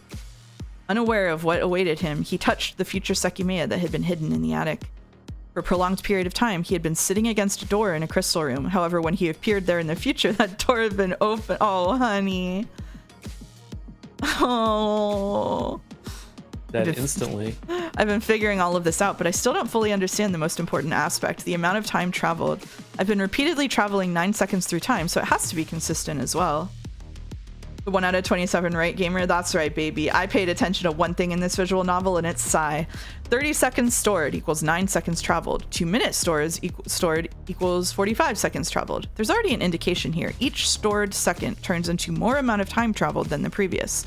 In the first case, each second stored added 0.3 seconds traveled. In the second case, each second stored added 0.37 seconds traveled. And it's evident that this keeps going. 15 minutes stored led into 20 minutes traveled. In that case, each second stored added 1.3 seconds. Oh, baby. Earlier, keeping the Sekimeiya out of the cabinet for 25 minutes made me travel about 45 minutes to the past. That's a pretty noticeable increase. Each stored second would have counted for 1.8 seconds traveled. So the more time it's gathered, the larger the increase is. It's exponential. The difference between 5 and 10 minutes is very little compared to the difference between 20 and 25. For a while, the numbers will be low, but there will be a point where they suddenly become immense. Once the Sekimeiya has been out of the cabinet for 35 minutes, how much will one stored second equal to? What about after an hour? There's an indication I'm correct about this, Akaro and Shiroya. They traveled days through time, and so did I. Akaro said he touched the Sekimeiya while we were in the attic's bedroom, so it's very possible it stored energy for a long time. In any case, the increase of the time traveled is not gradual. However, I think something might be. Unlike the time component, the blank of the Sekimeiya increases gradually. Range. It's gotta be range. It's gotta be range, yeah. It's gotta be range. The range, that's what all the travels indicate. Although I still don't fully comprehend it, I believe it must work under a gradual increase. Otherwise, when Akaro and Shiroya traveled days through time, we would have traveled as well. There's something else that could follow a similar progression, which is the time it spends recovering. No matter the amount of time traveled, the Sekimeiya always spends a while gray. However, the amount of time stored seems to gradually add to the guaranteed amount. There's gotta be a formula behind the amount of time traveled that always applies. What could it be? A formula that increases the amount each second adds as more seconds have passed. If I could figure it out, I could use the Sekimeiya to appear at any point in time.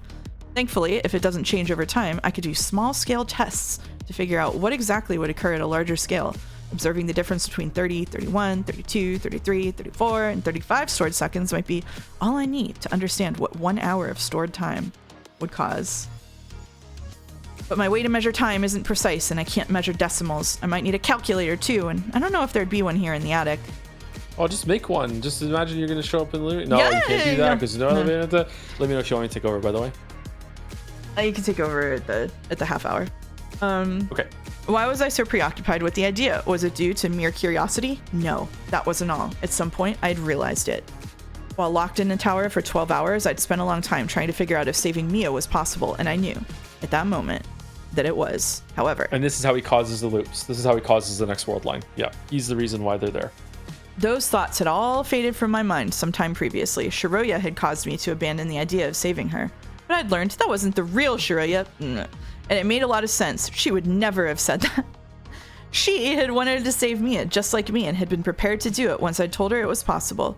Had I truly heard Mia earlier? That voice continually replayed in my head, but I couldn't understand the circumstances around it.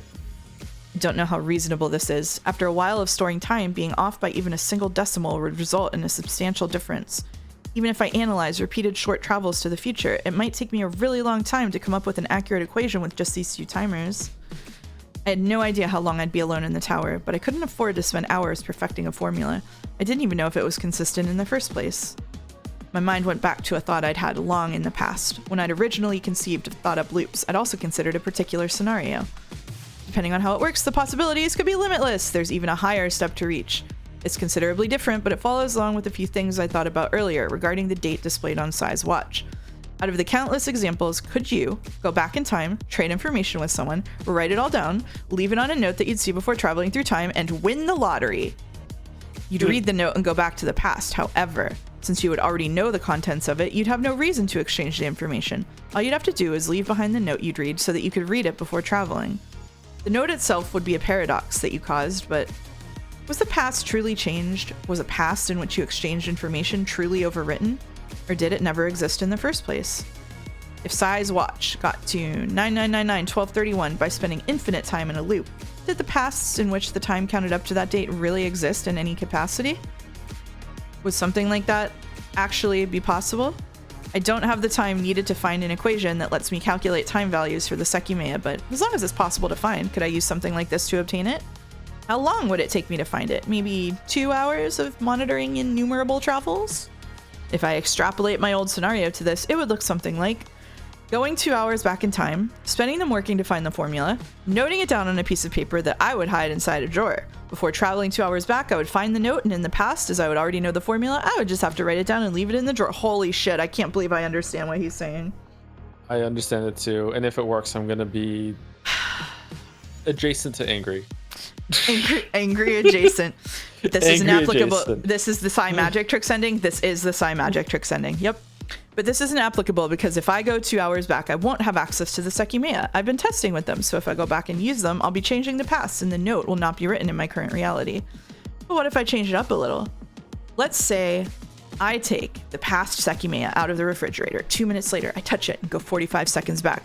I'm not even sure if this first travel would be needed, but it might be. Then, 45 seconds later, my original self will disappear, and I'll spend 2 hours testing with both Sekimeiya to come up with the right formula. Once I have it, I'll go back in time to a point before I traveled the 45 seconds and write down the formula. Before traveling the 45 seconds, I'll read the note with the formula. Then, 45 seconds in the past, I'll write it down so my original self can see it. Would this allow me to spend 2 hours finding the formula without actually having to waste that time? There was no point in assuming an answer because it was easy to test. I readied myself to perform the loop and started to store time with the past Sekimeiya. However, when I looked at the drawer where I wanted the note to be hidden, it was empty.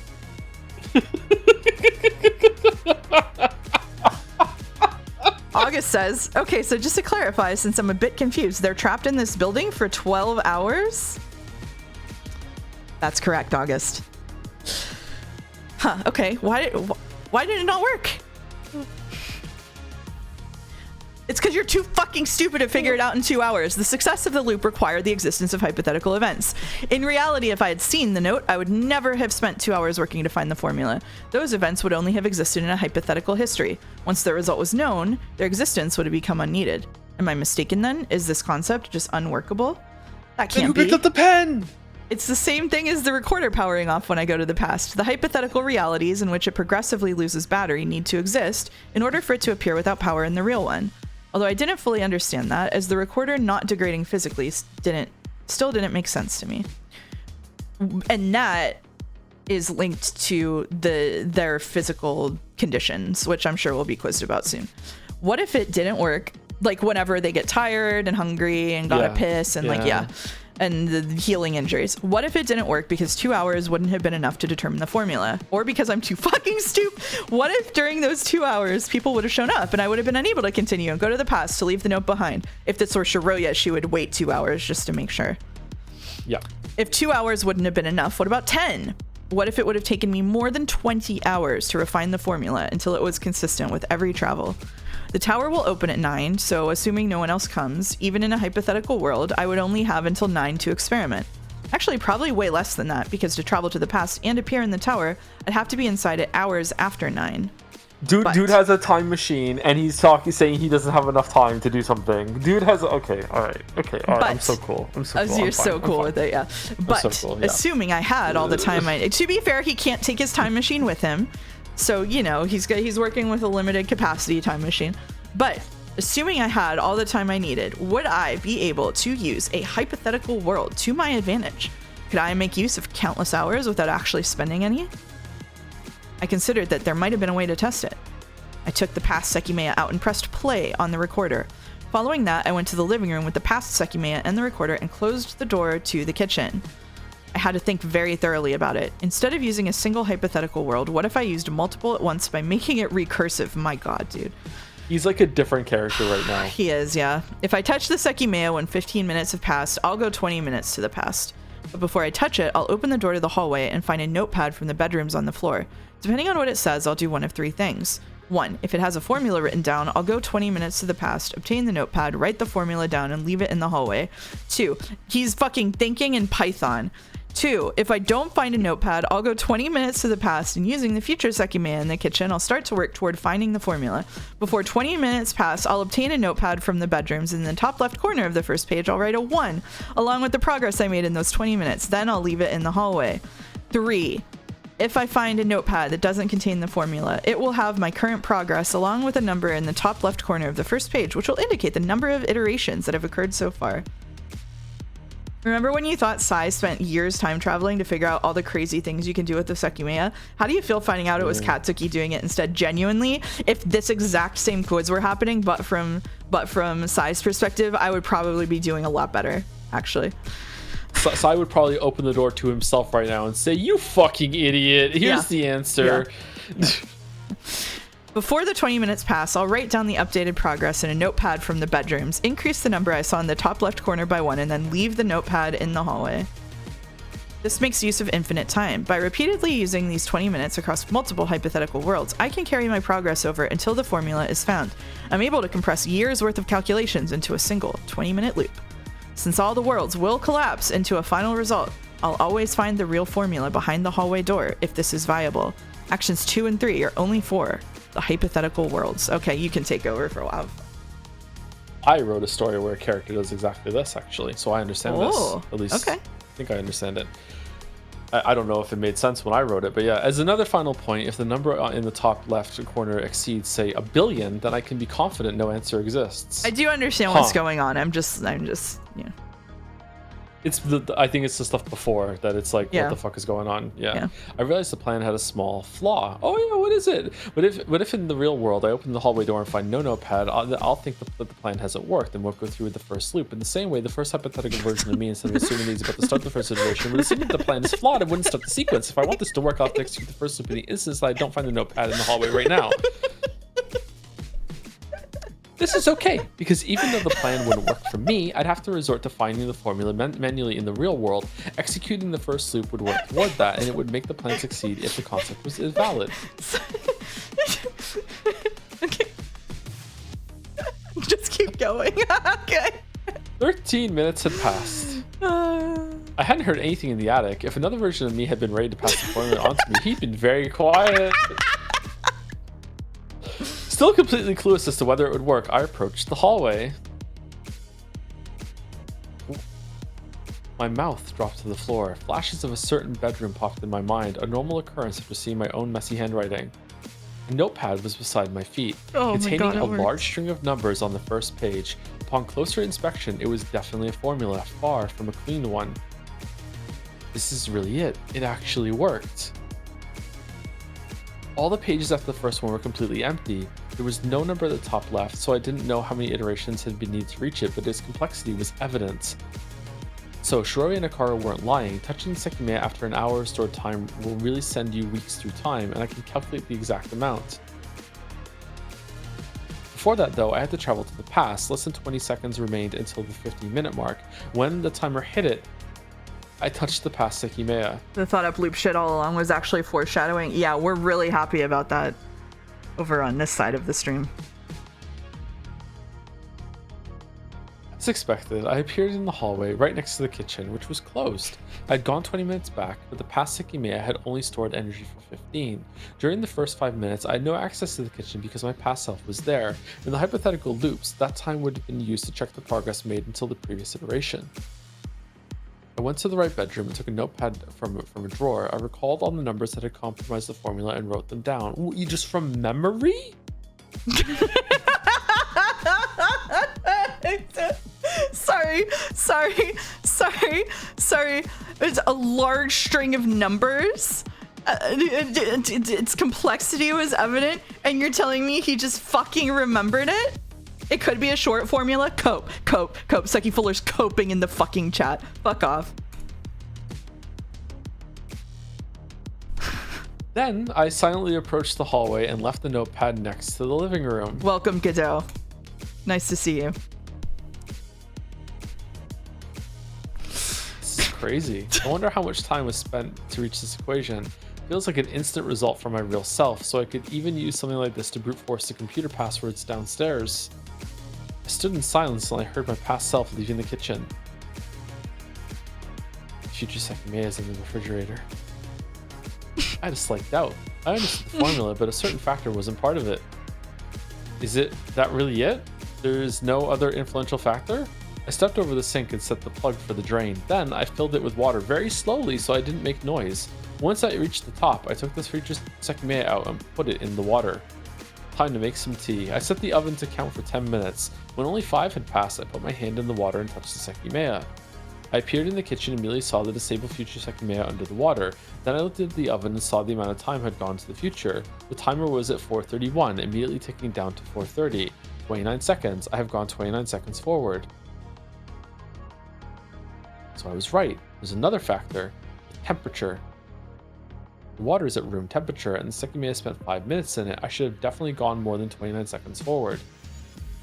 But the heat capacity of water is 4 times the air's, meaning that it heats up 4 times slower. There's no way he knew that. There's no way he knew that. There's absolutely no fucking way this absolute fucking dipshit knew that. There's no way. There's no way.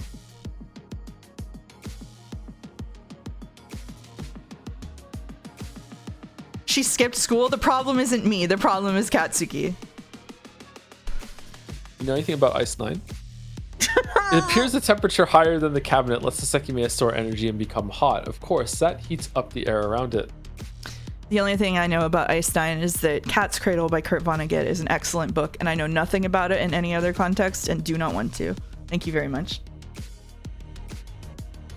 I'm thinking about the freezing point of nitroglycerin. Anyway, then the same air that makes the Sekimeiya even hotter, leading into the infinite increase of energy. This is why the water's different heat capacity changes things. Because water heats up 4 times slower, 5 minutes submerged in it is the same as 75 seconds outside of it, so I only traveled 29 seconds. I'm sure the hypothetical version of me thought about this too when they were coming up with the equation, but it's not really part of it, it just modifies the result. Vonnegut does go hard, I agree. Finally, this answers the last question regarding the time Irina touched the Sekimeiya. Does it? Why were we encompassed within Irina's range? The Sekimeiya had spent 15 minutes outside the cabinet, and based on the previous identical travel, we should have been outside of it. Irina opened the glass and rolled the Sekimeiya into her purse, avoiding direct contact with it. That's why, for those 15 minutes, the Sekimeiya was in her purse. That led to the opposite situation as the water. The air inside the purse couldn't easily escape, so it heated up faster than outside it. That is the reason why the range was bigger. And Sai, the only person who actually traveled through time, would have been sent more than 20 minutes. Yeah, all right. I wonder how much of an effect this has on the travels. When the Sekimeiya was in the other cabinets, for example, did it heat up faster? Their interiors are wide, but I'm sure that there was an imperceptible difference. Maybe you noticed the instances where this property was a factor in play. Earlier, did you wonder why Shiroya world switched alongside Naomi? She was in the staircase while the Sekimeiya were on the sofa, and they had recently been taken out of the cabinet. As you might guess, it was Kitei's tight suitcase that let the Sekimeiya gain power faster than normal. That might be everything. Although I could be wrong on details that I can't verify, I can apply the time formula as long as I touch the Sekimeiya outside the water and in this room. The temperature in the attic doesn't feel different from everywhere else, but I should stay here. I heard myself in the living room stepping into the hallway. Soon after, that me touched the Sekimeiya and went back in time. I retrieved the past Sekimeiya and the recorder, then stepped back into the kitchen. I put both Sekimeiya in the refrigerator and took out the past Sekimeiya as I began a new recording. I moved to the hallway. I had appeared right outside the kitchen, so I had to be there in 20 minutes. Leaving the door open, I could make sure the future Sekimeiya was safe in the refrigerator. Is there anything else? Is there any mystery that I can't explain?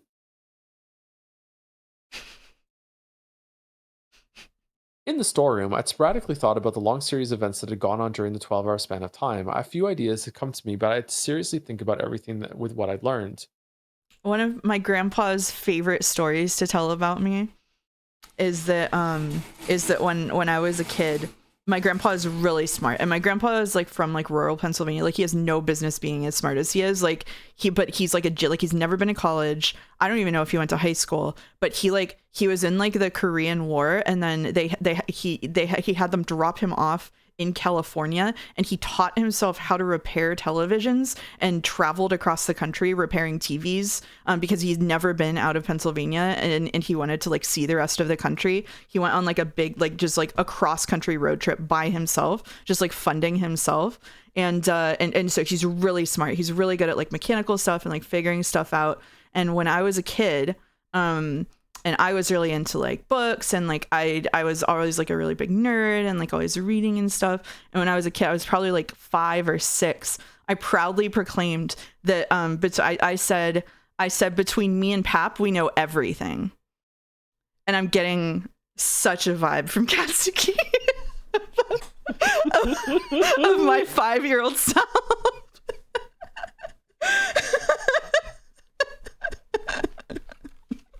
Okay. Anyway. But in this case, it's Katsuki and past and future Katsukis. Between the 3 of them, they know everything. Damn, and here you are playing video games? Yeah, man. Why do you think I have depression? All right, let's continue. Oh, good song. At 9, the smoke was released in the tower, beginning the attack that trapped us inside. What triggered the alarm? Was anyone aware of the Sekimeiya's powers? I'm still not sure about the details behind it, but it's a lot clearer now. While we were asleep, someone hid the Sekimeiya in room B4 and turned on the temperature regulation. You mean a Sekimeiya? Was it Naomi? In this world, she ran up to the attic with them. There's also Kate. He wasn't in the security room, and he has to be who dropped the rusty key in hallway A. Beyond the truth of the attack, the 3rd Sekimeiya, the one that doesn't work, was the only one inside the cabinet when we woke up. When Isla touched it, nothing happened to her. Oh, it's really embarrassing to be Kate, knowing that he didn't need to like do it. He just should have like grabbed an egg and thought really hard about getting his key back. That's really rough for him.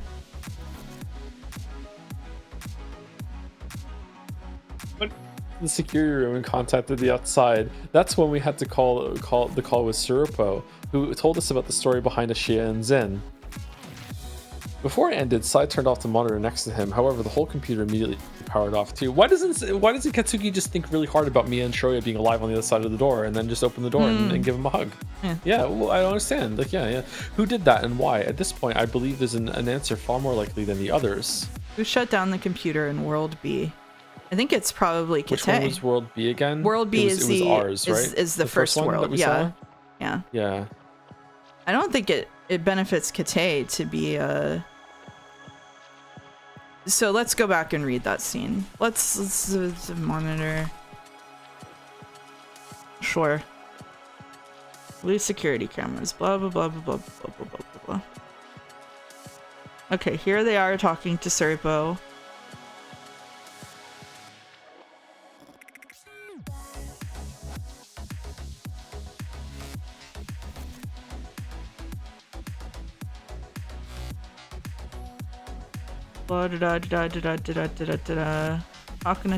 Talking to Serpo, Oh my god, it goes on for a while, huh? Okay.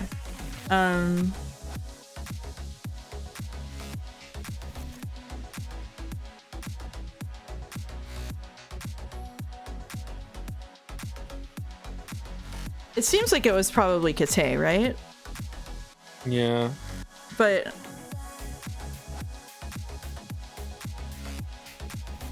did someone travel and shut it?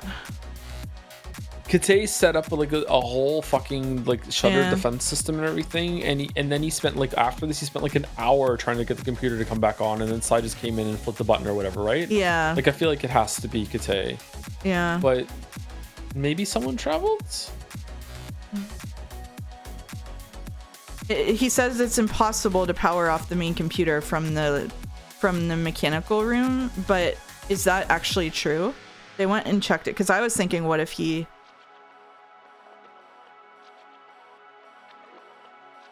So the security room switch was on. Okay, so the security room switch was actually on.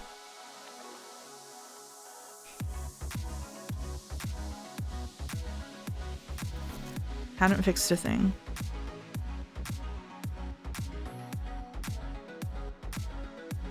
I think it has to be him, right? Like, it feels like he just sabotaged it, right? Doesn't it come back on like right now?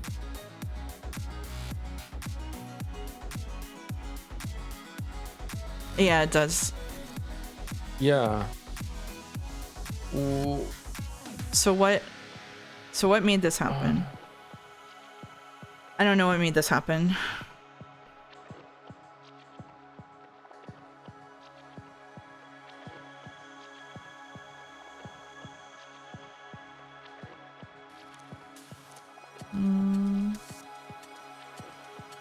Like, my only guess is him, but I have no idea who else it could be.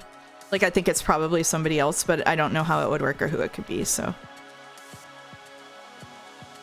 It's definitely not Sai, because Sai just hit the monitor off, right? That's it? Yeah. I don't know. Kite, or it could be anyone that world shifted, yeah. So it's Kite B, right? It would be Kite B, or... Like, I think he didn't want them to... Alright, night-night, Weeby. Alright. I think, can we do that? Are you okay with doing that? Like, I'm okay with doing that. It feels unsatisfying, but I don't, like... I think it was Kite. Okay, well, whatever. I think it was Kite, the person who was sitting in front of the computer. When it happened, we were able to look at the recorded footage that would have revealed that he hadn't been in the security room and who knows what else. He probably wanted to use Sai's trick to his advantage. We were all four focused on the screen that went black, so nobody saw him pressing the power button below the desk. Due to his timing, he tried to make it seem as if both things had the same cause. The first thing he did was crouch under the desk and check the wires. He said nothing. Him trying to do this, and suddenly like the Windows like log off fucking thing shows up. Do. And he's like, must have crashed when the wire went. I don't know what to tell you. Fucking computers are out here. And it's like, yeah, they're fucking. It's just. The first thing he did was crouch under the desk and check the wires. He said nothing was wrong behind the computer, but I think that what he did was disconnect the cable. Then he repeatedly pressed the power button. The computer didn't turn on. However, he couldn't leave it like that. If we explained what had happened to the police, they would have immediately noticed to disconnect the cable, and no one would believe a word Kite said. So after he acted like he'd been trying to figure out the issue for a long time, he reconnected the cable, and the computer was able to power back on. I don't think that's all he did, though. During all the time he was below the desk, he unplugged the camera system from the computer. Later into the day, I realized the drive that stored the recorded footage wasn't being detected. And even that wasn't all. We tried to communicate with the outside a second time, but upon inputting his credentials, an access denied message appeared. Kite can fuck off. Why? I'm not completely sure why he would have done that, but he could have purposefully entered an incorrect password to prompt that message. Perhaps there was a reason why he couldn't allow a second call, but he must have done that. After all, there's no way Ashia would have been the ones to cut our single method of communication. He wasn't in the security room when the smoke went off, but one of the things he said was that he tried to do his part of removing the shutter and that the system hadn't let him. That didn't actually happen, but Surupa told us a similar error was affecting Ashia. Since Kite knew or lied about it without experiencing it, it follows he was probably the cause behind it. He didn't want the exit to open before the time limit. Therefore, there was something he had to do before the time expired, and deleting the save footage was likely part of that. At least we got this one right. When we were done, we left him alone in the security room. There was the time we later learned footage had been erased. He used it to briefly reconnect the system and delete what he didn't want us to see. We looked through the crystal floor, but we didn't find Naomi. Then we separated into two groups to look through the other floors. Irina, Isla, Shiroya, and I took the elevator up to the 6th floor. On the 5th floor, before Isla told us about her friend. What did Mia see in that room? We heard the elevator. Since we had left it on the 6th and the other group had heard it only heard it once, it had to have been going down. Was that Naomi? It had to be Naomi because it's the only world where she didn't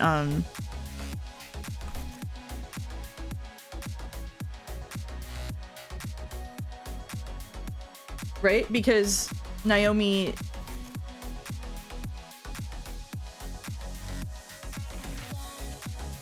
That's true, right? It has to be Naomi.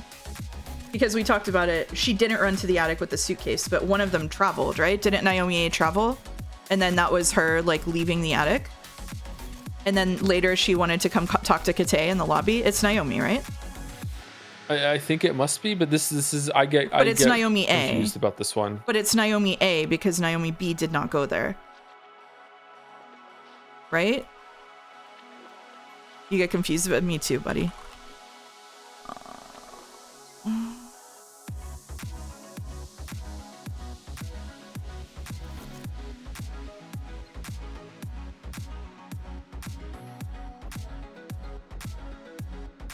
Okay.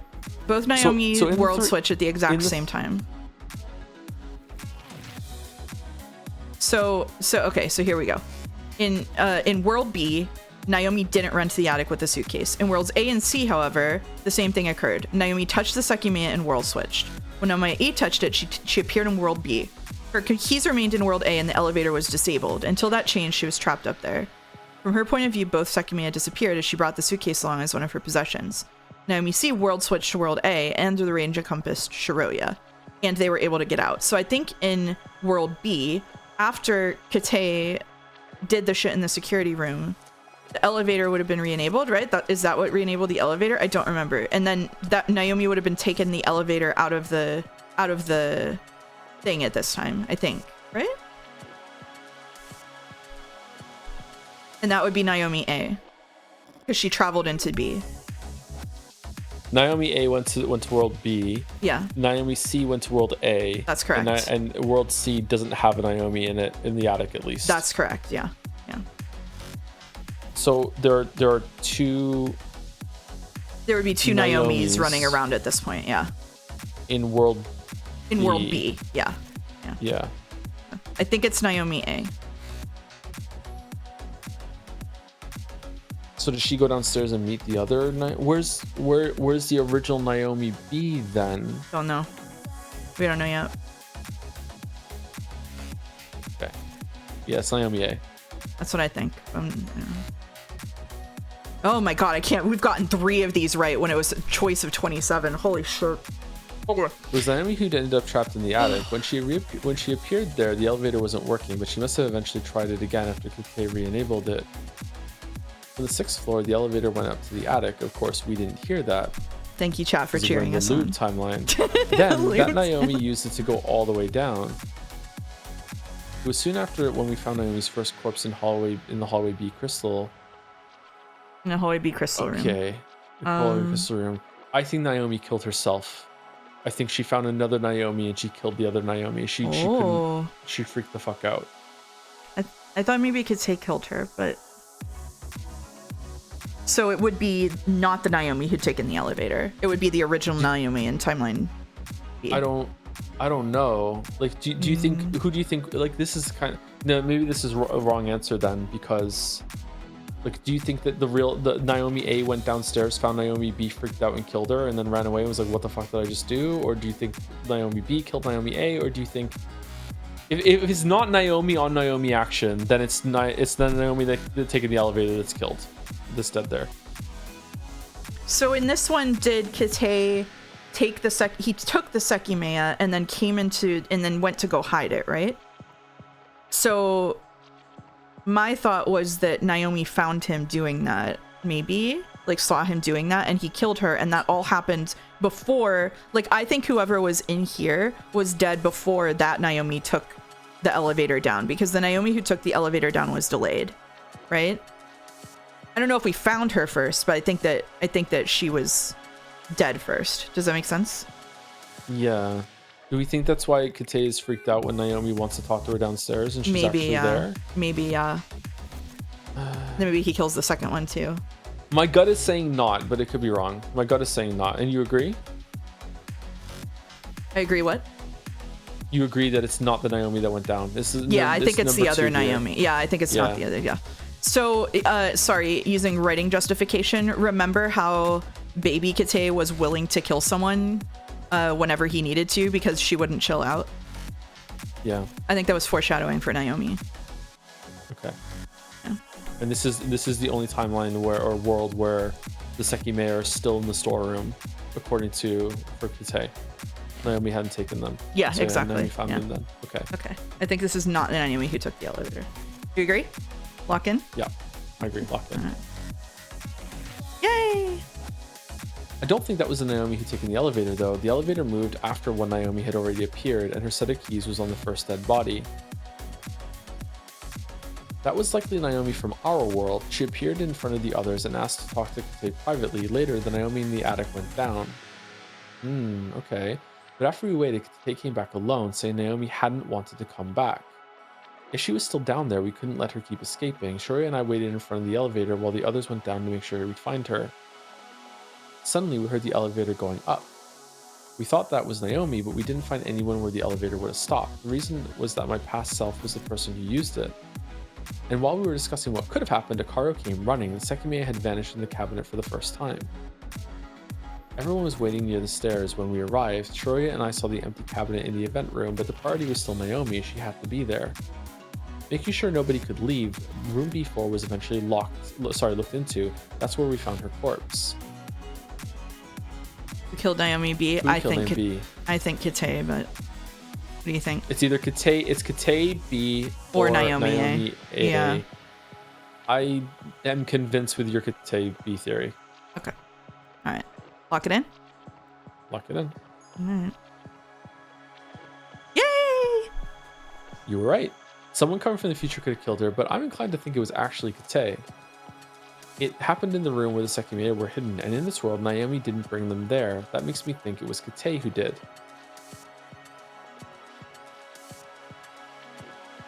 Naomi appeared from the second floor. She'd been watching the group from a distance just in case she could gather information such as Kate's potential accomplices. Finally, she mustered the courage to confront them. She requested to talk to Kate privately, like an idiot. She represented Ashia, so she couldn't let the others hear such a bold accusation against one of their workers. You're doing it now? If it was possible, an explanation existed. However, she knew Kate had taken the Sekimeiya out of the cabinet. Without speaking a word, they walked to the crystal floor. There, Naomi brought Kate to the room she'd seen him leave. The Sekimeiya had to be there. Naomi asked him to unlock all the cabinets and saw 2 of them lying inside. Raising her voice, she demanded an Oh, did Naomi A kill Kate later? Oh. Raising her voice, she demanded an explanation while Kate kept quiet. He knew how bad the situation was. Naomi would bring about his doom. She would ruin everything. Well, there were 2 dead Naomis here, but I think the one who sat up and said you're a murderer was talking to Kate, right? So if God, now if the other Naomi came and was dead here too, that would mean that we're in world B. Yeah, that would make sense because then Naomi A would travel to C, and then that Naomi would look at Kate and say you're a murderer because she saw him do this. Maybe.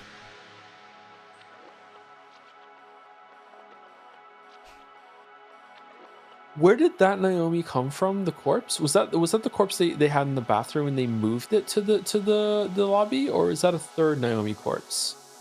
Oh God. There's bathroom Naomi corpse. There's this room Naomi corpse. No, the one they dragged to the lobby was the one who was actually alive. Yeah, but where did they find that corpse? That body? Oh, fuck.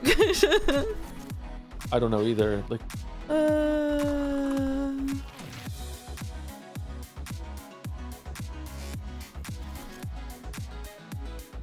saw Naomi's body.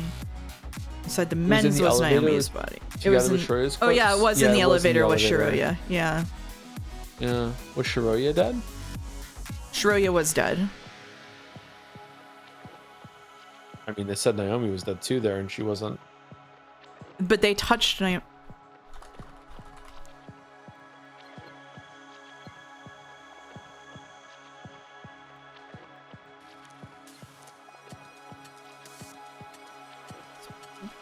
I don't remember what chapter anything is in. Was that in chapter 2? Okay. It was in chapter 2. It definitely was in the elevator. 2 curtains lay, one covering Naomi's body. Why was she brought here? We brought her to the library. Don't you remember? Hold on 1 second. I'm just... Oh, the policeman's body. Yeah. I keep forgetting about that. How the fuck did a policeman get in there? Got Sekimeiya in, maybe? I don't know. Yeah. Yeah, I don't know. Okay. He didn't bother making flimsy excuses. He explained everything he'd done, hoping she would sympathize with him. He worked in Ishia Tower all his life. He couldn't take it anymore. He'd only wanted to free himself from the life he'd lived. No, Mouse of the stream says, no good stopping point in sight, not even if we go longer. Find any spot that seems like it works. How you feeling? You've had a long streams today? I've had a long stream. Maybe after the next question? Okay, we'll stop at the next question. When she discovered Kate's justification, it was his voice that rose. There was no way he would let his life end like this. Sorry. The truth was out, so Kate attempted a bribe. If they obtained the Sekimeiya, both of them could work together to trade it off. But Naomi, being a simp for Ashia, said no. Yep. Immediately, Naomi refused. She was Ashia's most trusted employee. Were we justified in hating Kate? Yes, Jelly. Yeah. The third step was a threat. With a calm voice, Kate let her pick between Ashia or her own safety. He needed her to stay quiet. And starting immediately, she knew 2 real Sekimeiya existed. However, as Kate's words were dismissed again, he finally wavered. He'd been acting stern, but that was far from reality. Inwardly, Kate burned with rage toward Naomi. After a sudden step forward, Kate dashed at her. She had enough time to react and defend herself, but she was no match for him. After an abrupt scuffle, Kate dragged her to the wall and knocked her out. Before her death, Naomi let out a yell that only reached a single pair of ears outside the room, her own. From above, Kate stared at Naomi's body, unaware that the cabinet's temperature wheel had been damaged. Seconds later, he finally checked her breathing. There was none. But all wasn't lost. Earlier, he had turned off that room's camera. He had known that he would have to take one of the Sekimeiya away eventually, so he had preemptively disabled the video. But although he hadn't been recorded, he knew he was the only possible suspect. That was until he heard a sudden shout that forced him out of the room. Outside, he saw Katsuki's lone figure. Kate rapidly stepped aside. He couldn't afford to be seen. However, Katsuki had just been recorded by the camera, so there was another potential culprit to build a narrative against. Before he walked back up, Kate thought about what he had to say. He had killed someone else after all those years, and he could find another way out. When Naomi's body was found, Katsuki's eyes landed on the damaged wheel. It had stopped the temperature regulation, so the Sekimeiya made him travel to the past. However, the Sekimeiya lying in the neighboring cabinet was still kept cold, so no world switch occurred. There, I traveled to the past for the first time, and 20 minutes later, I walked right back to where everyone had seen me disappear. The Sekimeiya turned gray, so we brought it to its cabinet in the event room where it became white again. We heard a sound coming from outside. After all, someone else was still lurking within the tower. The Naomi who took the elevator down, the corpse had stopped her search, and we never looked into every room. We couldn't let her escape, so we separated into two groups to look at both hallways. Kite, Irina, and Isla and I looked at hallway A, while Shreya, Akaro, and Sai looked at hallway B. Despite that, we didn't find her. When we finished, Sai reiterated his distrust for Kate and refused to believe that Naomi hadn't been found in the rooms he'd investigated. Sai wanted to confirm it for himself, which led him to enter the storeroom. There, he found a Sekimeiya. Had it been taken already? We went to the event room, and it was in fact gone from the cabinet. Who had hid it in the storeroom? That question ate at me. Would it be Naomi A? While they were all searching? Or would it be Kate? Because he took it. They were all together, so I don't think one of them slipped away. It has to be Naomi A, I think. Okay. All right. Lock it in? Yeah, lock it in. All right. I believe I now understand what happens. Let's see if we're right. To get the Sekimeiya out of the event room's cabinet, the key was necessary, and it was with Naomi's corpse in the room before. That means someone who investigated hallway B must have taken it to unlock the cabinet. However, none of them had the chance to hide it in the storeroom without being seen by people who investigated hallway A. That's why it didn't make sense. The answer is that... what? It wasn't the same Sekimeiya, right? Yeah. It has to be. I think? Or Sai already had it, he just pretended that he found it. Yeah. Sai doesn't even need Sai a would reason do to that. Yeah. Yeah. I'm tired.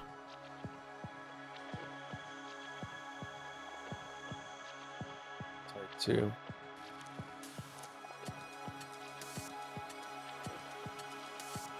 I just assumed it was moved out of the I just assumed it was moved out of the room. Maybe Naomi A took the cabinet, the Sekimeiya from the cabinet, and had it, but someone else found it. Yeah, you know what? Let's go with it wasn't the same Sekimeiya. Why not? You why sure? Not? Yeah, why not? Let's do it. It wasn't the same Sekimeiya. It wasn't the same Sekimeiya. The first mystery guarding its whereabouts already pointed to the truth that one Sekimeiya existed. Okay, I think we can stop here unless you want to do like two more lines. No, it's okay. It's all right. Yeah. All right. I wonder if were we right about it being Naomi A then? It didn't correct us, but it didn't say you're right either. It didn't say who. I feel like none of them could have done it without each other seeing it. But yeah. Hope y'all are okay. We're okay. Just tired. Yeah, right. I've been streaming for You have 10 hours. Holy shit. Okay. Okay. So Mouse of the Stream says that it's not gonna be only a couple more. So like we might need an extra stream. So there might be 2 days of Sekimeiya next week. Might just do it instead of Moon. We'll figure it out. I'll let everybody know. I don't want to belabor that while Joe is tired. So Go one more line. Go one more line. One more line. One more line. No. That doesn't tell us about Two more lines. Okay. No. No? Do I need to keep going? Do you need 4 more lines? What does chat think? What does chat think? Stop, Joe. Start pressing control. Start pressing control. It's gotcha pulls for lines if we get a good one.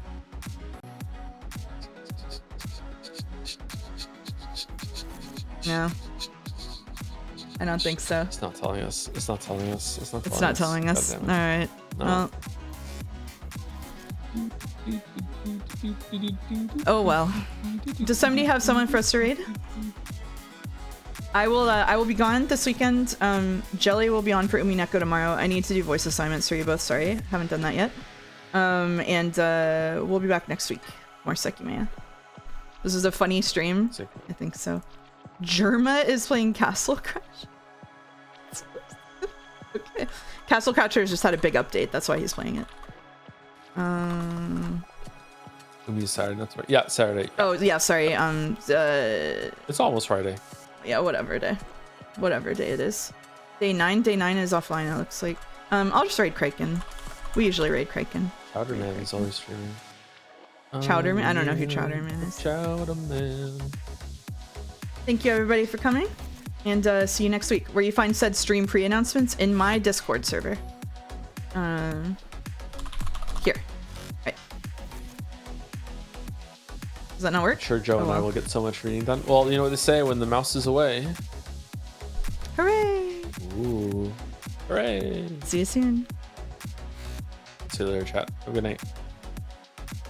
I didn't hear you. I pressed the raid button. Oh no. Bye, Naja.